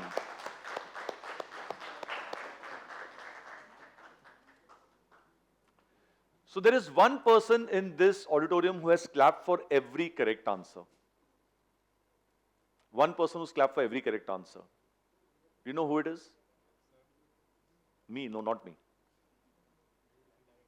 It's a gentleman sitting in the front row. I've noticed, sir, you clap for every single correct answer, you know. And I've been watching out for that since yesterday. You not missed a single one. I think that's a wonderful thing because we have to encourage people because then they do better than what they, you know, think they can. So let's do that for all of you, okay? And just because this is the 4th quiz doesn't mean our energy has to be low. Our energy should be the best, okay? Yes, lots of paper, perfect. Thank you so much. So before I, begin this 8th quiz, I've done 7 now, okay? I want to thank everybody who's worked on this event, okay? Behind the scenes, there's a lot of people who worked for this at NISM, people in, all the agencies that have worked on this. Thank you to all of you because I'm only one person who's standing here on stage, but it's a team effort. I want you all to clap for everybody who's worked on this, please. Thank you so much. Okay, all the thanks have been done with. Timer has started. Now I shall get down to business. So there are 6 rounds in this quiz. You're aware of those. Before we begin those, I want an introduction. You know how the introduction goes. I want your names, what you're studying, which institute you're from. And generally, when you're 2 of you, only one of you needs to tell us the institute. Okay? This is just a word for the future. I'm okay with listening to it twice, but only one should normally say it. Let's begin, Team A. Greetings everyone, my name is Arpit Bhadoria. I am currently pursuing my MBA from Mittal School of Business, Lovely Professional University, Fagwada. I belongs to city of Taj, Agra, Uttar Pradesh. My name is Yash Mishra. I am currently doing MBA in Finance. Thank you so much. Good afternoon everyone, my name is Paral Tav and this is my teammate Prashant Badial. We are from Chandigarh School of Business, Mohali, Punjab. We are currently pursuing MBA in Finance and Business Analytics. Thank you so much. Good afternoon, everyone. I am Manav Verma, currently pursuing PGDM at New Delhi Institute of Management. Good afternoon, everyone. My name is Sagar Amula. I am pursuing MBA with majors marketing and finance. Good afternoon, everyone. My name is Ronak Jain. I am pursuing MBA in financial analysis from University of School of Management Studies, GGS IPO, Dwarka, Delhi. Good morning, everyone. My name is Shivam Bis. I am pursuing my MBA in finance from the same university. The mics are on. Yeah. Hello. Hello. Thoda pass. Good afternoon, everyone. My name is Ankit Kumar Yadav. I am pursuing currently PGDM from Lloyd Business School. Good afternoon, everyone. Myself Roshan Gupta, and I am currently pursuing my PGDM from Lloyd Business School in Finance and Marketing. Good afternoon, everyone. I am Bhavika Saini, and I am pursuing my MBA from Uttaranchal University. Good evening, everyone. My name is Sarvesh Shivam, and I am pursuing MBA from Uttaranchal University. Thank you. Lovely. Okay, so that's a great round of introductions, and you know how this quiz goes. There are 6 rounds in this quiz. The first round, let's take a look at, we have a lovely slide which tells you the rules. It's for people who are going to watch this on YouTube later. It's not so much for you. And yeah, please take off your watches, please take off your phones and just put them somewhere. Yeah, yeah. Thank you. Yeah, yeah. Yes. And I hope the phones are not going to ring in the middle of the quiz. Yeah. Okay, let's go. Can we have the slide, please, Akshay? Right. So there are 6 questions, and when I say clockwise, I mean from A to F. When I say anti-clockwise, I mean from F to A. And these 6 questions will not pass to any team. There's one for each of you. 10 points for getting it correct. You have 30 seconds to answer this question. And it's got multiple choice options, which means you have 4 options. One of them is bound to be correct. Okay? Take your time and answer. Don't be in a hurry to answer is the only request to you. You're in a team. Talk to each other. Get that conversation started off. Okay? First question comes to you, Team A. Let's take a look at what you have. So your question is, which contractual provision of the stock market requires an employee to return previously paid or vested remuneration to the employer under specified circumstances, distinguishing it from arrangements that merely prevent future vesting of deferred compensation? Is it A, a malus arrangement, or B, a clawback clause, or C, a vesting schedule, or D, a deferred bonus plan?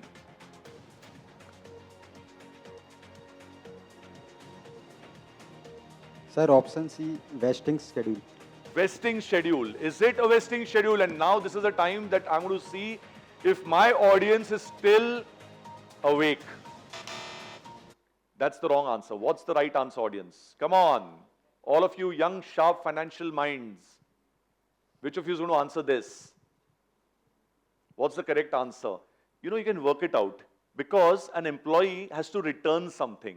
Which of these terms looks like it is that? You have to return something. So, clawback. Okay? So, the correct answer is the clawback clause. And that's what you didn't answer, but never mind, Team B, here's your question for 10 points. In the revised total expenses ratio framework for mutual funds effective from April 2026, which of the following type of expenses is not covered under the base expense ratio? Is it A, fund management fees? Is it B, STT or securities transaction tax? Is it C, registrar and transfer agent costs? Or is it D, distributor commissions?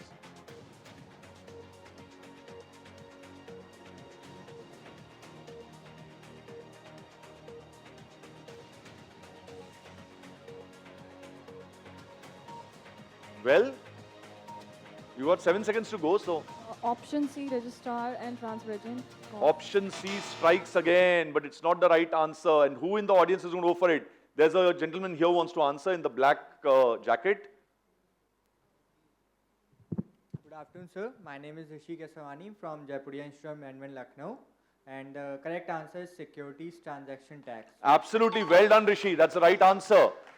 That would have got you 10 points had you been on stage, but I hope it gets your prize there. Did we give you some prize? Have we given you something? You're not giving a prize to him. हाँ यार जेब में लेके घूम रहे हो यार मतलब right, okay. No, let's try and give prizes as many as we can, okay? And so, okay, I have to tell you one thing. I'm a very generous person, especially when I'm on stage and giving away prizes given by other people, okay? So I'm really generous then. Okay, and the next question is whose? It's yours, Team C.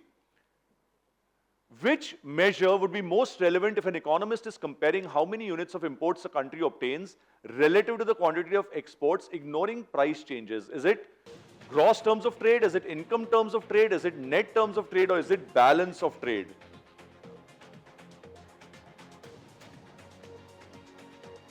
So remember, it's ignoring price changes.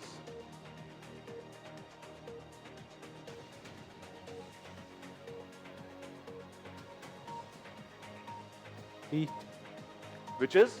Balance of trade. Not balance of trade. Again, I'm going to come across to audience, and in the audience, who wants to answer? Okay, in the center. Yeah. Good afternoon, sir. My name is Abhishek China from Department of Management, Bhimtal. So, right answer is gross terms of trade, option A. Well done, Akshay. You're absolutely correct. And it is option A. And the next question comes to you, Team D. Let's take a look at your question. Which investment strategy allows portfolio managers to actively shift asset class weights based on short-term market conditions and valuation opportunities, deviating temporarily from long-term allocations to enhance returns? Is it A, strategic asset allocation? Can we start the clock? Is it B, passive allocation? Is it C, diversification? Or is it D, tactical asset allocation? Option D, tactical asset allocation. Option D is the right answer. Well done. Didn't take much time at all. That's 10 points.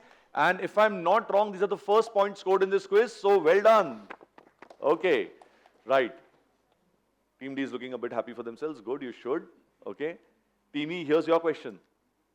Identify the framework introduced by PFRDA that enables non-government sector subscribers under NPS to participate in more than one pension scheme simultaneously, thereby enhancing diversification and alignment with long-term retirement and wealth building objectives.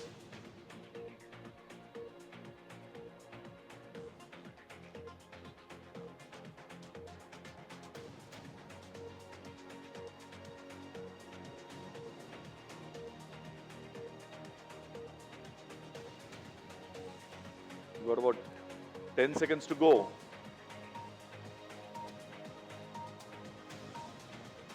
Option B, multiple scheme framework. Well done. That's plus 10 for you, Team E. Superb. They took their time, but they got it right. And the next one, the last one of this round, comes to you, Team F. Under SEBI Custodian Regulations 1996, what is the minimum network requirement for an entity seeking registration to provide custodian services, ensuring financial strength and reliability in safeguarding client securities? Is it A, 75 crores? Is it B, 100 crores? Is it C, 50 crores? Is it D, 30 crores?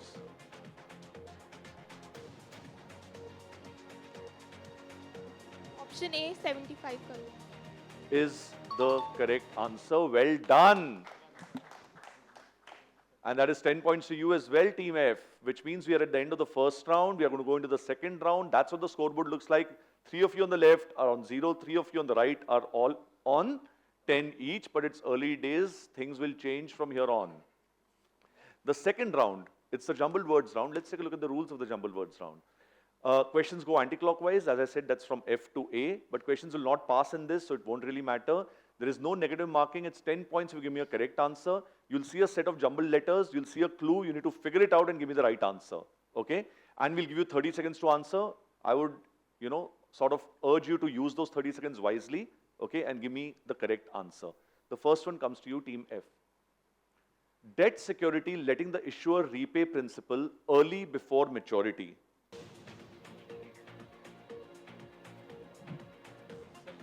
Callable bond. Brilliant answer, callable bond. Also known as a redeemable bond. Well done. That's got you 10 points, Team F. The next question comes to you, Team E. Let's take a look at the question. When bulk securities are bought and sold during the restructuring or liquidating of a large portfolio. 5 letters and 7 letters. Work it out. You've got lots of time.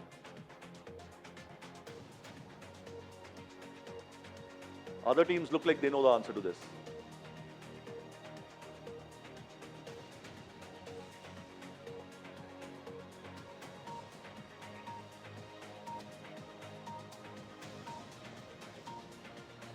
Yes, Team E, 3 seconds to go. Block what? Is the correct answer in the nick of time. Block trading it is. Gets you 10 points. This is your question, Team C. The value of one currency for the purpose of conversion to another. Exchange rate. Sundar clock hai, thoda dekh lete usko, but well done, exchange rate. Okay, he's not going to waste time when he knows the answer, and that's 10 points. Well done. And the next one comes to you, Team B.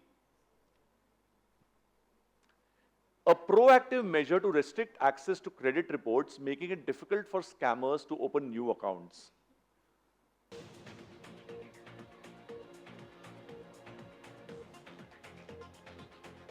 So the first word,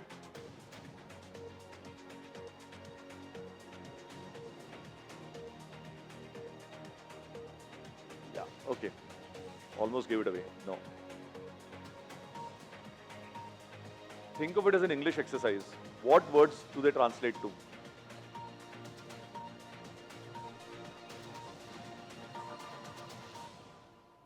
No? Are you giving me an answer, Team B? It's going to be very unfortunate because this is something which is, I was going to say, a proactive measure to restrict access to credit reports, making it difficult for scammers, which means it's something about security. It's security freeze. Okay, that's the correct answer, security freeze. I almost said security, the first word I was going to say that, but I stopped in the nick of time. And the last question comes to you, Team A. A unique alphanumeric code assigned by an asset management company to identify an investor's mutual fund account. Folio number. Folio number, he didn't require the clock at all. Well done. That's 10 points to you, Team A. And with that, we come to the end of the first round. The second round, let's go and take a look at the scoreboard. Oh, sorry, we've done 2 rounds. Okay, I'm so happy. 2 rounds are done, and we have 3 teams on 20, which is those 3 teams, and we have 2 teams here now on 10, and Team B, you still have to score, but that's okay. We have 3 rounds coming up. We'll go up to the screen of the first one. Can we do that? The rules of the first one? Yeah, here goes. So we have 6 questions. We'll go from you, A, and end with F, but each question can be answered by all of you. How does that work? You know that there's something called pounce, which means if it's their question, you can choose to pounce, write down the answer on a piece of paper, call me over, I'll take a look. If you're correct, you get a +10. If you're incorrect, you get a -3, right? Otherwise, questions will pass if they don't answer correctly for 10 points, okay, with no negatives when it's orally transmitted, right? So there are 6 questions. There are part points at my discretion in the case of direct answers. Okay, with that, best of luck to you all. This is where the quiz will be won or lost. And the first set of questions is going to come across. The first one, in fact, is for you, Team A. Let's take a look at the question. For a call option, the break-even point of BEP is calculated as strike price plus premium. How is the BEP calculated for a put option? That is your question, but it's open to the others first. So the break-even point is calculated as strike price plus premium for a call. How is the BEP calculated for a put option?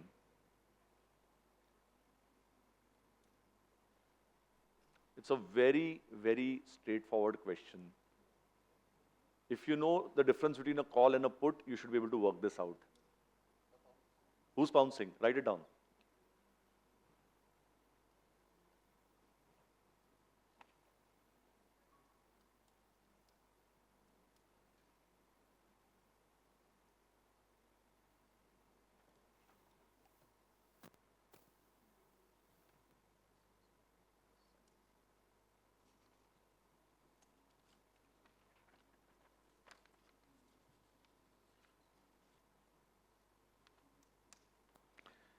That's a plus 10 to Team C. Well done. Okay, Team C gets a plus 10. Okay, and you know your handwriting is a bit like mine. You need to improve it. Team C, not listening now. Ab 10 points mil chuke hain. Okay. Team C, did you hear what I just said? मैं अपनी तारीफ कर रहा था. साथ साथ आपकी भी तारीफ कर रहा था. Right. Okay. So that was 10 points to you. Nobody else has gone for it. Whose question was it? Yours, Team A. Strike price minus premium. Well done. Strike price minus the premium. That gets you plus 10. Well done, Team A. And the next question comes to you, Team B. Which former revenue secretary who currently holds a key position in the financial landscape of India stated, our decades-long experience with the FIT in navigating through persisting shocks from the pandemic to the Ukraine war suggests that it has served us well, highlighting the role of coordinated policy efforts.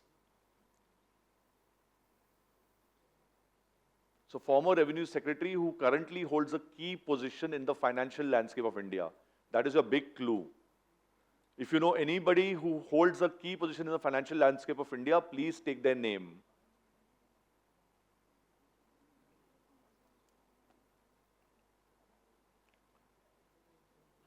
Nobody going for it. Nobody pouncing. यही सवाल अगर मैं आपको एक दूसरे तरीके से पूछता, आप सब आंसर करते. I'm telling you, if I asked you this question in a different way, if I said, who is the current dash dash, okay, you would have all answered this question. Right, nobody going for it. Yes, Team B. Nirmala Sitharaman. You need to speak louder.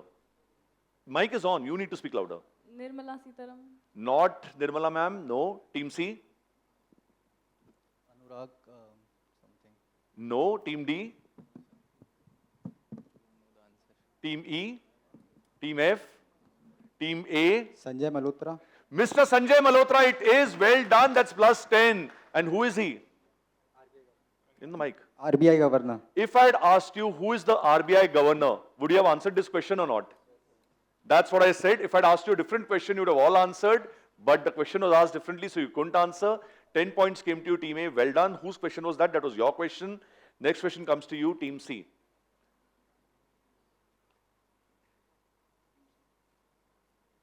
Yeah. If dividends or shares remain unpaid or unclaimed for 7 consecutive years, they are transferred to which authority? Okay, write it down. 2 teams have pounced, A and B. The question is with Team C.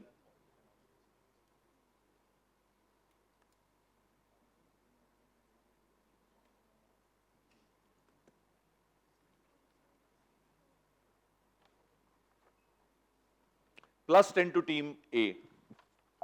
You pounced, right? Yeah. Plus 10 to Team B. Well done. Are you pouncing? The question is yours, Team C. Who's pouncing here in D, E, and F? No, that's a minus 3, I'm afraid, Team E. That's a too generic answer. Okay. That's minus 3 to Team E, and it's all yours, Team C. Shareholder welfare.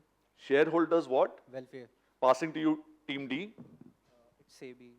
Passing, not SEBI, passing to Team F. RBI. Not RBI. In the audience, who's going to tell me the answer to this one? Yes, we'll come to you.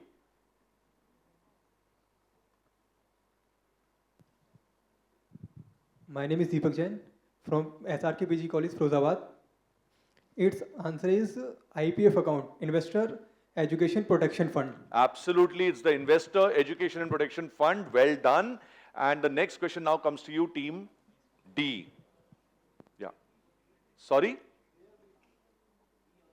They got 10 points. They got 10 points. Okay, and they got -3 over there. Yeah.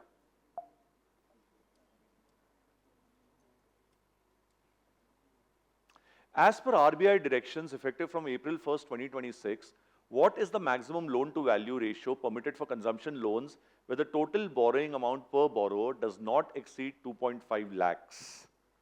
Okay.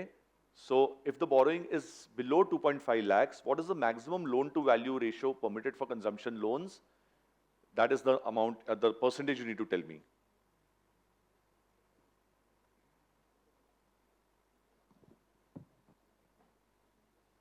Uh, 80%. Okay. Since nobody is pouncing, that's fine. So 80% is incorrect. And we're going to pass to you, Team E. No? But you can take a guess, no? Pick up the mic and guess. इसका ना बड़ा सीधा तरीका होता है. इन्होंने बड़े चौड़ से 80% बोला, right? तो then normally one will say इसके ऊपर नीचे कुछ होगा. That's what one normally thinks. So you want to take a guess? 60%. 60%. No. Team F? 25%. 25%. Okay. Team A? 90%. 90%. Team B? 20%. 20%. Team C? You're very, very conservative, huh? Very conservative. 20%. So 95%. 95. तुम तो एकदम aggression में आ गए एकदम. No, not 95%. And the one key figure that didn't come after they said 80 and after I gave so much gyan, one of you should have said 85%. Okay, it's 85%. Right, never mind. That was question number 4 that went to you, Team D. Next one comes to you, Team E. Which taxation concept refers to pricing of transactions between related entities, especially in cross-border dealings, ensuring profits are not shifted artificially and are aligned with arm's length principles under international tax regulations?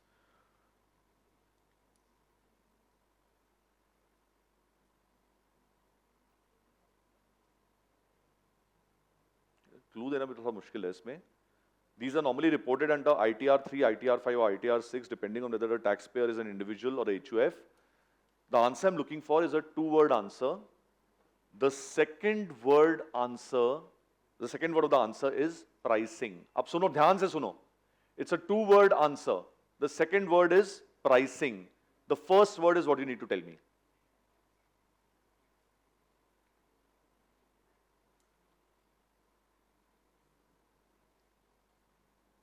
Right, nobody's pouncing, it's all yours, Team E.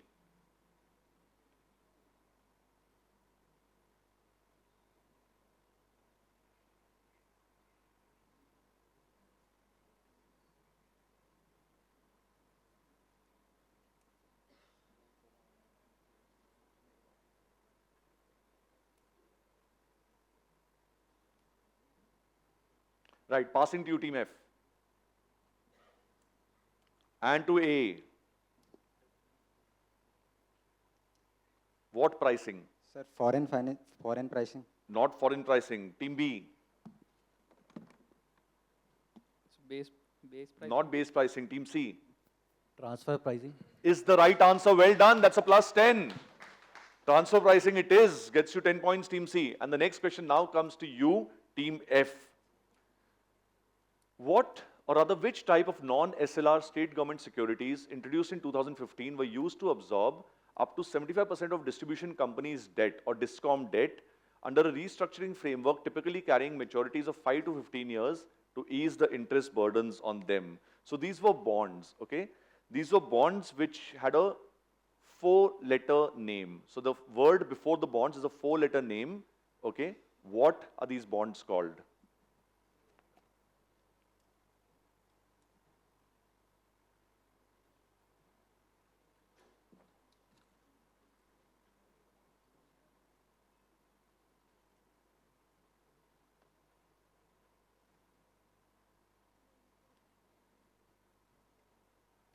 Question is with you, team F. What's your answer? What kind of bonds are these? It's a 4-letter word, actually. It's a word. It's also the name of, I mean, you might meet men with this name. Sir, GSEC. Will you meet a man whose name is GSEC? Very, very unlikely. So you want to give me a new answer?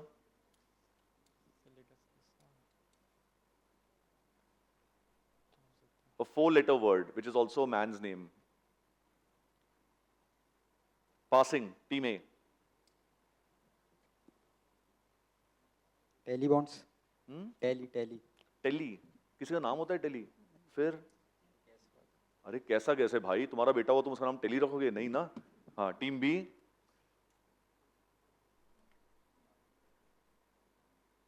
My God, nobody wants to guess. Yesterday nobody wanted to guess a girl's name. Today nobody wants to guess a boy's name. Right, team C.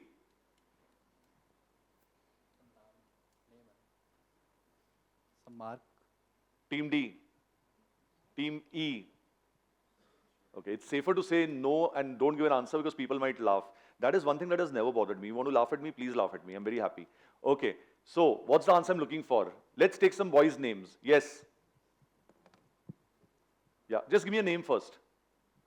Not your name, give me the name. Guild funds. No, not guilt. How can, I'm saying it's a boy's name in India. Is guilt the name of a boy? आपके class में कोई guilt है? नहीं, मेरे class में एक oasis थी, ठीक है? और मैंने ओडिशा में क्विज किया, वहां पर ऑडियंस में there was a hemoglobin who had a sister called chlorophyll, by the way. But yes, ma'am. Yeah, I think she knows the right answer. Hello, good afternoon, sir. My name is Sakshi Jain, from SRK PG College, Firozabad. Its answer is Ujjwal. Okay. Ujjwal Discom Assurance Yojana. Which is Uday. Well done. That's the right answer. Brilliant answer. She gave me the full form. I only wanted a short form. Excellent answer. That's what you wanted. And can we see the answer once? Oh, where's Akshay gone? Yeah. All good, Akshay?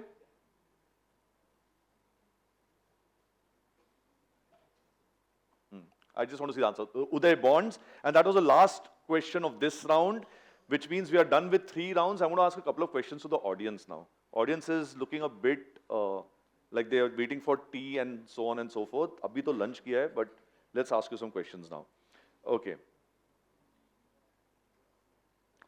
What is the legal document issued by a broker to its client which contains details of the securities trade executed by the stockbroker called? What name is given to this document? It's a 2-word name. Yes. You need to first tell me your name. And you need to wait for a mic. My name is Ritik Belwal. I am from Graphic Era Bhimtal. And not very sure, but DP sheets. Not DP sheets. And we are going to move now to the person right behind you. Right behind you is like actually a misnomer. He's 3 rows behind you, but there's somebody behind you. Beta, piche dekho. Good afternoon, sir. Myself, Sanskar Keshri. I am from Varanasi. The answer is contract note. Well done. That's the answer I was looking for. Contract note. Excellent. And teams, that's the scoreboard. That's what it looks like now. So you have team A leading with 40. And you have team C in second place on 30. Then you have 2 teams on 20. And then teams on 17 and 10. All very close together.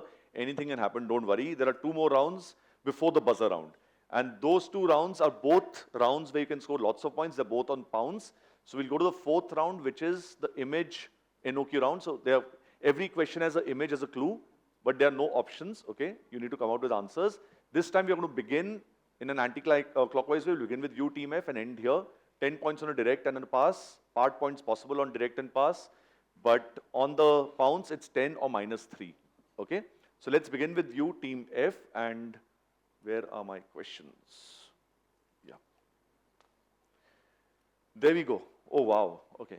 Displayed as the initial digits on a debit or credit card, this identifier was expanded from 6 to 8 digits to enhance global card identification and routing efficiency. What is this number known as?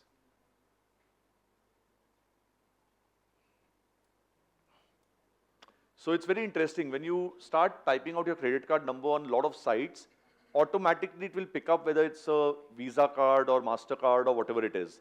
That happens because of this.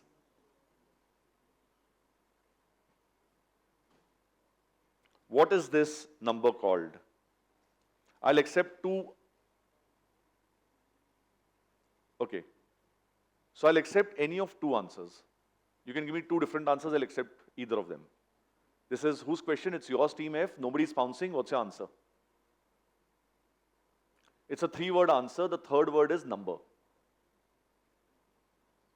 And in fact, the second word is identification. Chalo, I'll make it really easy now. The first word is what you have to give me. It's dash identification number. One of you has to get this. Come on. Team F, give me an answer. I'm going to pass to you, Team E. Oh, they're picking up the mic. Yes, please. Team F, thoda jaldi karte hain, chala. Virtual identification. Not virtual. Team E. Unified. Not unified. Team D. State number. Not state. Team C. Team C, quick. Security. No. Team B. Pick up the mic. And speak into the mic. Mic is on. Merchant. Not merchant. Team A. Key provider and identification number. That's 4 words. I wanted a 3-word answer. Okay. And who wants to answer this question? Who's not answered before? Everybody's answered before. You were on stage. You answered lots of questions on stage. But that's okay. I'm going to ask the person just behind you. Yeah. Yeah.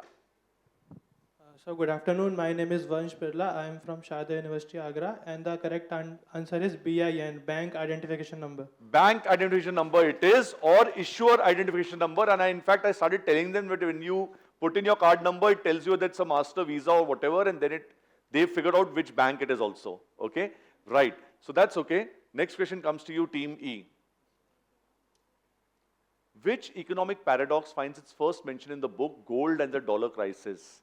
It highlights the conflict faced by a country whose currency serves as the global reserve, requiring it to run persistent deficits to supply liquidity to the world, while simultaneously undermining confidence in its own currency. So this is a question where you either know the answer or don't know, but I'm going to still help you out a bit because I'm very helpful by nature. And it's a 2-word answer. The second word is dilemma. Okay, you know what a dilemma is? When you don't know what to do. Should I do this or should I do that? That is called a dilemma. Now, the second word is dilemma. What is the first word? Right, Team E, this is yours.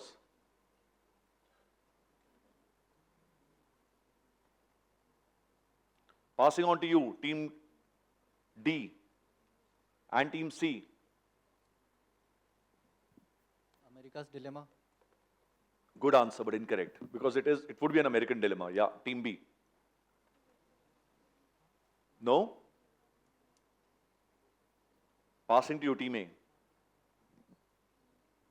Dollar dilemma. Not dollar dilemma. Again, a good answer. Team F. So this is something called the Triffin dilemma. The Triffin dilemma. Okay, it's one of those questions you either know the answer or you don't know the answer. Right, passing to you, Team D. And this one, I think, will be answered by some of you. Here goes. Connect these images to a former RBI governor who held the position for the shortest tenure of 15 to 20 days till Mr. R.N. Malhotra could take over. He held vital positions in the visuals shown above. So this person held vital positions in these 3 organizations and was RBI governor for a very short period of time. Who are we talking about?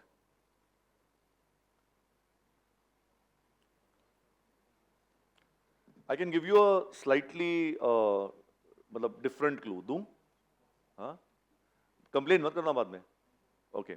So my clue is that his name might remind you of a very famous author. Very famous Indian author who also won the Jnanpith Award. Okay, Jnanpith Award is India's highest literary award. So this, I'm not saying they're the same person. I'm just saying the name might remind you of that. So don't get after me later. Yeah. Narasimha. Take minute. Nobody's bouncing? Yes, yours now. Narasimha.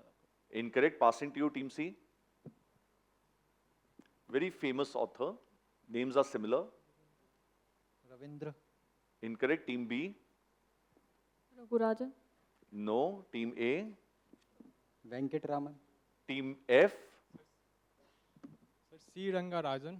Team E. Rajendra. Incorrect. That was yours, Team D. In the audience, is somebody going to answer this?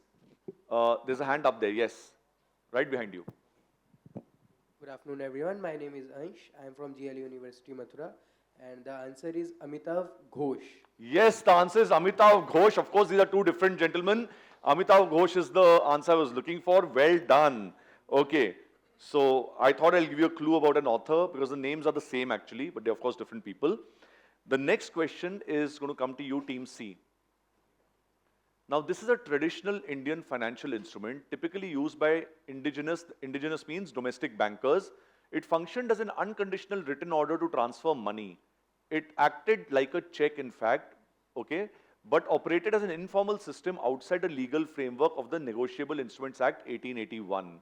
Now, this is something that was used to transfer money. Okay, so this is a sort of somebody's written down something, and this could be presented at places across the country, and people would pay you money against this. What name was given to this? It's a single word. It's not an English word. What is the name given to this? This is your question, Team C. It's open on the pounds. It's not an English word. The answer is a word from an Indian language. What word is this?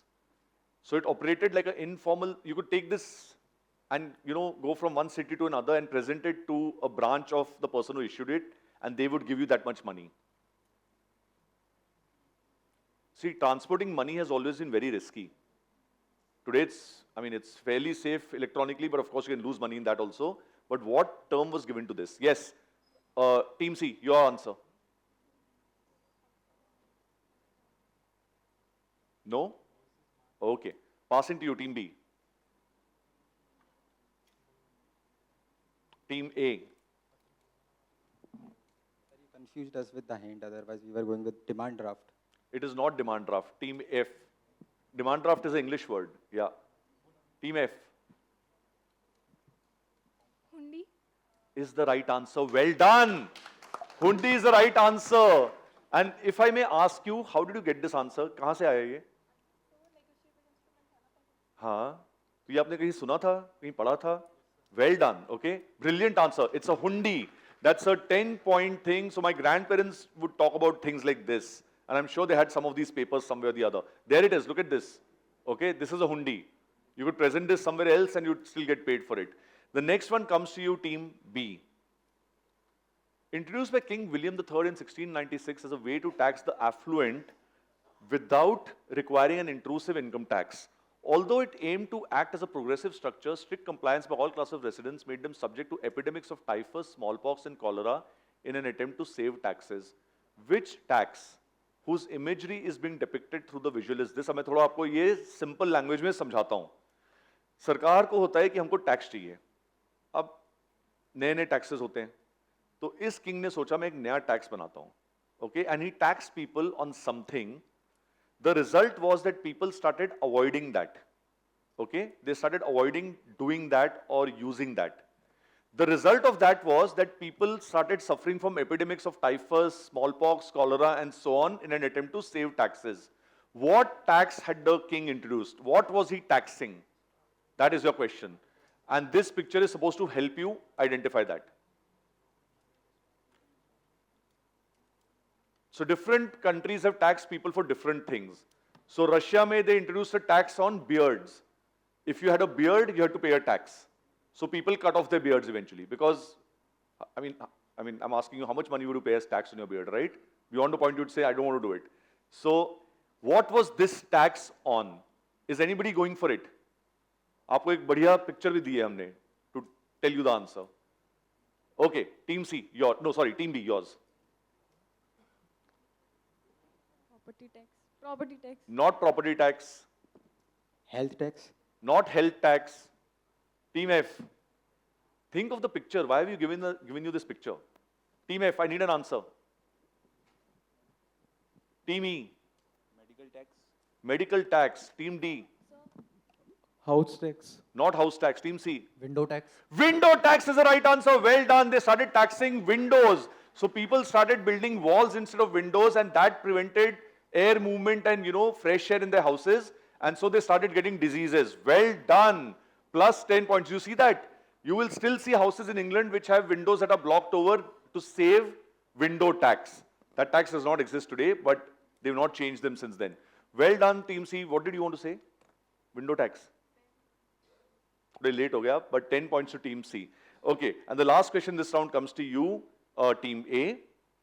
An interim governor till Mr. H.V.R. Iyengar assumed his position, Mr. K.G. Ambegaonkar did not sign any banknotes during his tenure at RBI, although his sign appears in the second, third and fourth notes of this currency note issued after independence. Why? So, he was an interim governor. You know that the RBI governor's signature comes on currency notes. So, this man was interim governor, so he didn't sign banknotes. However, his sign appears in the second, third and fourth notes of a series of this note. Why?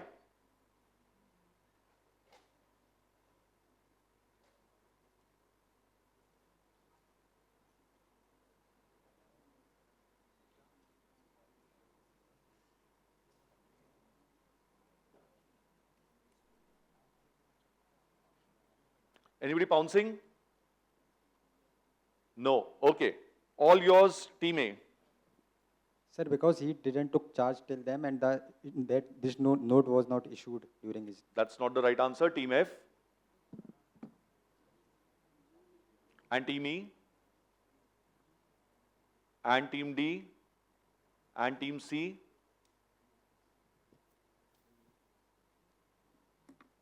Because maybe he was holding the finance secretary position. And so? But finance secretary doesn't sign notes, right? Notes पे तो reserve bank के governor का sign होता है. Sir 1 रुपए के उसमें नहीं. हाँ बोलो क्या बोल रहे थे? I'll give it to you. That's 10 points because of 1 rupee note is signed by the finance secretary. Well done. That is 10 points. Okay, but just now say this on the mic once. Say it. Because 1 rupee note is signed by finance secretary. Well done. That is the right answer. Everybody had the right to see the same clue, and that was the correct answer. Ends this particular round, and we'll take a look at the scores now. What are the scores like?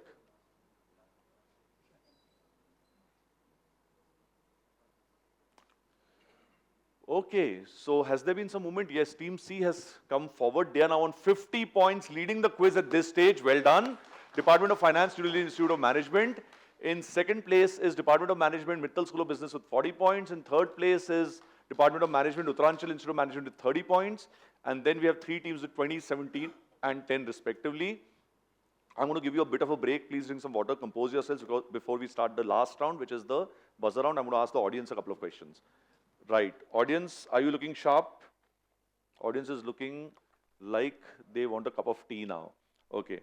But you will get your cup of tea after you answer my questions, not before.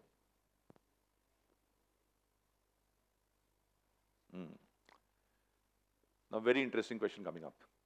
Under SEBI AIF regulations 2012, an AIF cannot accept from a normal investor a capital commitment of value less than a specific amount. What is this minimum investment amount? So if you're investing, okay, money in one of these AIF instruments, it has to be a certain amount or more than that amount. We'll come to him. Yes. Good afternoon, sir. My name is Harjan and I am from Uttar Pradesh, Muradabad, Hindu College, Muradabad, and it's 1 crore. Well done. It is rupees 1 crore. Excellent answer. Right. Are you all good? Should we begin the buzzer round? Teams. Team E, buzzer round shuru kare? Okay, right. So the buzzer round, and let's just, oh sorry, it's Enoki round 2. I was wondering what's going on. How do I have 30 minutes there? Okay, and none of you said anything. मैंने buzzer बोला, मतलब तुमको भी इतनी जल्दी है quiz खत्म करने की. Come on, you have to win this quiz, and you know the top 2 teams are going to go to Mumbai for the finals. Remember that. So we are going to begin with you. This is the NOQ round 2. Again, 60 points up for grabs. We're going to begin from you and end at Team F, which means that's my card. Yes. First question coming up, this is your question. Again, 6 points clockwise, and it's 10 points on direct and pass, no negatives, 10 points on pounds, and -3 for incorrect answers on pounds, part points if I feel like on direct. Right. This American investor and author stated, in capital markets, price is set by the most panicked seller. Value, which is determined by cash flows and assets, is not. He is known for his value investing approach. What is the name of this person? Who's pouncing? Yeah.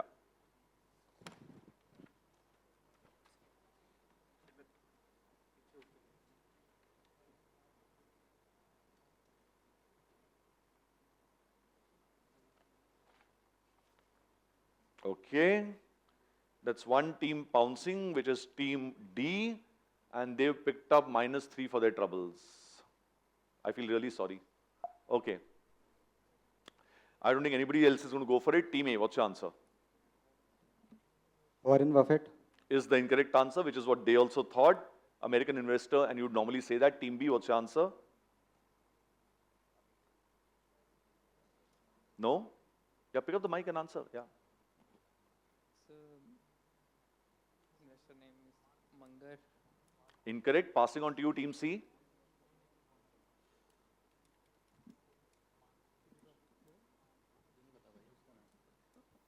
Robert Kirosak. Passing on to Team E. Passing to Team F. Markowitz. Incorrect. That was your question, Team A. In the audience, is there somebody who wants to answer this question? Anyone? Yes, in the center, please. So myself Prashant Gupta and I am from LBSM. So my answer is Peter Lynch. Incorrect. I'm very happy you attempted it, but that's incorrect. The correct answer is Seth Klarman. Okay, Seth Klarman is the right answer. And the next question is coming to you, Team B. Let's take a look. In AIF terminology, if a fund has committed capital of INR 1,000 crores but has only drawn down 650 crores so far, the undrawn amount of INR 350 crores is known by a two-word term borrowed from military jargon. What is it called? So they've committed 1,000 crores. They've only taken out 650 so far. 350 is left. What term refers to that 350 crores? It's a two-word term which is used in the military. It used to be used in the military with specific context to, large guns and cannon. Yeah, so it's a two-word answer. It refers to something that the military would use. आपको याद है? ये armies used to have cannons, जिसको तोप बोलते हैं हिंदी में, right? So they used a certain material to fire them. So this term comes from that. It's a two-word term.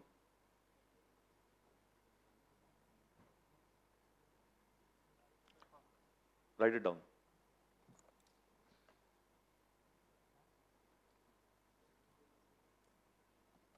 Superb answer. It's a +10 to Team A. Well done. Audience, they deserve a big round of applause for this one. Anybody else going for it, or should I go to Team B? Team B, give me an answer.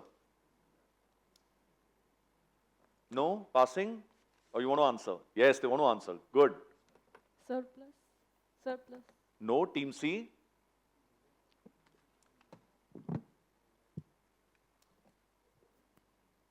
TNT fund. No? Good answer, but no. Team D? Dry powder. Is the right answer. Well done. Dry powder. So powder referred to gunpowder. Gunpowder was useless if it was wet. It had to be dry. Dry powder meant you had reserves that you could use when you fought. So this is the dry powder. Fund is useless without money with them, right? So this 350 crores was their dry powder. So teams A and D getting 10 points each. Well done. And the next question comes to you, Team C. A and D. Akshay? A got 10 points and D got 10 points.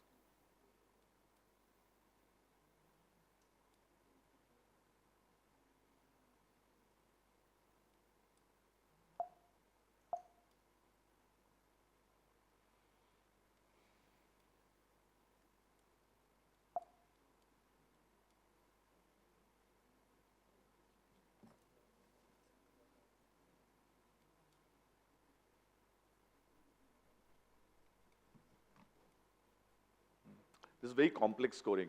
Normal quizzes are very simple, but this is designed so that we can give everyone a chance to answer questions. Okay? So it's complicated because we have to put direct points separately, we have to put pounds points separately, and so on and so forth. And there's a negative component as well.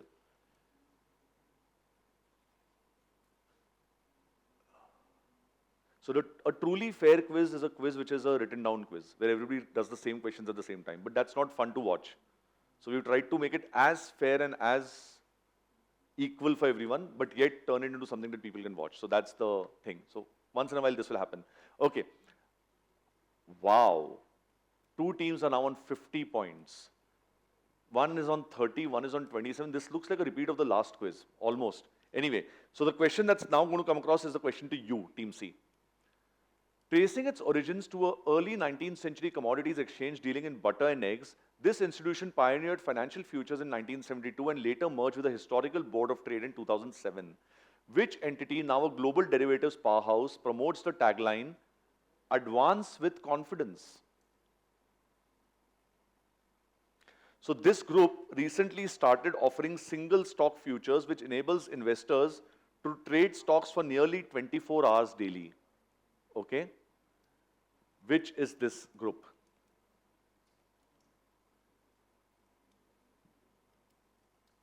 Right, that's your question now, Team C. I need an answer.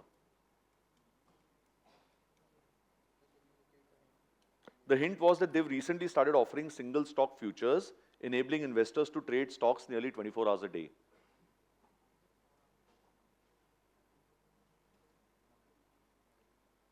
Are you giving me an answer, Team C?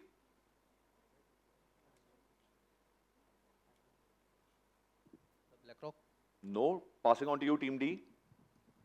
MSDI. No. Team E. Team F. Team A. Cosmics. Team B. And passing to the audience, and this one is going to go unanswered, so you can keep one of the prizes for me. This is the CME group, which is the answer we were looking for. And the next question comes to you, Team D. In India, FEDAI has stipulated market timings for interbank and Indian rupee forex transactions. Okay, what is the full form of FEDAI? अब ध्यान से सुनो. This answer you can work out by reading the question. So, FEDAI is a group of companies, okay, or group of people and companies. They have stipulated market timings for interbank Indian rupees and forex transactions. So you know what kind of product they are dealing in, right? What is the full form of FEDAI? You can pounce if you want. Are you pouncing?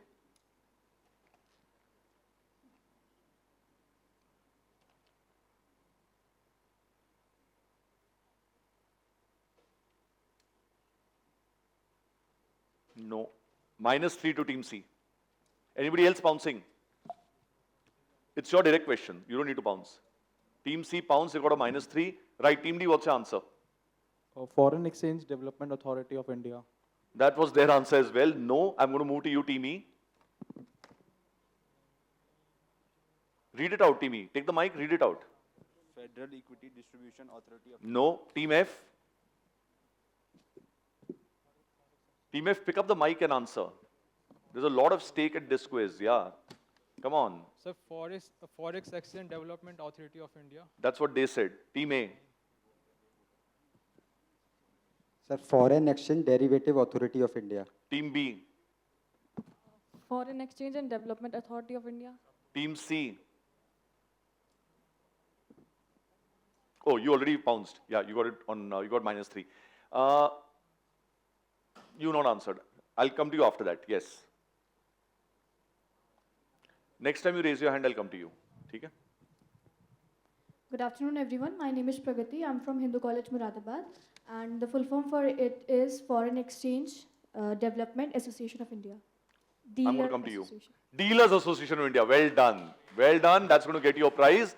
Foreign exchange, I even said it's a group of people and companies. That's an association, right? And of course, I had to be India. So D was the only thing you had to figure out actually, dealers. Anyway, doesn't matter. Next question comes to you, Team E. Which Indian mutual fund house, co-promoted by a Canadian company, launched an investor education campaign in 2022 with the tagline, "Mutual fund sahi hai, पर एक काफी नहीं है. Very interesting tagline. They're telling you that it's a good idea to get into this product, but only one of the product is not good. You should diversify. So which Indian mutual fund company did this?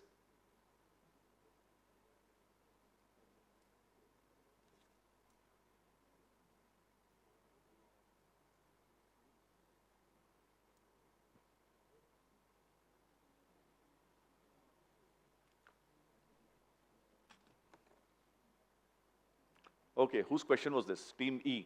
What's your answer? Are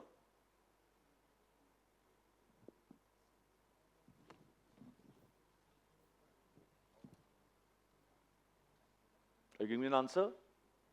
No, passing. Team F. Sir, AMFI. AMFI. That's the Association of Mutual Funds of India. That's a good answer, but no, we are looking for a particular mutual fund house. Edelweiss. Not Edelweiss. Team B. Mike. Parag Parikh. Incorrect. Team C. BNP Paribas. Not BNP Paribas. Team D. Nippon.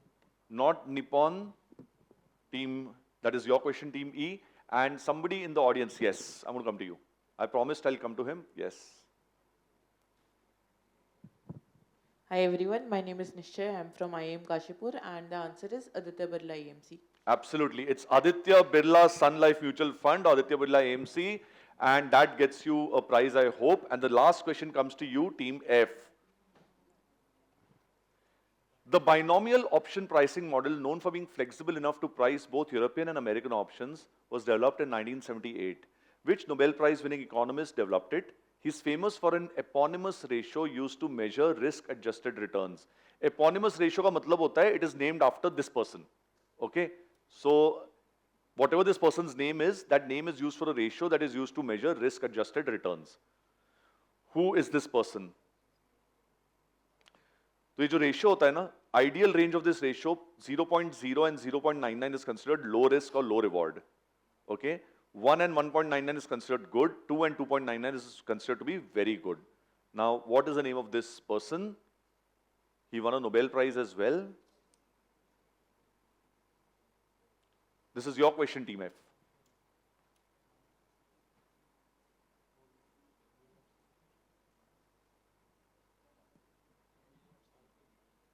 William Sharpe.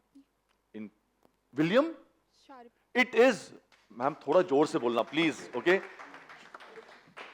Thank God I asked you again. Okay? You have to speak loudly. Just pick up the mic and speak loudly. अपनी आवाज पहुंचने दो सबको.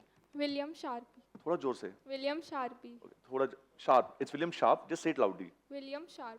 Well done. It's William Sharp. 10 points. And I barely heard you. But I don't know, because you said William, I thought I'll ask you once again. Well done. In the nick of time.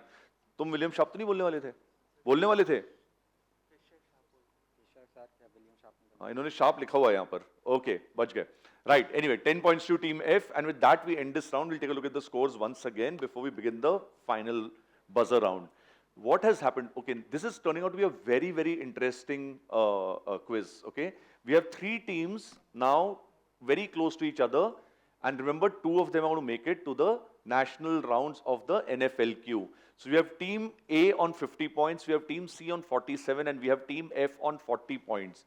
Team F, if you get 2 answers correct in the buzzer round, you will be in first position. Okay? So you need to answer 2 in the buzzer round, and you will be in first position. You will be on that, on that trip to Mumbai. And the other teams, you can also do their best to spoil everybody's party. So best of luck to you all. And now we will reset the buzzer once. क्या हुआ? Oh, yes. That's why the audience was looking at me. कब आने वाला है वो moment? आ गया वो. So this is your chance, audience. Please scan this and do the honors. And I'm amazed that you are answering 5 questions in 34 seconds and so on and so forth. So this is your chance to pick up those 2 wildcard entries to go to Mumbai for the national rounds. Right. Hello and welcome. I think this is the last one. Last 5 questions for that ticket to NISM campus. 2 of you will make it. From those of you who have not come on stage, will make it to the national finals. Scan the QR code.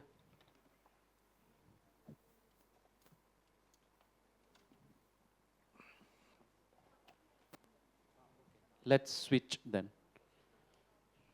Right? Yeah, we don't need to see this. Let's go back to home. And your last 5 questions start now.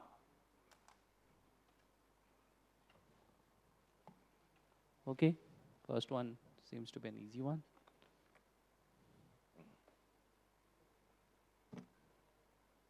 Scroll.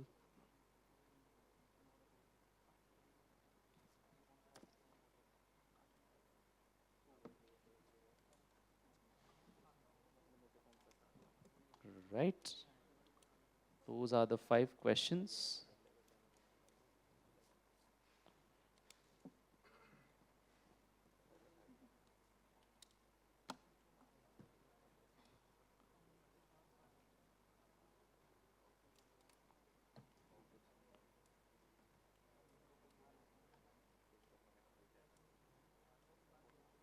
Yeah, I think we can go back and go to, yes, click on that. Yeah. Let's first go to the answers. Which funding source dilutes the founder's ownership of the company? That is equity funding. By which name is Hong Kong's principal stock market index better known as? That is Hang Seng. Which of these is not an Indian credit information company, and that is Dun & Bradstreet? Which type of motor insurance is legally mandatory for all vehicles in India? That is third party. And last but not the least, which economist won the Nobel Prize for showing that diversification of investments reduces portfolio risk? That is Harry Markowitz. You want to see who the winners are? But we'll keep the suspense. We'll do it after we have done the final buzzer round, right? Over to the buzzer round.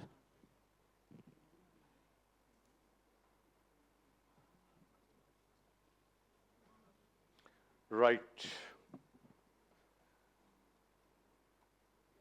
So what was the time taken by the winner of this round? Oh, you didn't reveal it. Okay, right. Okay. I'm just very curious to know because it takes me that much time to type my name on a phone screen. Okay, anyway, so this is where it's going to be decided now. We have 3 teams. Can we see the score sheet once again? I want to see the scoreboard once. 3 of you are very close together, but that doesn't mean the others don't have any work to do. Please try and get as many points as you can. Please feel free to go for the buzzer. The way this round works is that I'm going to read out the question from a card. And the question will not appear on the screen until I finish reading. Okay, then it will appear on the screen. But you can press the buzzer before that and answer and win 8 points if you're correct. If you're incorrect or if you don't answer, you get a -5. Allow me to identify which team has pressed the buzzer first. Is that clear? Can I see them all? Yes, I can see them all. And the buzzer has been reset. Thank you so much. Okay. And the scores were, can I see the scores? Sorry, I was giving out the rules then. So you got 50, 47, 40. 2 of you, I think, more likely, although team D does have a mathematical chance, so does team E, are likely to go to Mumbai for the finals, which means the 3 of you at least must try and answer any question that you can. Don't be complacent. Okay. May the best team win. Best of luck. And audience, you've been a fantastic audience. Now this round, I will not come to you. I'm simply going to focus on them. Please don't prompt them, okay? We've had 2 wonderful days of quizzing. Let's end on a high, okay? Right, best of luck to you all. This behavioral bias often misjudges asset affordability and valuation. So instead of the underlying fundamentals or proportional value of the asset, it leads investors to focus on the face value or nominal value of the asset. What is this bias called?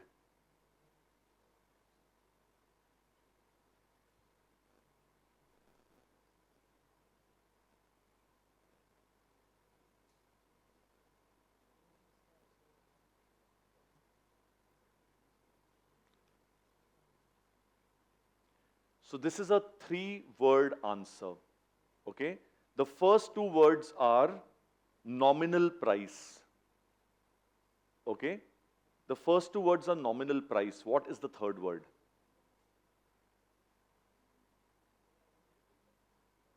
Nobody going for it, and audience, the correct answer to this would have been nominal price illusion. It's an illusion. It's not the truth. It's an illusion that people create for themselves. Right, the next question coming up. Which insurance principle prevents any possibility of profit from a policyholder's claim by ensuring that they are compensated only to the extent of the actual loss suffered. Insurance cannot result in profit, okay? It will only compensate you to the extent of the actual loss suffered. Now, which principle of insurance ensures this? I'm going to give you all another clue. The answer to this question is a single word. This word is often used together with the word bond, B-O-N-D, in legal terms. Yes. Is the right answer. Well done. Team F picking up 8 points. Next question coming in, we'll reset the buzzer. And the third question now. This illegal market manipulation strategy drives down a stock's price by coordinated short selling. This allows participants to profit from the decline by exploiting selling pressure. Which two-word name is used to describe this strategy?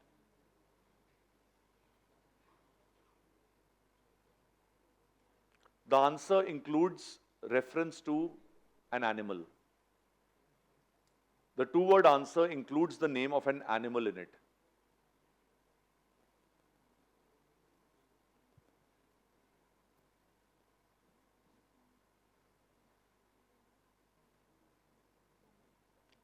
So the correct answer to this is a bear raid, because it's bearish, right? The action is bearish. It's trying to pull the price down. It's a bear raid, okay? And the next question coming up, question number 4. Banks are mandated to allocate a portion of lending to segments like agriculture, MSMEs, and weaker sections. Which two-word phrase names this classification of lending? So, this two-word phrase refers to these segments like agriculture, MSMEs, and weaker sections. What is this two-word phrase? Here's a clue for you. All of you, please listen to me. This is a two-word phrase. The second word is sector. What is the first word?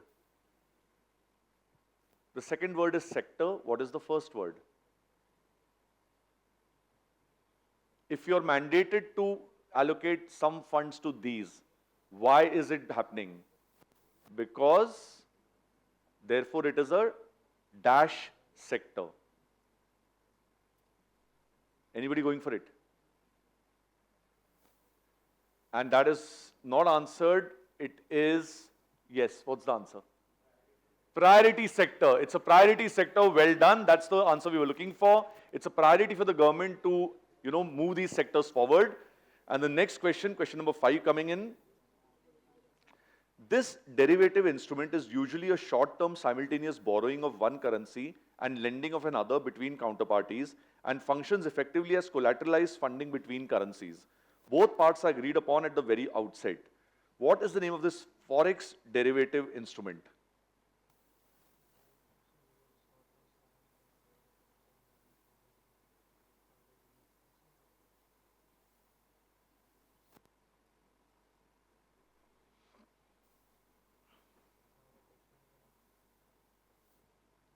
Nobody's going to go for it because the stakes are too high. It's... Yes, Team C. Interbank offer rate. Not interbank offer rate. No, that's a -5 to you, Team C. The correct answer, anybody else wants to go for it, or can I give out the answer? The correct answer is very simply a forex swap or a FX swap. Okay, that's all I was looking for. And the last question of these 2 days of quizzing is going to come up. Audience, you've been a wonderful audience. One big round of applause for all of you. Fantastic. Which Indian fintech app backed by Zerodha offers users a goal-based investing and direct mutual fund platform, allowing investments while helping track who has gone for it? Wait. It's not you. It is... Wait. Go for it again. Yeah. Yes, Team A. Coin. Is the right answer. Well done. That's a +8 for Team A for coin. And with that, we come to the end of this quiz, and we'll take a look at the scores now. And what are the scores like? You're next. Yeah. Okay. That is how the cookies crumbled. Ladies and gentlemen, we have We have a very exciting finale. We have Department of Management, Mittal School of Business, that's Team A with 58 points. In second place was Department of Management, Uttaranchal Institute of Management with 48 points. Well done. They are the two teams that have qualified to represent North Zone in the national rounds of the NFLQ, organized by NISM, of course, which will happen at the NISM campus, which is just off the Mumbai-Pune Expressway. In third place, and special mention for them, they tried their very best to qualify.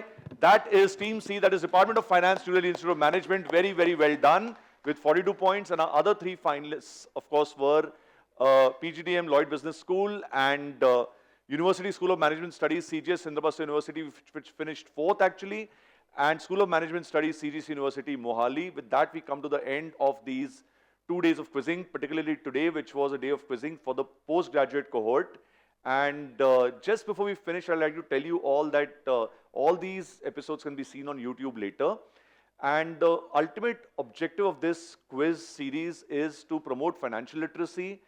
For the students, it's a lot of benefits. I mean, I don't like to talk about the fact that 32 lakh rupees of prize money is up at stake as well, but also a chance to make new friendships, you know, think of their careers, learn new ways of creating wealth. And with that, we come to the end of this at this lovely auditorium. Thank you so much, everyone, and best of luck. Thank you so much. Well done, all of you. Okay. To felicitate all the prize winners, I would like to call upon our NISM Director, Mr. Sashi Krishnan, along with our quiz master, Mr. Kunal Savarkar. So please come up on stage.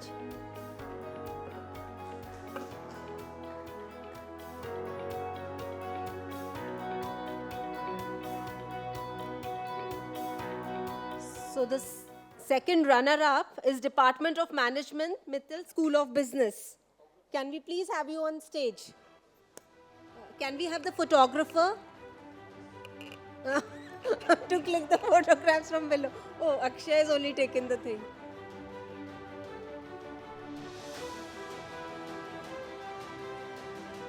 I hope all the winning teams are here because... So this is Department of Management, Mittal School of Business, Yash Mishra and Arpit Bhadoria. Congratulations.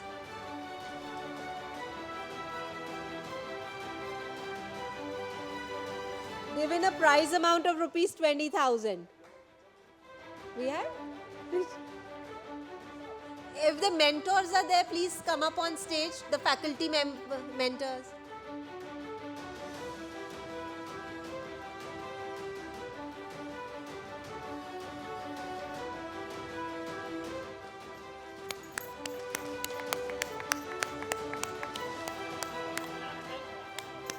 Can we have a round of applause for them, please? If you've been here throughout the day, then please this last leg also kindly clap.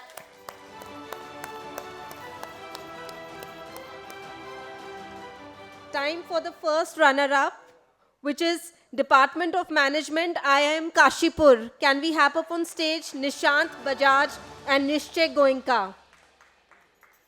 Can we clap louder? And if the mentor is there, please come. Okay, they're getting Ankur sir. Fine, Ankur.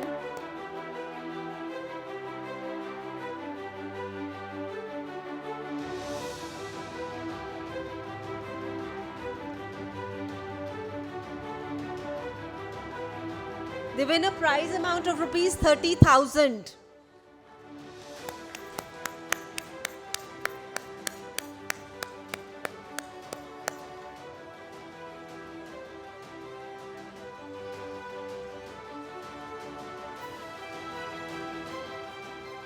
Congratulations. And now is the time for the winner. As we all know, Department of Management, Lal Bahadur Shastri Institute of Management. And this is Tanmay Harit and Prashant Gupta. Please come up on stage. If your faculty member is here, please get him along or her along.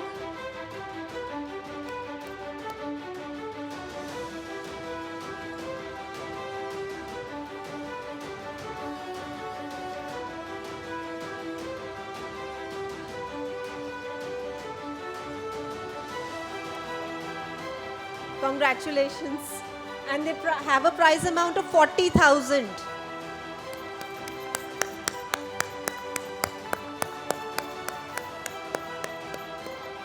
Congratulations. Now we also have two wild card winners. So if you're here, you get the opportunity to get photographed with our director, NISM director, Mr. Sashi Krishnan. The two names are, first is Department of Management, School of Management Studies from Uttar Pradesh, Priyanshu and Shankar Keshri. You've been playing this round. Are you here now? Good. One of you. Okay. You can come up on stage. And the other wild card winner is IMBA, SR Institute of Management and Technology from Lucknow. Ashish Kumar Gupta and Neha Pandey. Are you here? Please come up on stage. So these students were actually playing the audience round and they got selected from the wild card and they get an entry into the grand finale now. Congratulations.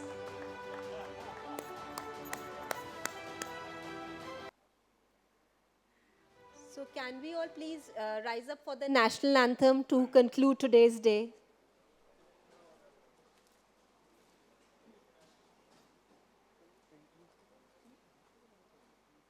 जनगण मन अधिनायक जय हे भारत भाग्य विधाता पंजाब सिंध गुजरात मराठा द्राविड उत्कल बंगा विंध्य हिमाचल यमुना गंगा उच्चल जलधि तरंगा तव शुभ नामे जागे तव शुभ आशीष मांगे गाहे तव जय गाथा जन गण मंगलदायक जय हे भारत भाग्य विधाता जय हे जय हे जय हे जय जय जय जय हे